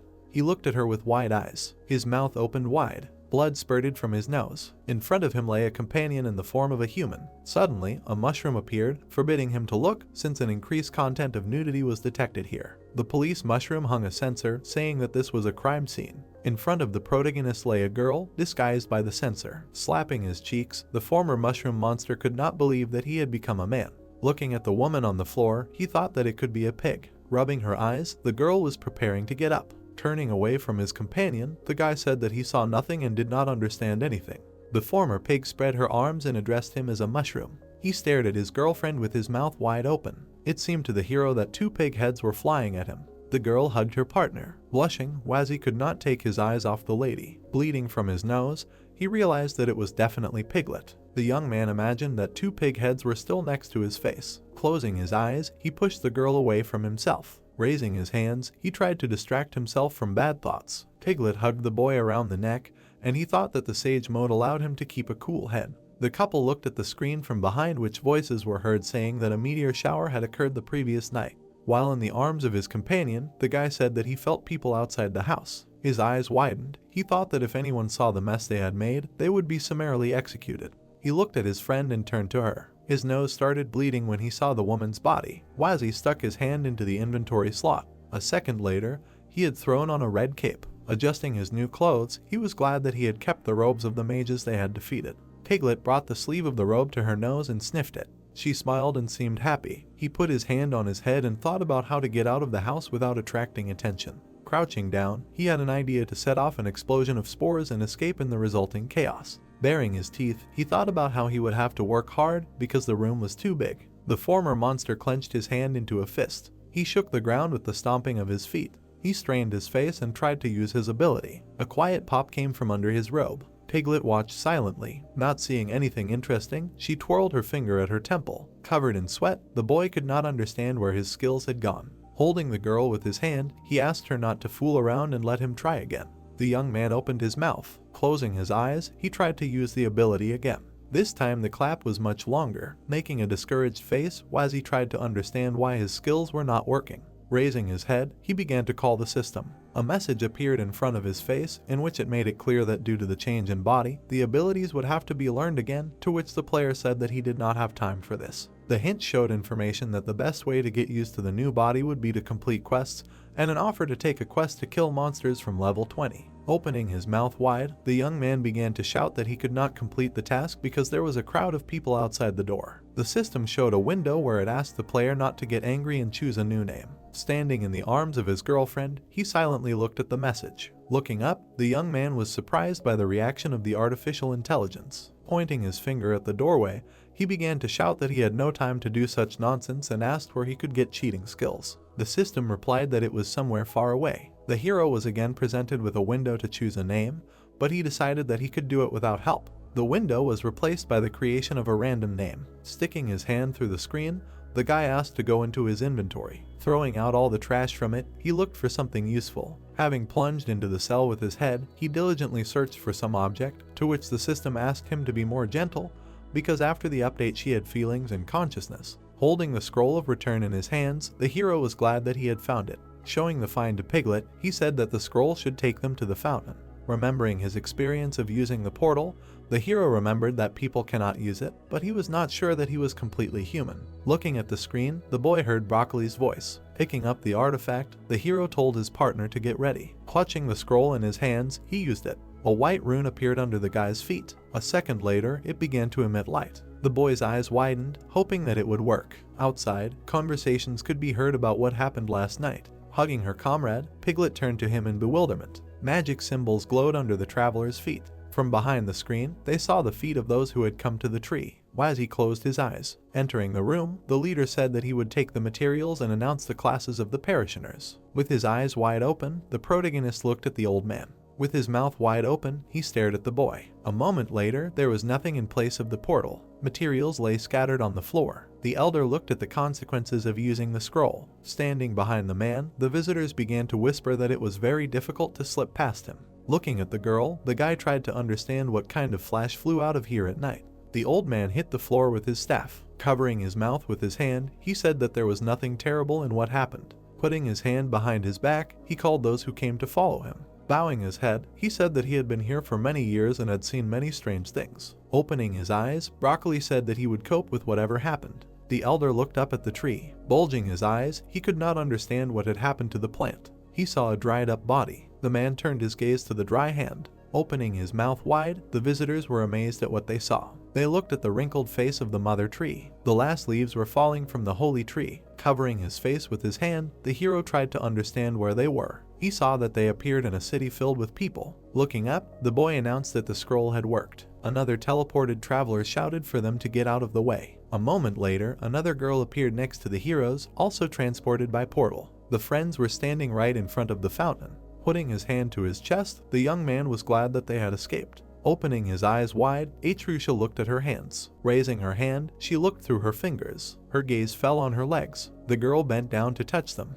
Putting his hand to his chin, Wazi thought about how he should get used to his new body before doing anything serious. Making a thoughtful face, he heard the shouts of passers-by around. They were looking in the direction of the heroes. Lowering his head, the boy looked at the ground. There he saw his companion, who was rolling on the floor in only a robe. Opening his mouth wide, he could not believe his eyes. Closing his eyes, he dragged the girl by the hands. Looking at the hero, Piglet frowned. Lowering his eyebrows, he decided that he needed to buy her clothes and a weapon. Shouting her name, the former pig jumped along the street. Going to the tailor, the hero spent 150 coins on clothes for his partner. At the gunsmith, the company left 200 gold. Looking at the screen, the boy saw that he only had enough money for a couple of stops and food, so he decided to find a way to earn a living. He felt someone grab him from behind. Turning around, the traveler saw Piglet pointing to a tray with food. Taking out the rest of the money, the protagonist agreed to buy food for his friend with it. The moon was visible above the city. Wazi was sitting at the table with his back to the lying girl. She was lying in bed with her eyes closed. Stretching his cheeks, the young man examined his face. A moment later, he looked under his lower eyelids. Smiling, he was pleased with his new form. Remembering his former self, the boy said that this body was very similar to his real one.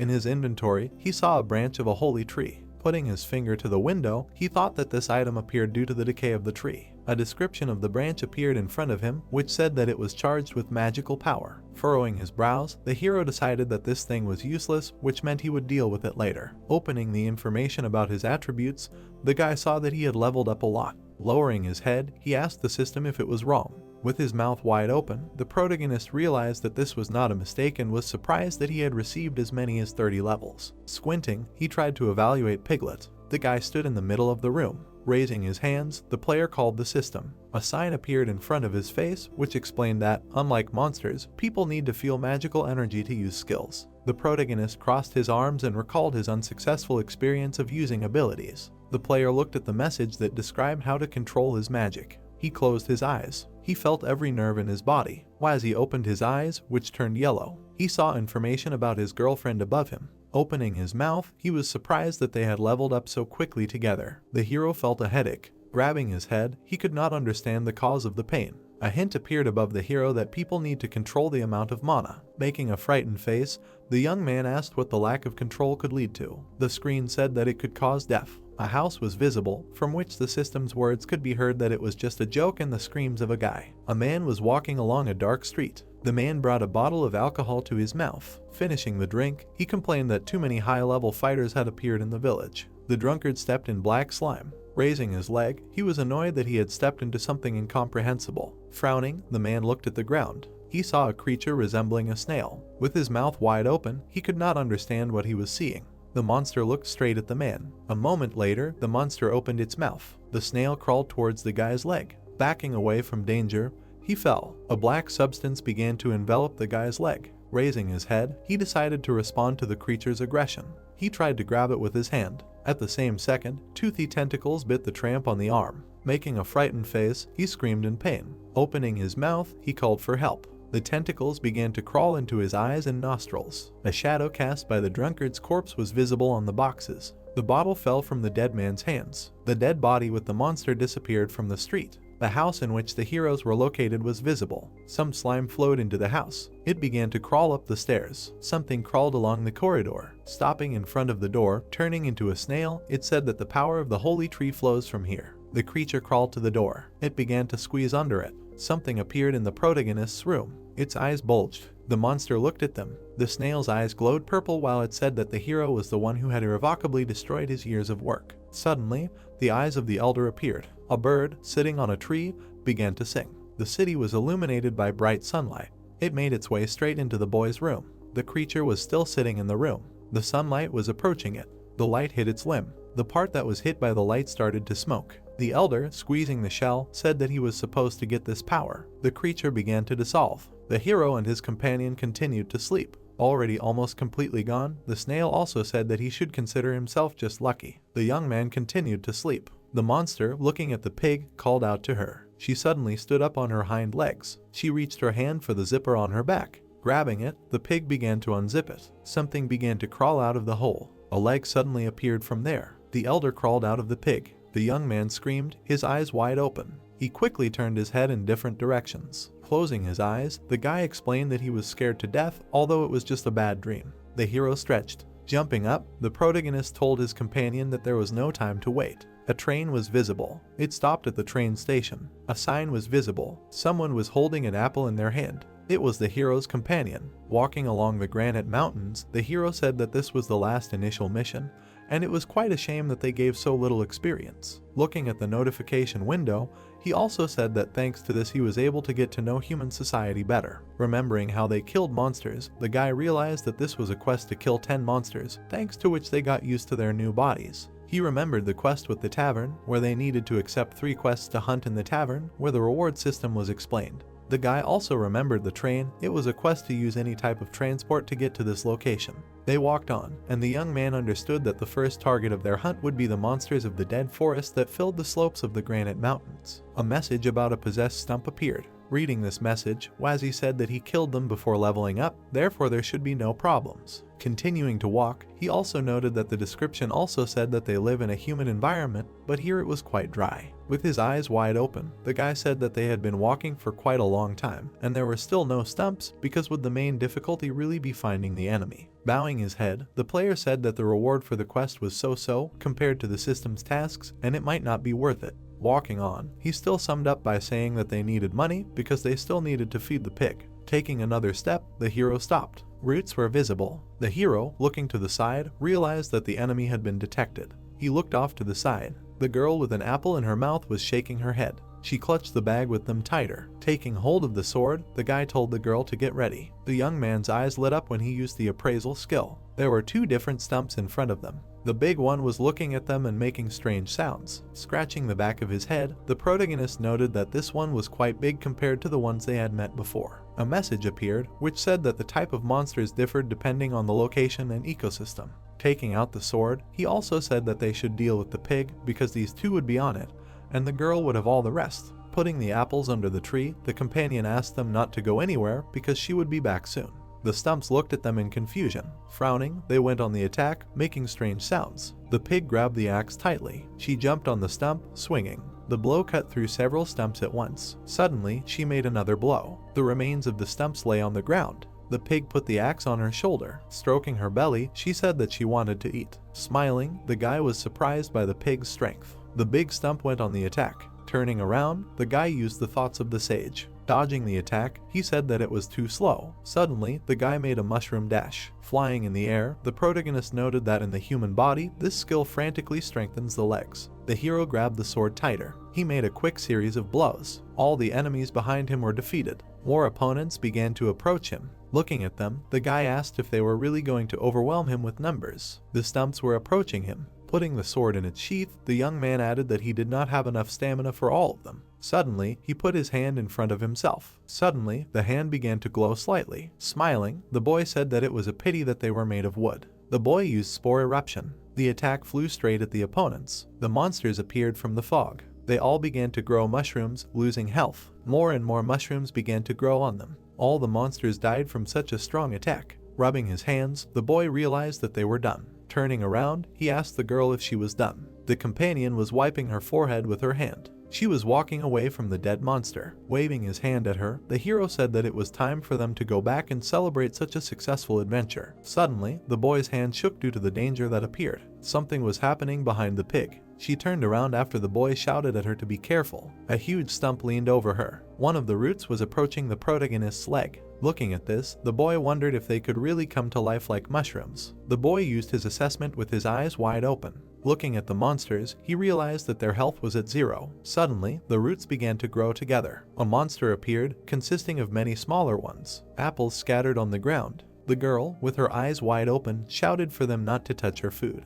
The monster took a deep breath. With his mouth wide open, the monster growled. It was an elder tree spirit. The girl covered her ears from the scream of the monster. The boy did the same. Gritting his teeth, he asked what was happening. The girl threw at the enemy, while the boy read the notice that this is an evolution when a large stump absorbs its brothers. Extending his hand, the boy shouted for her to wait because such a monster is too tough for them. Her axe broke from the first blow to the enemy. Frowning, the monster continued to make incomprehensible sounds. Suddenly, a root entwined her leg. The girl, looking at this, opened her eyes wide. Falling to the ground, she began to scream. Taking hold of the sword in its sheath, the protagonist rushed to help. He made several blows, destroying the roots. The girl fell, freed from the bonds. The hero caught her in his arms. With her eyes wide open, the pig called him a mushroom. Suddenly, the young man's sword broke into many pieces. The guy's knees began to tremble. Throwing his companion off his hands, the protagonist told her that she weighed as much as 3 tons. She fell to the ground. The girl dropped her embrace of the guy. She stood next to him, hugging the young man. A danger notification appeared.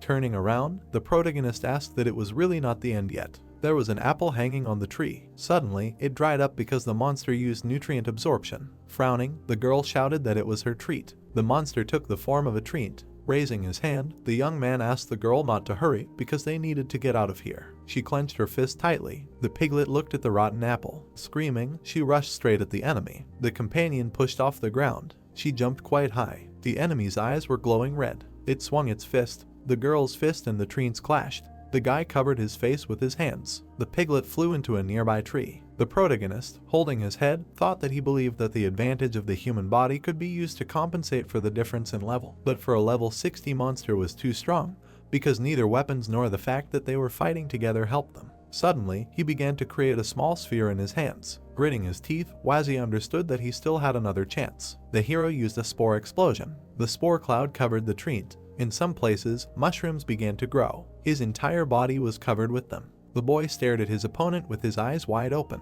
Trent lunged at him, using the ability to drop bark. The boy gaped, perplexed by such an ability of the opponent. Putting his hand in the inventory, he understood that he would probably have to fight back with what he had.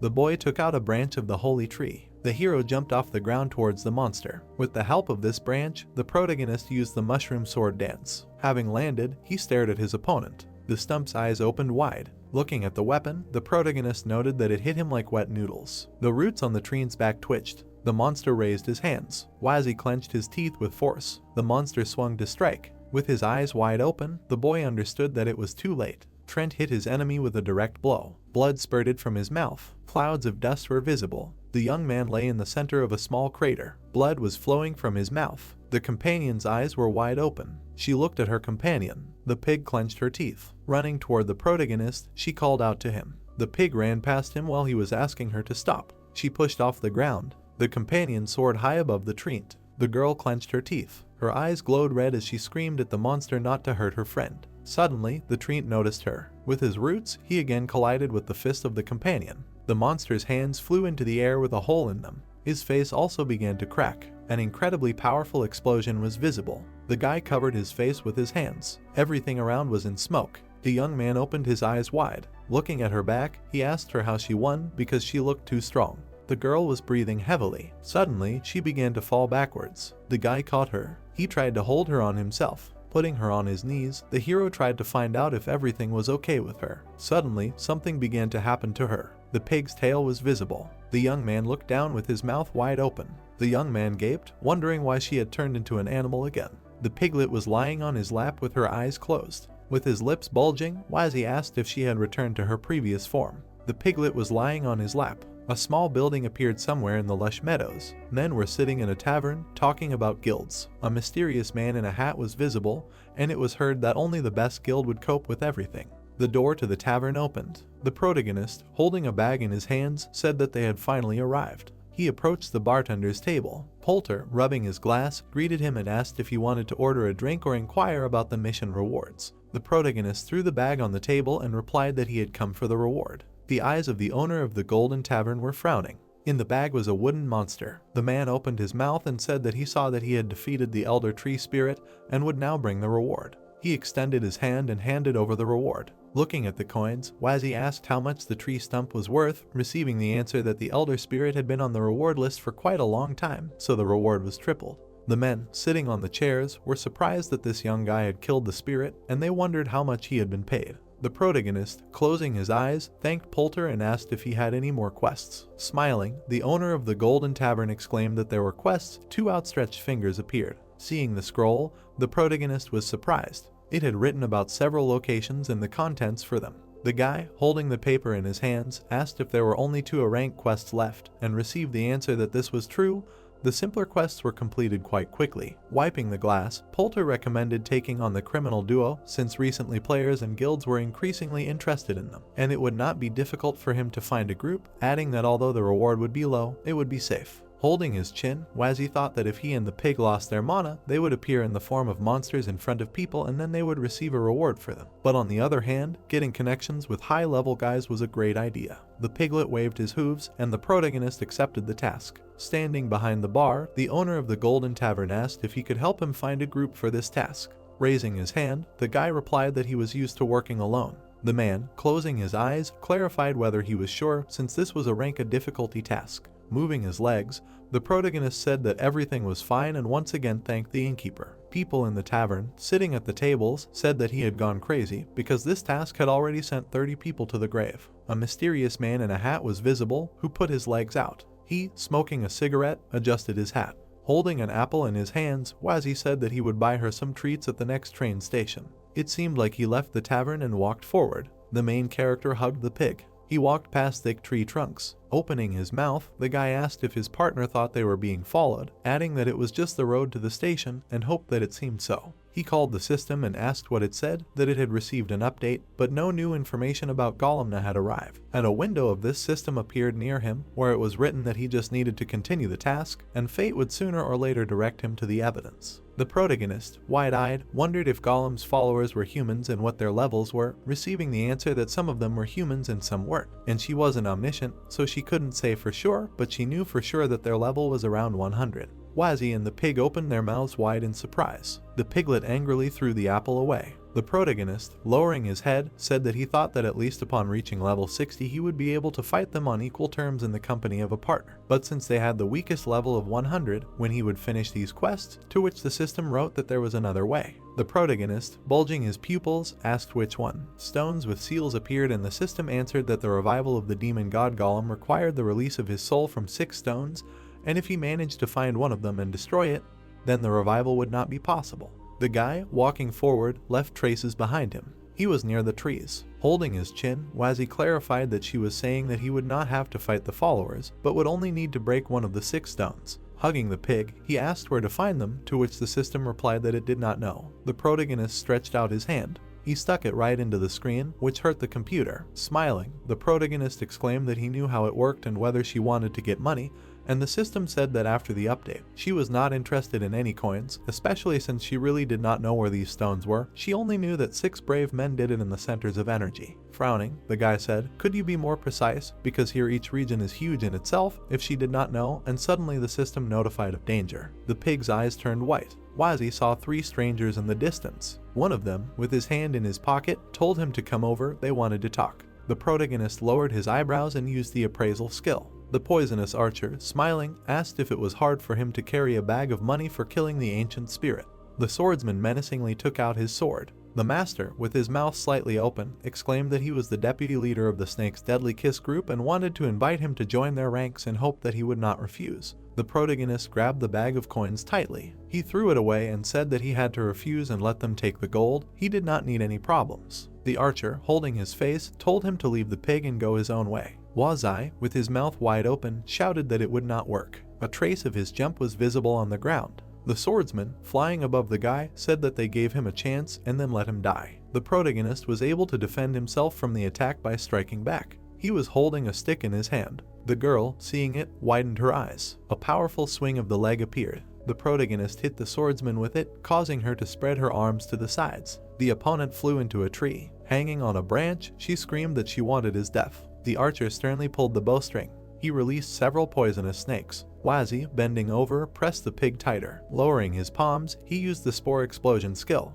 The snakes flew past him. The protagonist widened his eyes. He was right above the archer. The guy delivered a mushroom blow. His jaw clenched tightly. The opponent coughed up blood from the attack. The archer hit the tree trunk. The pig's head spun from what was happening. The master, looking forward, said that this was not bad.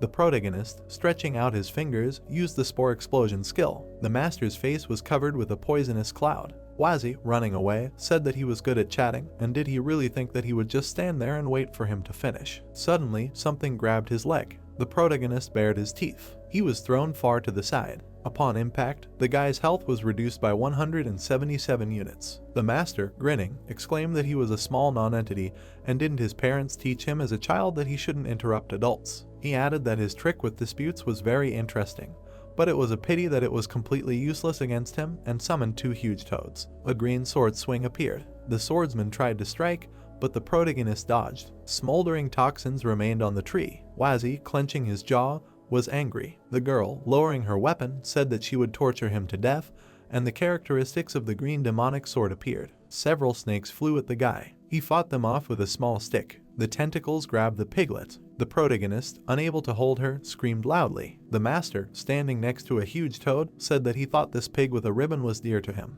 The protagonist clenched his fist tightly. Extending his finger, he cried out to let her go. The leaves on the branch lit up brightly. The enemy, frowning, asked what he would do to him. The blow made the toad let go of the piglet. Someone grabbed it, and it narrowed its pupils. A guy in a hat appeared, holding the piglet in his hands. He gave it to Wazi, telling him to leave everything to him. The protagonist, smiling happily, asked if she was wounded. His eyes widened. He did not understand who this cowboy was and thanked him for his help. The opponents, angrily lowering their heads, were perplexed that he had killed the guild leader in one fell swoop and asked who he was. They could see the cowboy standing with his back to them. He adjusted his hat. Smiling, the man said that he was just a cowboy and walked past. He grabbed a bag of coins. The protagonist, hugging the pig, thought that since he said to leave everything to him, he would do so. The master, opening his mouth fiercely, shouted that they were the guild of the Deadly Snake Kiss, and their guild was part of the great team of the Fire Eye. Lighting a cigarette, the man replied that he knew who they were and also knew all the worthy and brave people they had destroyed, and now he would become the hand of justice. Throwing away the match, he added that he would repay his bloody debt. At night, the lights were on in the windows of the house. Wazi and the pig were lying on the bed. A large chandelier hung from the ceiling. Looking at it, the protagonist thought that the waters of the great brave land were deeper than he expected, and if it weren't for that cowboy, he would hardly have gotten off so easily. Imagining the guy in the mask, he thought that he had become stronger when he reached level 57, but he was far from an expert.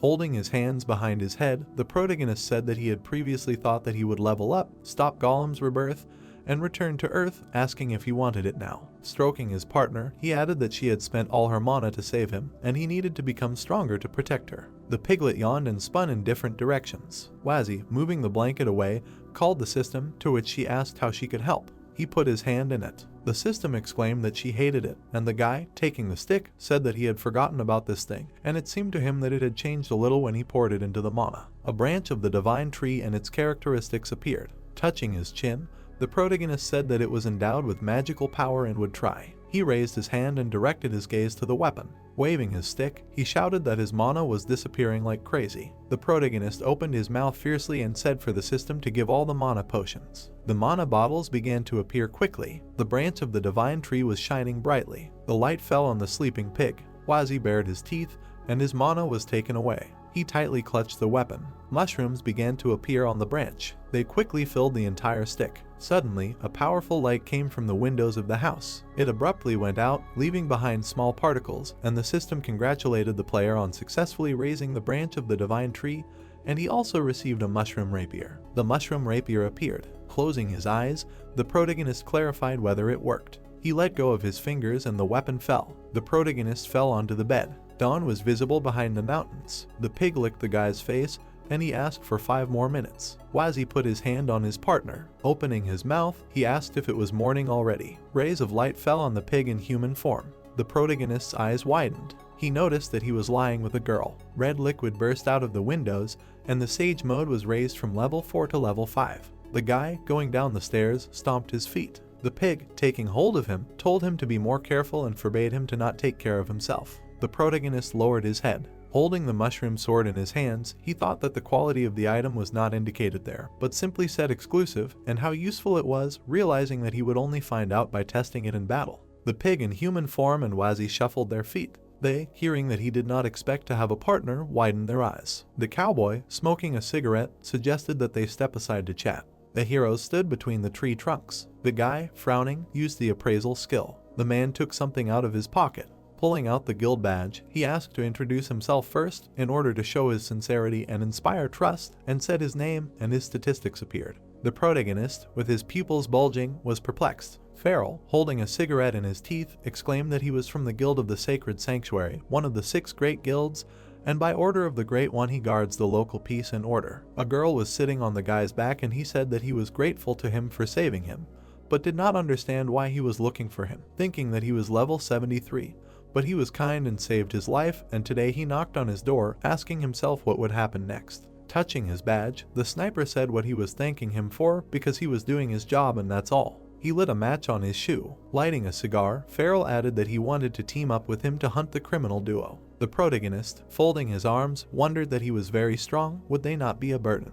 The man, exhaling smoke, replied that he wanted to keep an eye on him because he was pure in soul. Hugging Wazai's neck, the pig repeated the word mushrooms and he did not understand anything. Lowering his head, the sniper laughed. His pupils lit up, and he used the ability of the Palm of Justice. An unusual aura circled around the heroes. Frowning, the protagonist thought that this was bad, and then his essence was a monster. Farrell, glaring at him, said that his tribute of justice was not so good, but was still able to understand the purity of a person's soul. And in order to stop the impending disaster, the lady sent him to find pure-hearted people, and they were the first to approach. The number 100 appeared above the girl's head. The sniper, seeing this, opened his mouth wide. The guys made serious faces. The man, putting his hand on his hat, said that it was the first time he met someone with such a crystal clear soul, besides a saint, and asked for forgiveness. He bit the corners of his lips. The protagonist, looking at him, still did not understand what he was talking about, but it seemed to him that he decided to protect them because of their pure souls, and asked that they could not refuse. Having received the answer that he understood that they did not trust him,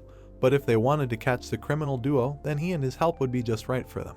The girl poked a stick into the ground. She showed how an ant climbed a branch. Putting his hand on his side, Farrell said that he had a lot of experience since he had already faced them head on, but it would be more convenient to have teammates who would cover his back. He shook off the ashes. Bringing a cigarette to his mouth, the sniper continued that their guild is defenders of justice, so they only work with pure and innocent souls, which is why he chose the 2 of them, and asked if they really thought that they could defeat the criminal duo alone. Wazzy, holding his chin, exclaimed that he had been thinking about why such a secretive and eternally nomadic criminal duo suddenly revealed themselves and allowed themselves to be surrounded in the ruins. Exhaling smoke, the man answered that it was because they felt invulnerable in the ruins, and after the Mushroom Kingdom was destroyed, people found the ruins of the ancestral mushrooms there. But the criminal duo set up their base there. They did not allow themselves to be surrounded and set up their traps everywhere in advance. 2 dark villains appeared, and he added that no matter who entered, they would immediately fall into the trap of these 2, and they said that one of them had a firearm, the other a blade.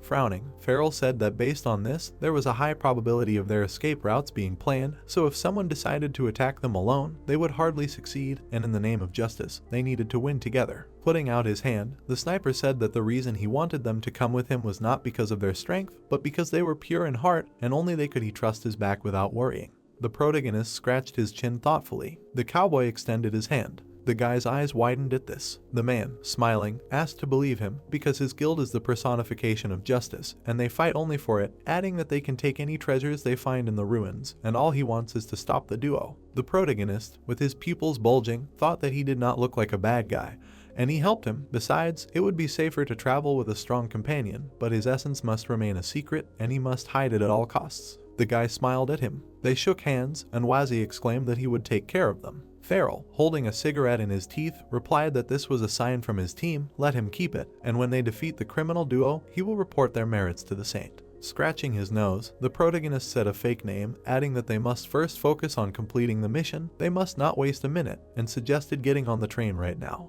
The sniper lowered his hand and said that there was no need for that. He held out a scroll. The man threw it up. An unusual weapon appeared. He fired it straight at the scroll. Frowning, the cowboy said that they needed to go to the ruins of the mushroom ancestors. The teleportation scroll surrounded the team with a blue aura. The guys looked at it and their eyes widened. Farrell, opening his mouth, said that this thing could transport them to any place they pointed to. The team disappeared in a blue glow. The Mushroom Kingdom was visible. The area was empty. An unusual aura appeared. A portal appeared in the sky. Legs were crawling out of it. The allies left completely. Putting his hand in his pocket, the sniper said that they were there. Smiling widely with joy, the protagonist shouted that this was a convenient thing. The cowboy, smoking, replied that the teleportation scroll was much more valuable than the memory scroll, but there must be something much more valuable in the ruins than these scrolls. Holding his face, Wazzy imagined himself bathing in gold and thought that he should use this opportunity. Below, people were visible who wanted to go home. Farrell extended his finger and said that the ancestral ruins were right here. A small pond appeared in which a crowd was standing. The sniper, jumping down, said that they would not waste time. He walked past the people. One of them, noticing the icon, realized that he was from the shrine. The players, looking at the team, were very surprised and said that they now had no chance to take the treasures. They, bending down, talked to each other that they could just go after them and avoid danger. The protagonist, raising his eyebrows, realized that this guild was truly incredible. Waving his arms, he began to feel more confident. The allies were entering the magical door. Farrell, frowning, asked why they were all standing there if they were coming. The man in armor, pointing his finger, replied that they simply could not enter. Taking a cigarette out of his mouth, the sniper said that this was not at all like what happened on his last visit here. A pig in human form was eating an apple. The guy was stamping his foot in the water. He widened his eyes questioningly. An unusual portal was visible. Someone, with his mouth wide open, shouted from the road. The protagonist, turning his head, was shocked. A muscular man, holding a hammer in his hands, shouted that they were a bunch of underachievers. Let them watch as he smashed everything here with his weapon.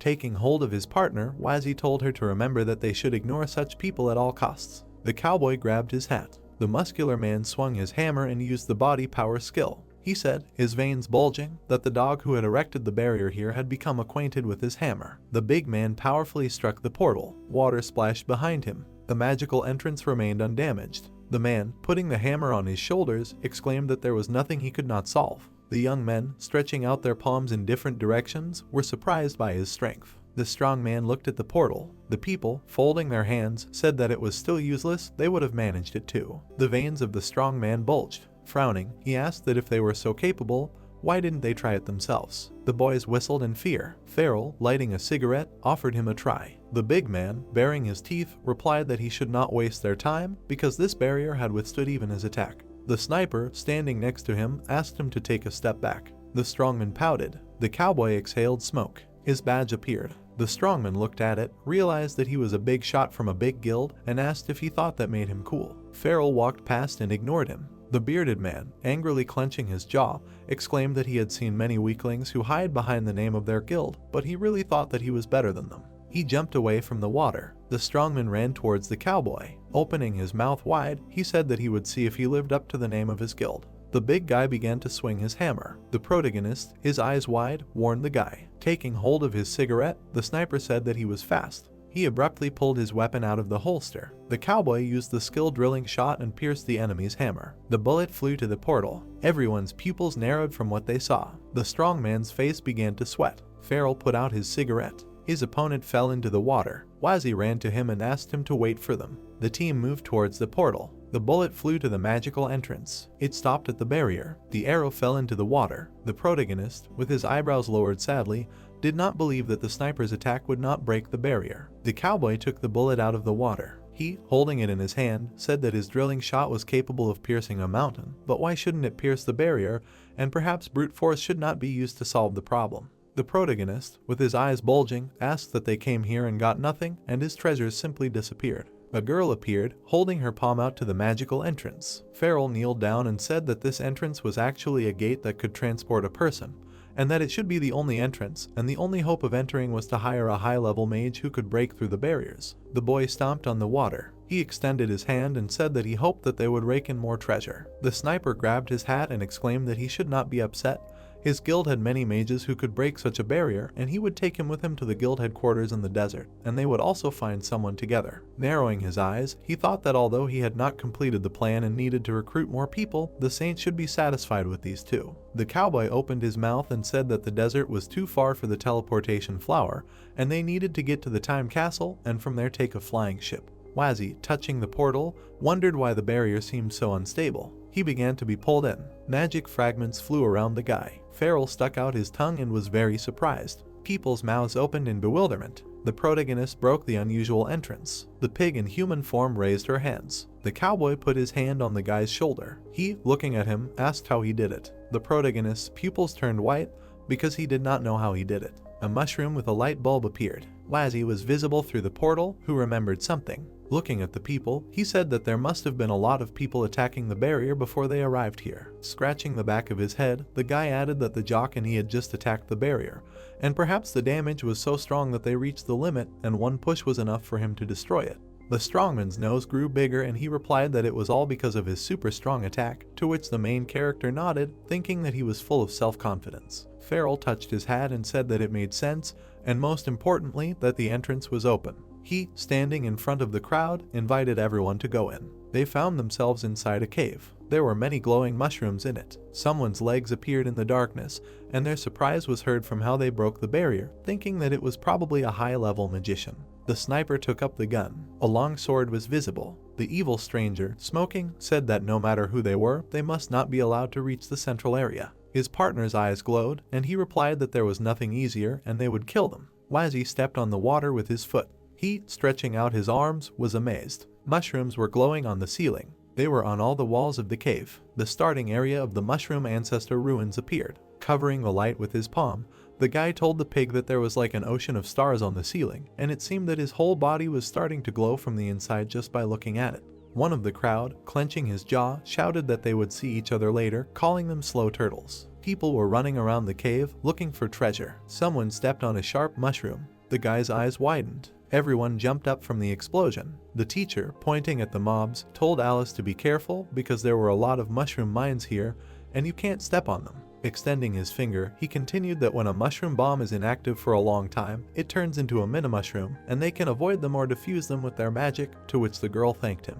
The mentor, putting his hand on his side, heard the question about the golden mushrooms and answered that he himself saw them for the first time, and whether it was possible that this was the treasure they were looking for, but there was no need to rush, everything needed to be examined well. Suddenly it was a trap. He touched the golden mushroom and added that most traps required some kind of impact to activate, but as long as they were careful, the traps would not activate. Alice, her eyes widening, saw how the teacher exploded. She, with her mouth open, looked up. The girl, holding her face, called for help. The guys closed their eyes from the flashes. The guys, stuck in the slime, said not to come closer, otherwise they would get stuck. The monster hit one of the crowd. The team of fighters, drawing their swords, said that everyone needed to stick together, hold positions and protect each other. The mushroom fired its weapon. The monster above released poisonous projectiles. They reached the monsters below. Farrell, holding the guy, thanked him for coming and told all the wounded to retreat. He would cover them. Wazzy stepped on a mine. Turning around, he was confused. Walking further, he asked why they did not explode. Did not he step on it? Seeing the mouth of the monster, the protagonist opened his mouth wide. The centipede passed by without touching him. The protagonist, lowering his eyebrows, realized that despite the fact that he looked like a man, he was technically still a mushroom. Strongman, pulling out the wounded, shouted that it was looking here, clarifying that while they were motionless, it would not attack. Clenching his jaw, he asked why he was approaching. The pig jumped up and used the pig kick ability. The monsters called each other. They started attacking the Musliman. Wazzy held a sword in his hand. He held it out in front of the evil spirits and shouted for them to go back or he would kill them. Sweat was running down the guy's face. The monsters went back. The big guy, shaking his head, wondered if he had really dispersed everyone, if he was strong. The centipedes were dying from explosions. The sniper, baring his teeth, lowered his weapon. He looked up and noticed the monster. The enemy, opening his mouth, fired bullets. The cowboy clenched his jaw, expecting an attack. He moved his body, dodging the blow. Farrell looked menacingly at his opponent. Having fired his weapon, his bullet began to spin. Hearing a centipede behind him, the sniper narrowed his pupils. The enemy's attack flew past. The cowboy used the drill shot skill, causing the monster to explode. Smoke was coming from his weapon. Shots were coming from the monster's head. Farrell turned his head sharply. His cloak was hit by bullets. Lowering his head, he thought about what kind of shooter this was, and his skills were hardly worse than his. Besides, he was hiding in the mouths of these monsters. Several shots rang out, and 2 of them flew straight into the head of the evil spirits. The sniper deftly jumped away from the counterattack. A powerful explosion was visible. The cowboy fired his weapon under himself. Baring his teeth, he realized that there was no choice and he would have to use a special skill. He reached for the cartridge. The man reloaded the gun. He put it under himself. Farrell flew up. Spreading his arms to the sides, he parried the explosion.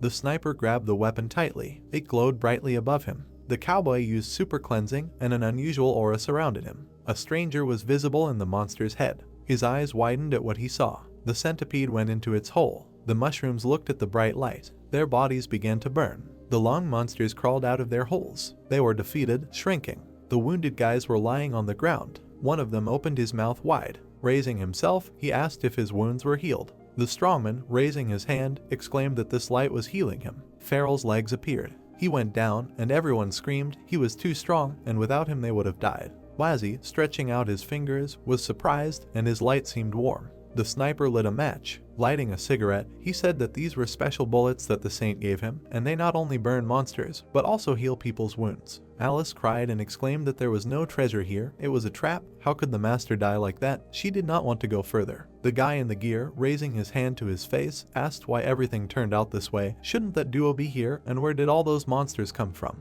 The crowd of people looked tired and wanted to get out of here. The protagonist, wide-eyed, said that everyone refused to go further. A cannon shot rang out. The cowboy raised his weapon up. He, looking at the people, exclaimed that they had won this battle.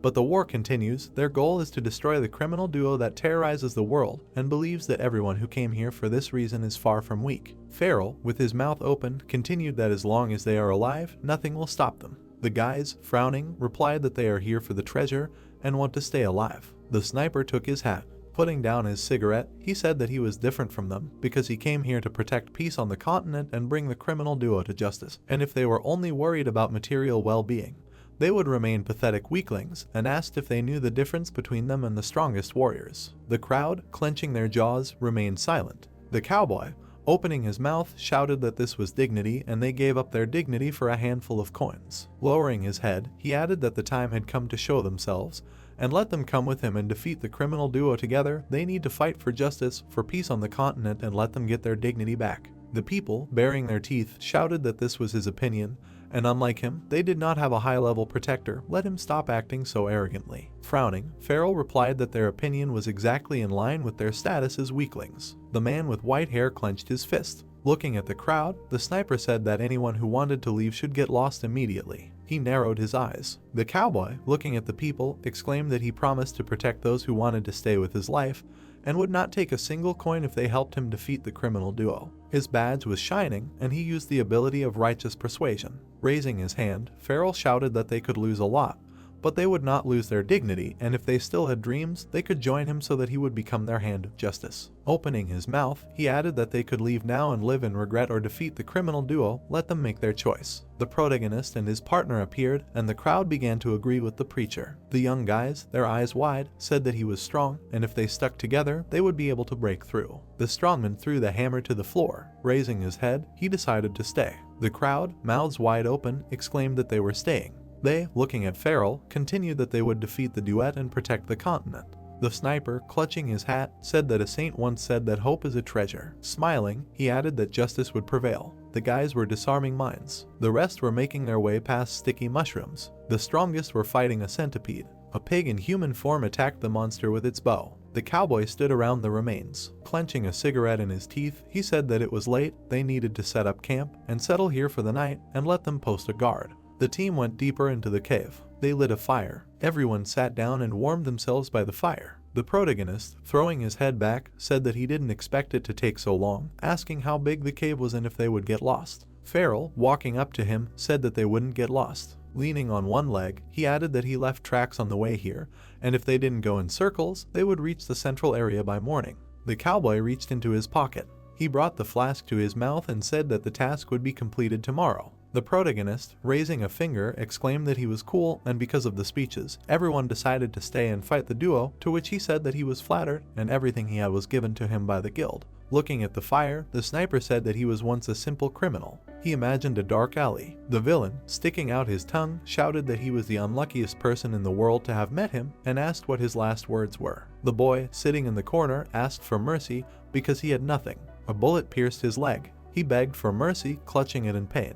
The criminal, holding a gun, asked him if he really thought he needed anything from him, and he just wanted to hear his cries of despair. The poor guy clenched his jaw. A snow-white hand appeared, which said that he should repent and be saved. The bright light was visible behind the villain. The boy's leg had healed. He grabbed it with his hands. The criminal, baring his teeth, asked who dared to stand in his way, adding that he was a great punisher. The saint, flying in the sky, said that he would never find the meaning of his life in taking someone else's. The man listened, wide-eyed, to join the holy shrine and atone for his sins with the justice he would bring to the world. The villain let go of the gun. He knelt down. The punisher raised his head and exclaimed why he had killed many innocent souls. The saint's face lit up brightly, and she answered because she saw his true value, the real reason for his existence. Her long dress and a description of the holy shrine appeared. Farrell, holding a flask in his hand, said that he was sorry that he was not a priest and could only serve as a guild warrior, but as long as he was useful to Her Holiness and could continue to give hope and justice to the mainland, he would be fine.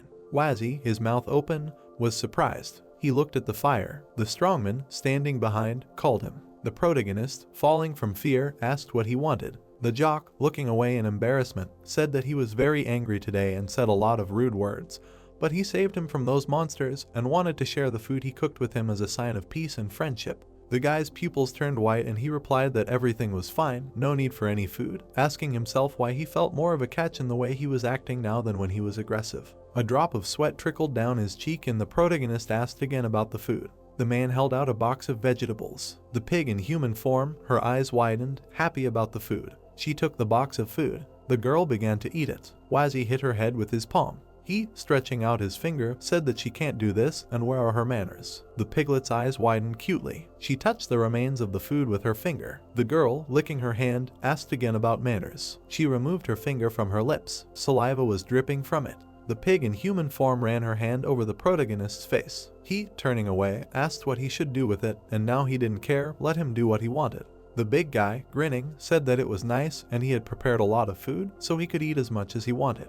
Many boxes appeared and the jock shouted for everyone to pounce, everyone would get something. The team, sitting by the fires, were snacking. The protagonist, his pupils bulging, exclaimed that it was delicious and he would never have thought that he cooked so well. The strong man, scratching his nose, replied that he loved to cook and when he made a lot of money, he would return home and propose to his fiancée, and they would open a restaurant and possibly have children, to which Wazzy praised him and wished him luck. The big man put his hand in his pocket. He held out a photo and said that it was a photo of his fiancée and that she was actually a very talented archer. The protagonist took the paper. His eyes widened in surprise. The Musliman, imagining how he and his beloved would cook, exclaimed that she would be greeting guests while he worked in the kitchen and they had long ago planned their future. The guy held the photo in his hands. He narrowed his eyes. Linda was on the paper. The protagonist, opening his eyes slightly, said that he thought they were very suitable for each other. Farrell was sipping something from a flask. He, putting his hand on his knee, asked if he had ever thought about joining his academy. Wazzy imagined the monsters saying that the two of them had been monsters all along, and wanted to know more about the demon god Golem and probably his followers, and to prepare to die. The protagonist, clenching his jaw, thought that he would get much more information if he joined the guild, but the risk of being discovered was too great, and if he met a high-level priest who could see his true form, he would be in danger. The guy, closing his eyes, replied that he was neither a priest nor a fighter. He did not think he was suitable for the guild. The sniper, sitting by the fire, said that Her Holiness told them to look for pure souls who could join the guild, and he was sure that he was suitable for them. It seemed like there were girls around the guy. The saint raised her hand to his face, and the cowboy continued that with support, one could break into the main team, which had countless advantages that ordinary people could only dream of. The big man, patting Wazzy on the back, exclaimed that this was an opportunity that not everyone could get. Scratching the back of his head, the protagonist asked if this was so great because he was not very familiar with guilds. The strongman, clenching his fist, exclaimed that this was unforgivable. Even if he lived under a stone, he was obliged to know everything about guilds, and at present, there were 6 recognized strongest guilds on the entire brave continent. The warrior guild appeared. The priest guild was visible. The tamer alliance appeared. The ranger guild became noticeable. The magician guild was looming. The pirate sea of thieves appeared. The Musliman raised his hand and said that these guilds were considered first class, and there were also a huge number of other guilds, such as Walrus Ivory, and there were also small ones like his life muscles. Looking at his palm, he continued to talk about many different clans. The protagonist, imagining the Fire Eye Guild that burned the Mushroom Kingdom, thought that the Mushroom King was helpless in front of the masked man, and there must be many strong people like him in the guild, and their strength is really very frightening. The big guy, stretching out his finger, said that such an opportunity to be invited to the guild comes once in a lifetime. Wazzy, scratching his ear, replied that he was still searching for himself, so for now he would not like to join anywhere. The strongman, raising his eyebrows, said that looking for adventures is not the only thing they can do, and some people like them want to spend their days quietly and not fight all day. A huge arena appeared, and he continued that the great competition of the clans was in a month, and he could join them, and if he showed himself, then there was a chance to join the guild he wanted. The guys, being in a cave, were sitting by the fire. The protagonist, holding his chin, suggested talking about something else, and asked if they had ever heard of the Seal of Golem, and hoped that this was the right moment, and whether he could get more information. The big man, frowning, clarified if this was not a myth, and what was wrong. The protagonist, introducing the seals, asked that if Golem could be freed by collecting all 6 seals, shouldn't they be guarded? Farrell suddenly became wary. He lowered his head and wondered where he had seen the seals of the Demon King. Wazzy scratched his head and said that he had simply heard about it from some travelers and had never seen anything like it with his own eyes, but only thought and worried that if it was true, then the entire continent would be destroyed. People were warming themselves by the fire. The sniper bit the corners of his lips and remained silent. The jock, showing his biceps, told him not to worry because the heads of the 6 guilds were truly the strongest, and they were among the 10 most outstanding people on the continent, and humanity would fight back and survive. He pointed at himself and added that it was not that he was praising them, but the head of his clan was also strong. The pig in human form touched the man. She sat down next to him and asked for food. The protagonist, crossing his arms, exclaimed that she had already eaten her portion, and that she should not be such a glutton. He, wide-eyed, heard that everything was fine. The big man, picking up the boxes, said that even if his food did not restore health or make them stronger, it was enough that it could make them happier because he still had a lot, so they could take it. The whole team, having risen, wanted food. The girl ate contentedly. Someone threw a box. The cowboy looked at the empty pile. The strongman hugged the guys. Everyone sat down by the fire. The man and the piglet took each other's hands. The big man bulged his veins. They decided to have an arm wrestling. The protagonist showed one finger. The Musliman clenched his jaw. The girl widened her eyes. Wazzy extended 3 fingers. The pig in human form put her opponent's hand. His palm was pressed into the stone. The team, their pupils bulging, were surprised. The girl jumped on the main character's back. He stared ahead. There was a sniper in the corner. The guy came up to him. He waved his hand and asked why he wasn't with them, because if it weren't for him, they wouldn't have gotten here. The cowboy bit the corners of his lips and replied that everything was fine. He, holding a flask in his hand, said that he was just doing what Her Holiness had instructed him to do. The big guy smiled broadly. People jumped around the fire, and Farrell added that he brought hope to people's hearts. The logs went out and began to smolder. The team fell fast asleep. It seemed like the drink was pouring into a glass. The Musliman, imagining this, widened his eyes. Getting out of bed, he said that he couldn't do this anymore. The strongman, waving his arms, walked forward. He began to defecate on the mushrooms. He sang a song with his eyes closed. The big guy, adjusting his belt, said that he was fine now. He tripped over something with his foot. The man began to fall. He lay face down on the ground. Clutching his head, he asked if he should not be on guard duty. Why was he sleeping? The Musliman saw Alice's dead body. He took her by the shoulder and quietly called out. Her face appeared. The girl's body was wounded. The big guy, baring his teeth, shouted that she was dead. He jumped back. Clenching his jaw, the man exclaimed that everyone should be told. A sniper was visible, smoking. Suddenly, he ran to the side. The strong man turned his head and told everyone to get up because they had a rat. The cowboy's legs appeared. The man's body was covered in sweat, and he heard that it was time to stop shaking the air. Turning around, the big guy asked if it was him. Farrell, lowering his hands, replied that his magic was effective within a radius of 5 meters and no one would hear anything. The Mage of Silence took hold of the handle of his weapon. The jock, taking out his hammer, asked why he was doing this. He began to swing his weapon. Exhaling smoke, the sniper exclaimed that he was completely unaware of the gap between their forces. Frowning, the man knew that he could not defeat him. Gripping his hammer tighter, he added that all he needed was to make enough noise to wake everyone up, and used his body enhancement skill. The cowboy ducked and dodged the attack. He found himself behind the big guy. The big guy bared his teeth in anger. Farrell smiled and said that it was a smart move, asking what would happen if he cut all his tendons and ligaments. Cuts began to appear on the man's body. He fell to his knees on the ground. A photograph fell out of his hand. It was of his fiancée. The big guy's face was covered in blood, and he didn't understand why he had to be killed if he had already given hope.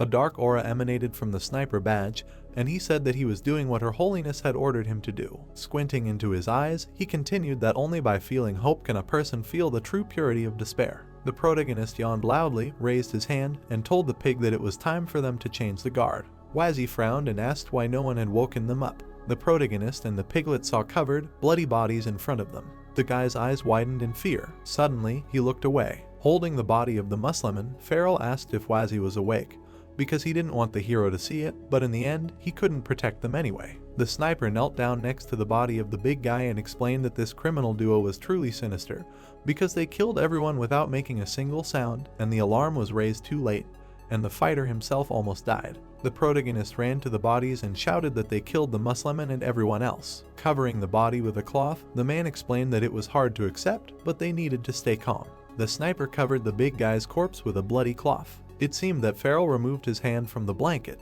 The protagonist stepped on the paper. He bent down to pick up the photo. Looking at the image, Wazzy wondered why this happened, because everything was so good at night. The protagonist squeezed the photo with his glove. The guy pressed his lips together and tears rolled down his eyes. The pig stroked the protagonist's head and quietly called out to him, to which he asked why everything turned out like this. The sniper lit a match. Putting a cigarette in his mouth, he repeated that it was hard, but they needed to stay strong. Covering the fire with his hand, Farrell said that they needed to find the criminal duo and take revenge, and he would make these two pay for their sins. Looking at the heroes from under his hat, the sniper used righteous persuasion and swore that he would defeat the duo and they would pay for everything they had done, because only then would their brothers and sisters be able to rest in peace. Gritting his teeth, Wazzy agreed and said that the damn duo needed to be killed. Farrell's back of his head appeared and he explained that the protagonist was still young, but already understood a lot, and now he was too stunned, but he couldn't let his emotions get the better of him in a fight with the enemy. Lowering his head, the protagonist replied that he knew this, but he just wanted to say a few goodbye words to Uncle Muscle. The sniper turned away and said that he would wait for the heroes there. The man moved towards the exit. Wazzy's legs appeared next to the big guy's body. The protagonist knelt down next to him. The guy picked up a photo of the Muslim's fiancée, stained with blood. The protagonist's eyes widened and he told his uncle to rest in peace and promised to avenge him.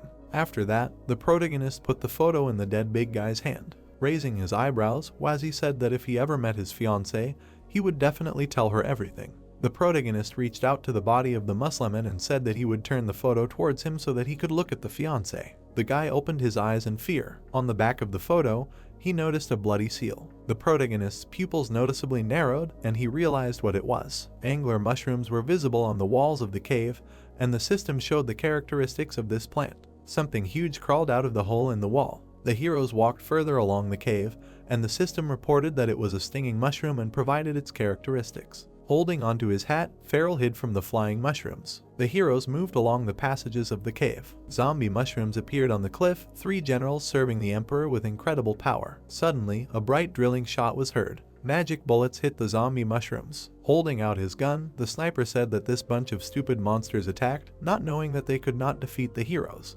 Holding a cigarette in his lips, the fighter asked why he had a feeling that the mushrooms were attacking only him, to which Wazzy replied that the monsters simply realized that he was a more serious threat. Wiping his forehead with his hand, Farrell agreed and said that they had wasted too much time on the monsters. The cigar in the sniper's mouth smoldered, and he thought that until now he had never encountered a fighter hiding in the mouth of a monster. But his aim was very good, and he could control the monsters, after which he said that the real threat was ahead. The fighter turned around and said that they needed to go or they could be surrounded. The heroes followed the man. The protagonist noticed the corpse of the monster. The protagonist's eyes noticeably widened in surprise. The guy noticed the trace of Farrell's bullet. His eyes widened in fear. He remembered this wound. Grinning, Wazzy imagined the photo and realized that the shape of the seal on it was the same, but he could not believe that it was a sniper. There was a camera hanging on the wall of the cave. Its lens sparkled. The silhouettes of Farrell, Wazzy, and the pig appeared in it. General Bo illuminated the wall and said that they were approaching and they needed to be finished off. The camera in the girl's hands emitted light. General Cage sat in the shadows, and his sword reflected the light. The heroes approached a high door, and the sniper explained that this must be the very place. With his mouth wide open, the protagonist looked up in surprise. Someone put a hand on the protagonist's shoulder. Holding her stomach, the pig in human form said that she wanted a fruit, to which Wazzy realized that she had not eaten anything since morning. Taking out a bag, the protagonist admitted that he did not expect that they would hang around here for so long, and they were completely out of food. Farrell appeared with a cigarette in his lips. Raising his head, he thought that the central area should be behind the doors, and Her Holiness would be happy if he brought her treasures in addition to the 2 heroes. The sniper pressed his hands on the door. With great effort, frowning, he tried to move the doors. Farrell's legs moved back, forming dust around them. The sniper's hand appeared on the door. He removed his palm and realized that they had not moved a millimeter. Taking hold of his hat, the man muttered that this was strange, and the doors were absorbing his strength, so he would have to break through. Farrell ran towards the doors. He took the gun in his hand. The man pulled his hand back to throw the gun. The sniper's eyes lit up and he threw. Using the skill flurry of drilling shots, the fighter struck the doors. Magic bullets crashed into the doors, creating bright flashes. Gold shards fell to the floor. The indentations left by the shots began to smoke. Traces of magic formed around the holes. The entire surface began to fill with blue energy. The bullet holes disappeared, and Farrell exclaimed that they became like new. Scratching the back of his head, the protagonist said in surprise that the doors didn't care about the sniper's bullets, and they even repaired themselves. A gun appeared in the man's hand. There was a quick change, and the weapon changed. The fighter rushed forward. Farrell began to leave traces of black magic in the air. A moment later, a grid of magic streams formed. The sniper tried to cut the doors with a dagger. Wazi's eyes widened in surprise. His pupils reflected the magic grid, and the protagonist thought that since this man was using a dagger, it could really be him. After which he added that they needed to get away from him, but decided that this way he would understand that they had exposed him and could kill the heroes. The traces of the dagger on the door began to emit smoke. The energy began to grow on the door again. Squeezing a cigarette in his teeth, Farrell asked if this was a big deal. The protagonist opened his mouth and asked his uncle to let them try it. Putting his hand to his head, the protagonist began to whisper something to the pig. Putting away his weapon, the sniper clarified what their plan was. The pig in human form and Wazi approached the door, and the guy explained that he was not sure whether it would work or not, but they could use some kind of joint ability, to which the fighter asked him again. The protagonist placed his hands on the doors. A magical aura formed around the protagonist and his ally, and he explained that it was a skill that only the two of them could use. Wazi turned around and exclaimed that the man was too close and could bounce back at him. The protagonist opened his mouth wide and told Farrell to move 20, or better yet 30 meters, and asked him to trust him. The sniper frowned in disbelief. The man lowered his hat and agreed, telling them to begin. The protagonist watched the fighter leave. The pig and the protagonist began to move the doors. Wazi's eyes sparkled, and he shouted and said that he would use destruction to create a hole just big enough for himself and the pig, and he would only have one chance to do it.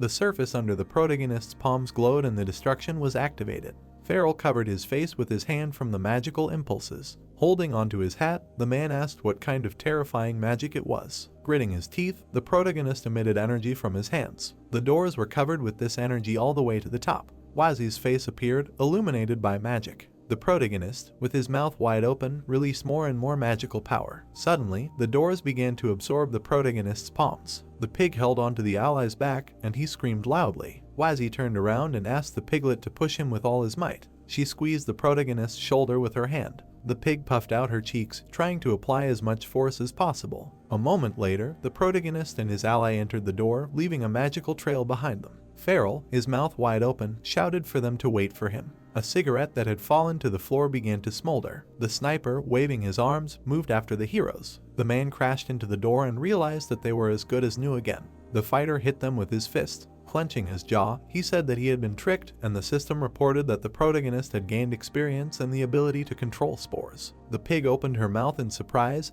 and the protagonist screamed. The heroes quickly ran around the room. Farrell's bloody dagger appeared, and the protagonist realized that the mark on the back of the photo was definitely from a drilling shot, and now, knowing that this guy uses a dagger, it was easy to guess where those wounds on the bodies came from. Wazi frowned and said that if the fighter dared to kill everyone under their noses, it meant that he was ready to get rid of them and the pig at any moment. Gritting his teeth, the protagonist thought about why these people were so two-faced, and why he himself was so stupid to fall for his words, after which he decided to first find a way out of here. The protagonist, waving his arms, said that he hoped that the doors would hold the man back, but they needed to be ready for a fight. The guy turned his gaze, hearing the sound. The protagonist pointed his finger forward and shouted that they needed to run there. Not noticing the sharp drop, the heroes fell down. Gritting his teeth, Wazi exclaimed that he fell straight on his back. The protagonist closed one eye. In the distance, a room was visible with something bright lying there. Gold coins appeared, and the heroes exclaimed that this was the treasure room.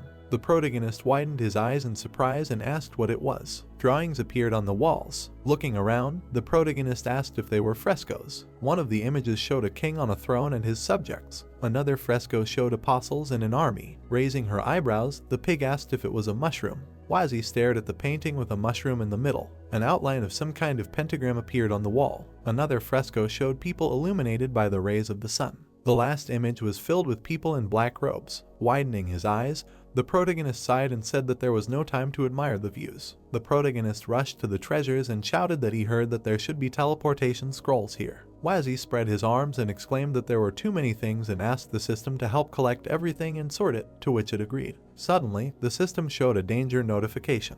The protagonist's confused face was illuminated by a red glow. Magic rays burst out from the pile of treasures. Wazi grabbed the pig to protect it. Two bright explosions appeared. Clenching his jaw, the guy said that it couldn't be that the sniper had caught up with them. Farrell appeared, his eyes were red. Grinning, the protagonist realized that the gap between their levels was incredible, so they couldn't fight him head-on, but needed to give the system time to find the teleportation scroll. Drops of energy appeared from Wazi's gloves. The guy screamed, and his hands splashed out a stream of magic. Using the spore control skill, the protagonist directed the energy towards the fighter. Yellow spores were visible. The doorway was covered with the protagonist's magical ability. Frowning, Wazi continued to attack the man. The protagonist folded his arms. A moment later, the passage was closed with the help of a great mushroom wall. The sniper was standing on the other side of the door. Gritting his teeth, the protagonist said that she should detain him. There was a powerful blow to the wall. A drilling bullet headed straight for the door. Wazi looked away in fear. The magic shot began to destroy the wall. The protagonist's eyes shrank in fear. A powerful explosion was seen. The piglet grabbed her ally's shoulder. Feral grinned and said that it was a pathetic trick because he had to shoot several times in the same place. Walking towards the protagonist, the fighter asked when Wazi understood and even told him to trust him, then asked if it was pleasant to play with him. Taking out his sword, the protagonist told the piglet to get ready. Opening his mouth wide, the protagonist shouted that there was no choice and he would have to fight and avenge his friends. A fresco was visible behind the guy's weapon. Frowning, the sniper exclaimed that this could not be. The piglet looked down and shouted that it was a mushroom rapier. Feral was walking down the stairs. The man spun the gun in his hand. He lowered his head and admitted that he was surprised that the protagonist had escaped the influence of his righteous conviction, and his fortitude was very strong. The fighter licked the blade of the dagger and said that at first he wanted to take them both, but now it was enough to leave only one alive. The protagonist's rapier appeared and he shouted that it was a monster. Feral grabbed Wazi by the arm. The sniper grinned and said that the weak have no rights. Clenching his jaw, the protagonist activated the Sage mode. A black beam of magic appeared in front of his face, and he thought that this was too fast because even in the Sage mode he needed help to clearly see all the enemy's movements. The piglet jumped on the sniper from behind and shouted that this was not right. Wazi's ally struck the man's hand and exclaimed that it was wrong to mock a mushroom. Feral turned around and prepared to attack the girl. The piglet cowered from the man's blow. The protagonist's ally fell to the floor. The wounded piglet lay and quietly called out to her teammate. The sniper's cloak fluttered, and he advised the young lady to calm down because Her Holiness would like her, then told her to be obedient and not go anywhere. The protagonist bared his teeth angrily. The protagonist pointed the tip of the weapon at the man's back. Wazi struck the fighter's pistol. Feral covered his face and said what would happen to the protagonist. Smiling, the fighter continued that he would be punished by death. Putting his rapier forward, the protagonist used the mushroom sword dance skill. The sniper and Wazi clashed in a magical battle. Gritting his teeth, the protagonist realized that he couldn't hold back the blow. Feral swung his leg. He hit the protagonist on the chin. The protagonist flew up, bleeding from his mouth. Wazi fell on the podium with treasures. The protagonist's wounded face was visible. He had almost 900 units of health taken away. Squinting, he decided that he couldn't stay like this and remembered that he had potions. The protagonist took out a red flask from the screen. Suddenly, it broke into pieces. The guy opened his mouth wide and the potion poured out on his face. Feral stepped on the protagonist's body. The pig, putting her hand forward, quietly called out to the protagonist. The sniper brought the blade of the dagger to Wazi's face. Waving his hand, the man said goodbye to his opponent. A shot from the man's weapon was heard. The protagonist closed his eyes, and the magic bullet flew straight at him. Behind Feral's blurred silhouette, two shadows appeared. The creatures landed, leaving a trail behind them. Strangers were visible through the dust, one of whom said that the humans only wanted to kill each other, to which the other replied that if they were here, the chances of survival were zero. Wazi opened his mouth and asked who they were. The girl with a cigarette in her lips admitted that she hoped they would kill each other. Bo, one of the 4 great mushroom generals, appeared. Cigarette in hand, she said that she thought that they usually said in such situations that a praying mantis was hunting a cicada and a sparrow was hiding behind it. Wazi lowered his eyebrows, thinking that this was a criminal duo and one of them was a shooter. Through the fog, a silhouette of a man was visible. He took hold of the handle of a gun. Raising an eyebrow, the great General Cage said that he was invading someone else's ancestral home and said something about honor and added that people like to pass off black as white. Frowning, the protagonist asked if he was a shorty or a dwarf. Opening his mouth wide, Cage exclaimed who he called a dwarf and replied that he was a ninja. Feral turned around and said that people this, people that, as if they themselves were not people. Suddenly, the man's foot left the ground. Flying high above the ground, the sniper wondered who would have thought that his cover story would become real and that they were the perfect scapegoats. Pulling his weapon back, he declared that he would kill them both and say that they were the criminal duo. The two magical waves collided. Feral looked down in confusion. The ninja ran his fingers along the tip of the weapon and exclaimed that the man's movements were too clumsy and that he should be peeling potatoes with such skill. The blades appeared and Cage delivered a mushroom strike with his sword. The fighter flew back, bleeding. Gritting his teeth, the sniper thought that the ninja was strong and he did not expect such skills from these two. The man took hold of the pistol handle. He spun the weapon in his hand.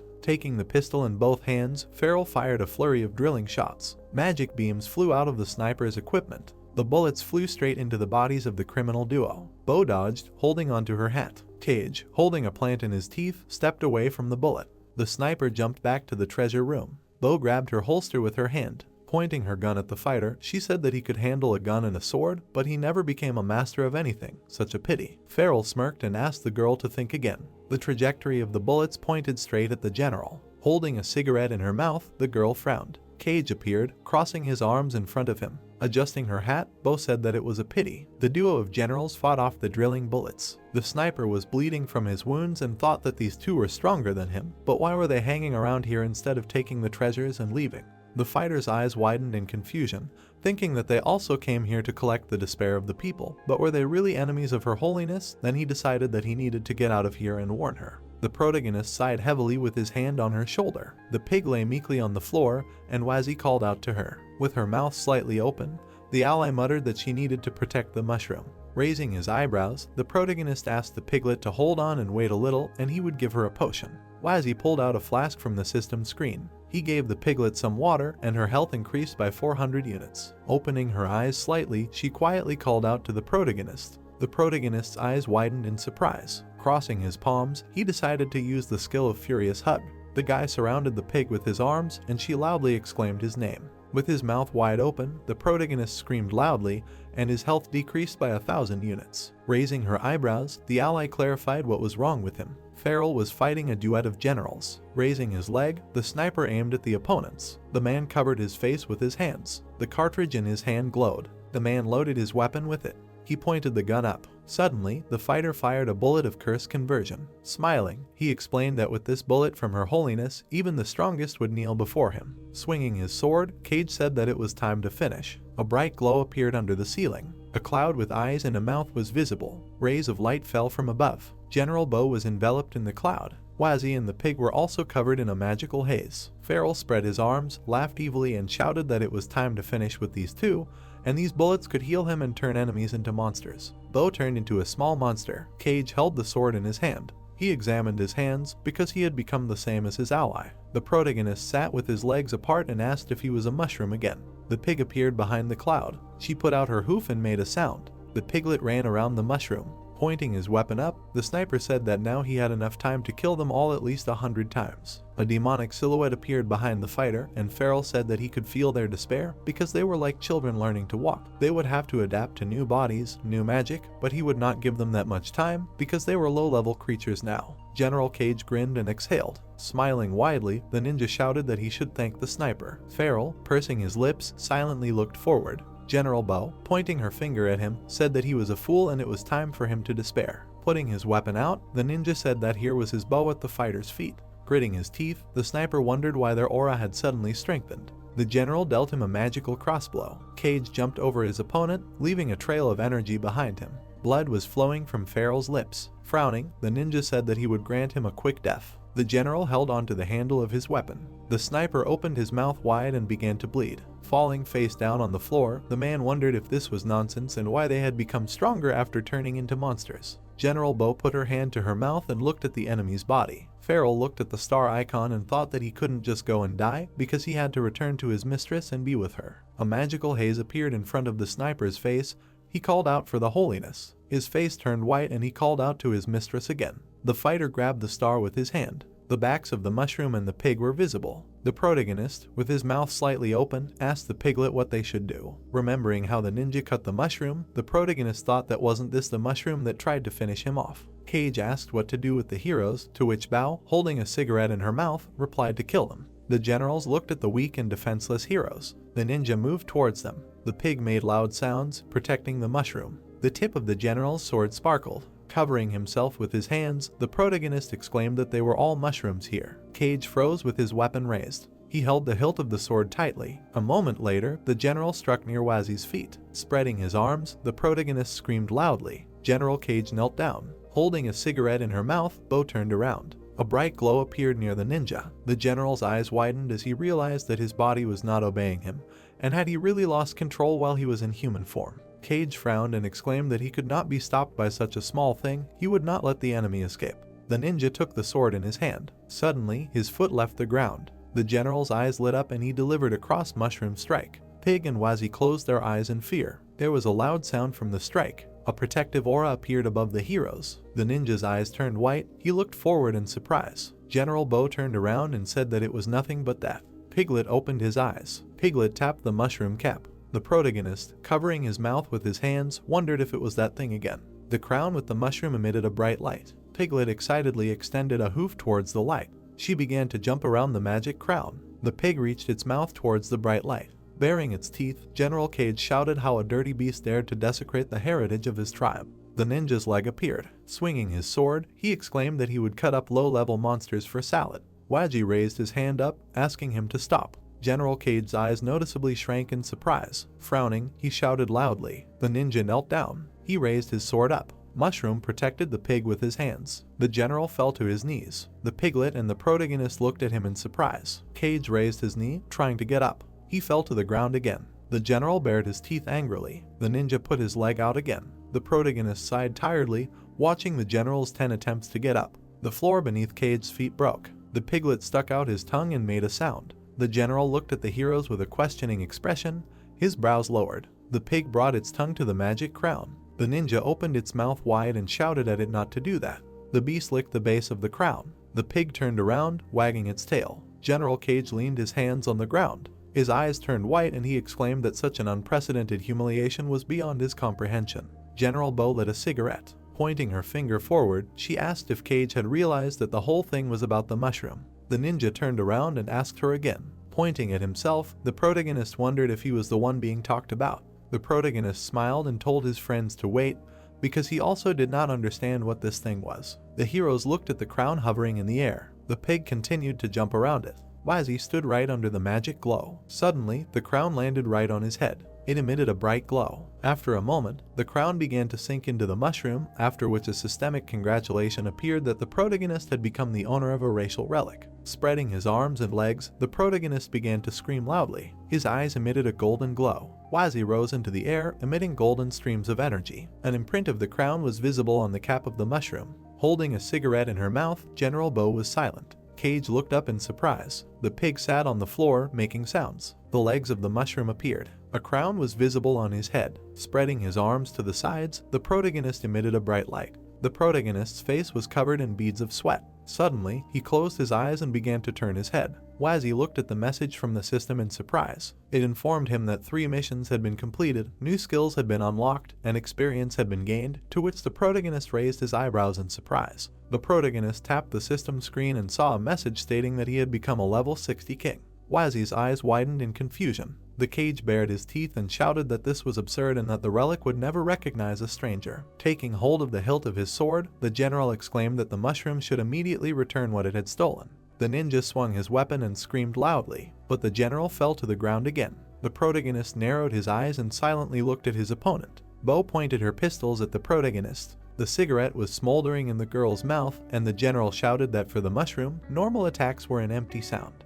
Raising his hands, the protagonist asked if they could talk normally, like relatives. A moment later, a shot rang out. The protagonist covered his face with his hands. Multicolored fireworks appeared behind the mushroom. The pig stuck her hooves up, surprised by the bright flashes. Adjusting her hat, Bo said that their expectations were finally justified and the task was completed. The general's legs appeared. Bo knelt down. Taking off her headdress, she introduced herself as Bo the Mushroom and greeted the new king of the clan. The ninja, his eyes wide, called out to his ally. Opening his mouth, the protagonist asked if he had misheard. Touching himself with his hands, the protagonist asked if he was really their leader now. Falling pink leaves were visible. A flower bed was visible. The statue was illuminated by the sun's rays. A leaf fell on a column. This was happening in the sacred sanctuary. The strangers stood on an island in the sky. The sacred cauldron appeared. The 3 heroes knelt before the girl. She stood with her palms folded in front of her. Lucretia's face appeared and she said that Farrell had realized his true worth and may his soul find peace. A large coffin was visible. The pattern on it was glowing.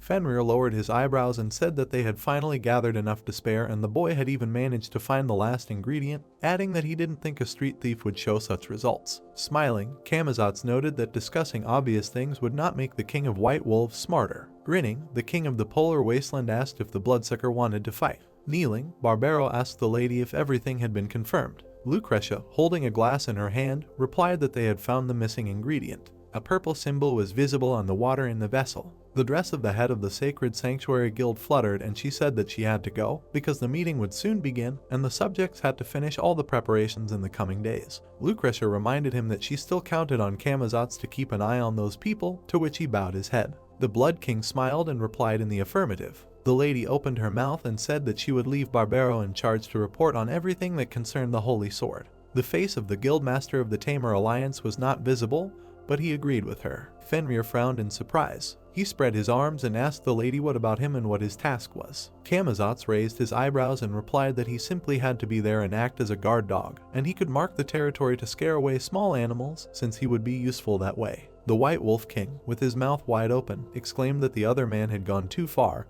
and how could a bat act so arrogantly in front of the king? With his arms outstretched, Camazotz noted that dumb mongrels like himself needed a lesson every now and then, or they would go wild. The tension between the two men as they soared into the sky grew. The mistress placed her hand on Fenrir's hair. Bowing his head in front of her, Lucretia explained that she felt safe only because he was here, as the king of the White Wolves was her strongest shield. The man stuck out his tongue and thanked the mistress. Raising her hands, the leader of the sacred sanctuary declared that the time was near and victory must be theirs. Red liquid poured from the goblet, and Lucretia prayed to the great demonic deity to wait for the sacrifice. The pot filled with liquid, and it was heard that one day the heroes would sacrifice the pure of heart. The sealed skull of the demon god Gollum appeared, the conditions for removal were shown, 50% fulfilled, and Lucretia said that then Gollum would descend into a new era. Columns with symbols of the cardinal points appeared on the lands of the dead. A blackbird flew in the sky. It released a glowing crystal from its paws. The crow made a sound, holding on to the precious stone. The bird twisted its beak from side to side.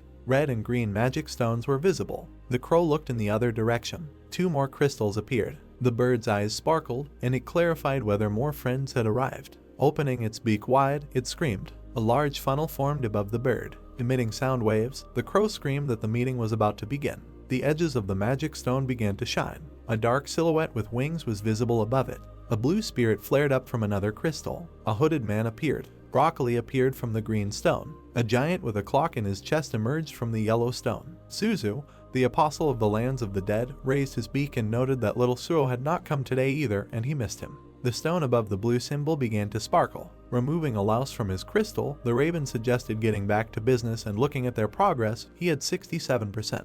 Broccoli, holding a staff in his hands, said that he still did not like this place because there was nothing to hide here and his progress was 96%. Lucretia opened her mouth and saw her achievement of 50%. The face of the hooded man was not visible. His progress was 66%. The eyes of the monster with a clock in his chest lit up, and his achievement was 83%. The insect bulged its eyes and said that they had made good progress since their last meeting. The louse folded its paws and asked what Suo was doing. She turned into a small monster and suggested believing in their comrades, then said that he was sure that they would soon be able to welcome the master to their world. Looking away, he asked if any of his friends had noticed anything related to the prophecy. The monster with the clock in its chest hovered in the air above the crystal and replied that he had not seen anything.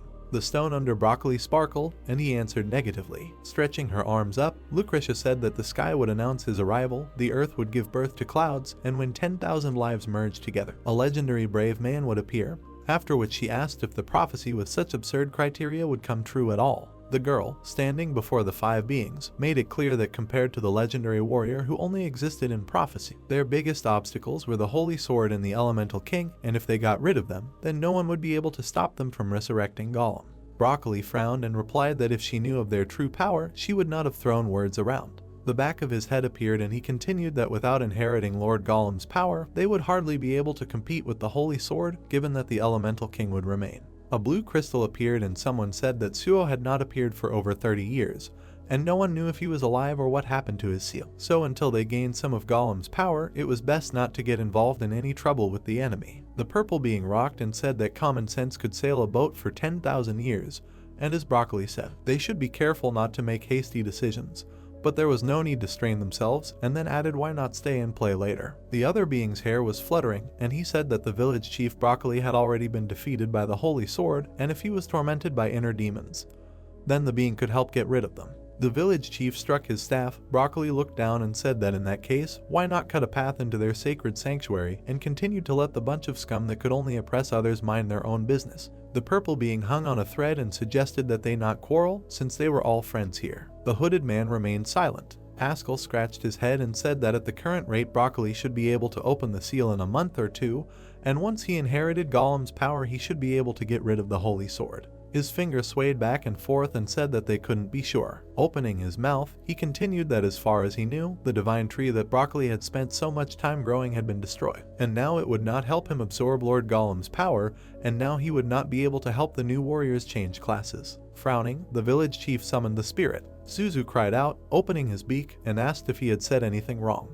Lucretia, putting her hand to her chin, said that it was a shame because at this rate they would only drag everyone down, then offered to hand over the storm meadow to her. Broccoli turned and told her not to go into the storm meadow because this old man already had a solution, and they should not try to do anything because the village chief would tear them to pieces. A magical glow formed around the creatures. Lucretia opened her mouth and decided that she would test it. Suddenly the girl began to disappear. The face of the hooded man was still not visible. In an instant, he vanished. The raven spread his wings and asked why they were leaving and why they did not stay to play with him. Zuzu shed a tear and called out to Pascal. The yellow creature lowered his arms. Pascal's face appeared and he replied that he could not either because there was still a lot of work to do. A moment later, he disappeared. The raven, his eyes wide, asked them to wait and play for at least a little while. Zuzu sat on the crystal and said that everyone had run away again, although they had not seen each other for so long. Raising his eyebrows, the bird thought about how no one had stayed to play with Suo since he disappeared, and he wondered if he was okay. Opening his beak wide, the raven cried out that he remembered something. Sitting on the magic stone, Zuzu exclaimed that since they were gone, he would make friends for himself. Columns with stones appeared, and the raven said for friends to come out and play. Silhouettes of monsters began to appear around the pillars. A large number of glowing eyes appeared, and Zuzu said that they were his friends. Broccoli was visible with his eyes closed. Suddenly, the village chief opened his eyelids. He turned so that the back of his head was visible. The village chief took hold of his staff. Broccoli stood up to his full height and said that the despicable one thinks that he is no good for anything without his tree, but he will show you now. The village chief swung his staff. He struck, missing the snail. Broccoli's eyes shone, and he clarified whether these were ordinary snails because he himself could catch them. The animal grinned. Pointing his staff at the snail, the village chief ordered it to stop moving. The guy in the Viking helmet asked if they would help the old man, to which the man, picking his nose, replied that they would never do so since he had refused to help change classes when they were only one snail shell short. The Viking, looking away, explained that Broccoli had once been a powerful expert, but even he could not escape old age, and now it took him forever to kill just one snail. The guy with the runny nose raised his hand and said that was why he had said there was nothing good in becoming a warrior, since they had to find their own path to wealth. The snail slowly slipped away from under the old man's feet. Suddenly, Broccoli raised his head and screamed. He fell face down on the ground. The Snail King, frowning, made terrible sounds. He clenched the village chief's shorts in his teeth. Squeezing the grass with his hand, Broccoli knew that he had originally thought that everything would go well when he chose this seal. Raising his eyebrows, the old man thought that no one could have known that this cursed stone would make him weaken every time he left it, and then added that he had fallen very low. Fighting with the snail father, Broccoli shouted that this was outrageous. 3 snail shells appeared. The old man raised his hand and coughed heavily. The village chief sat on the snail father's shell and said that this was tiring, and that he had once been one of the strongest people in the world, and he would never have thought that a couple of snails would bring him to this state.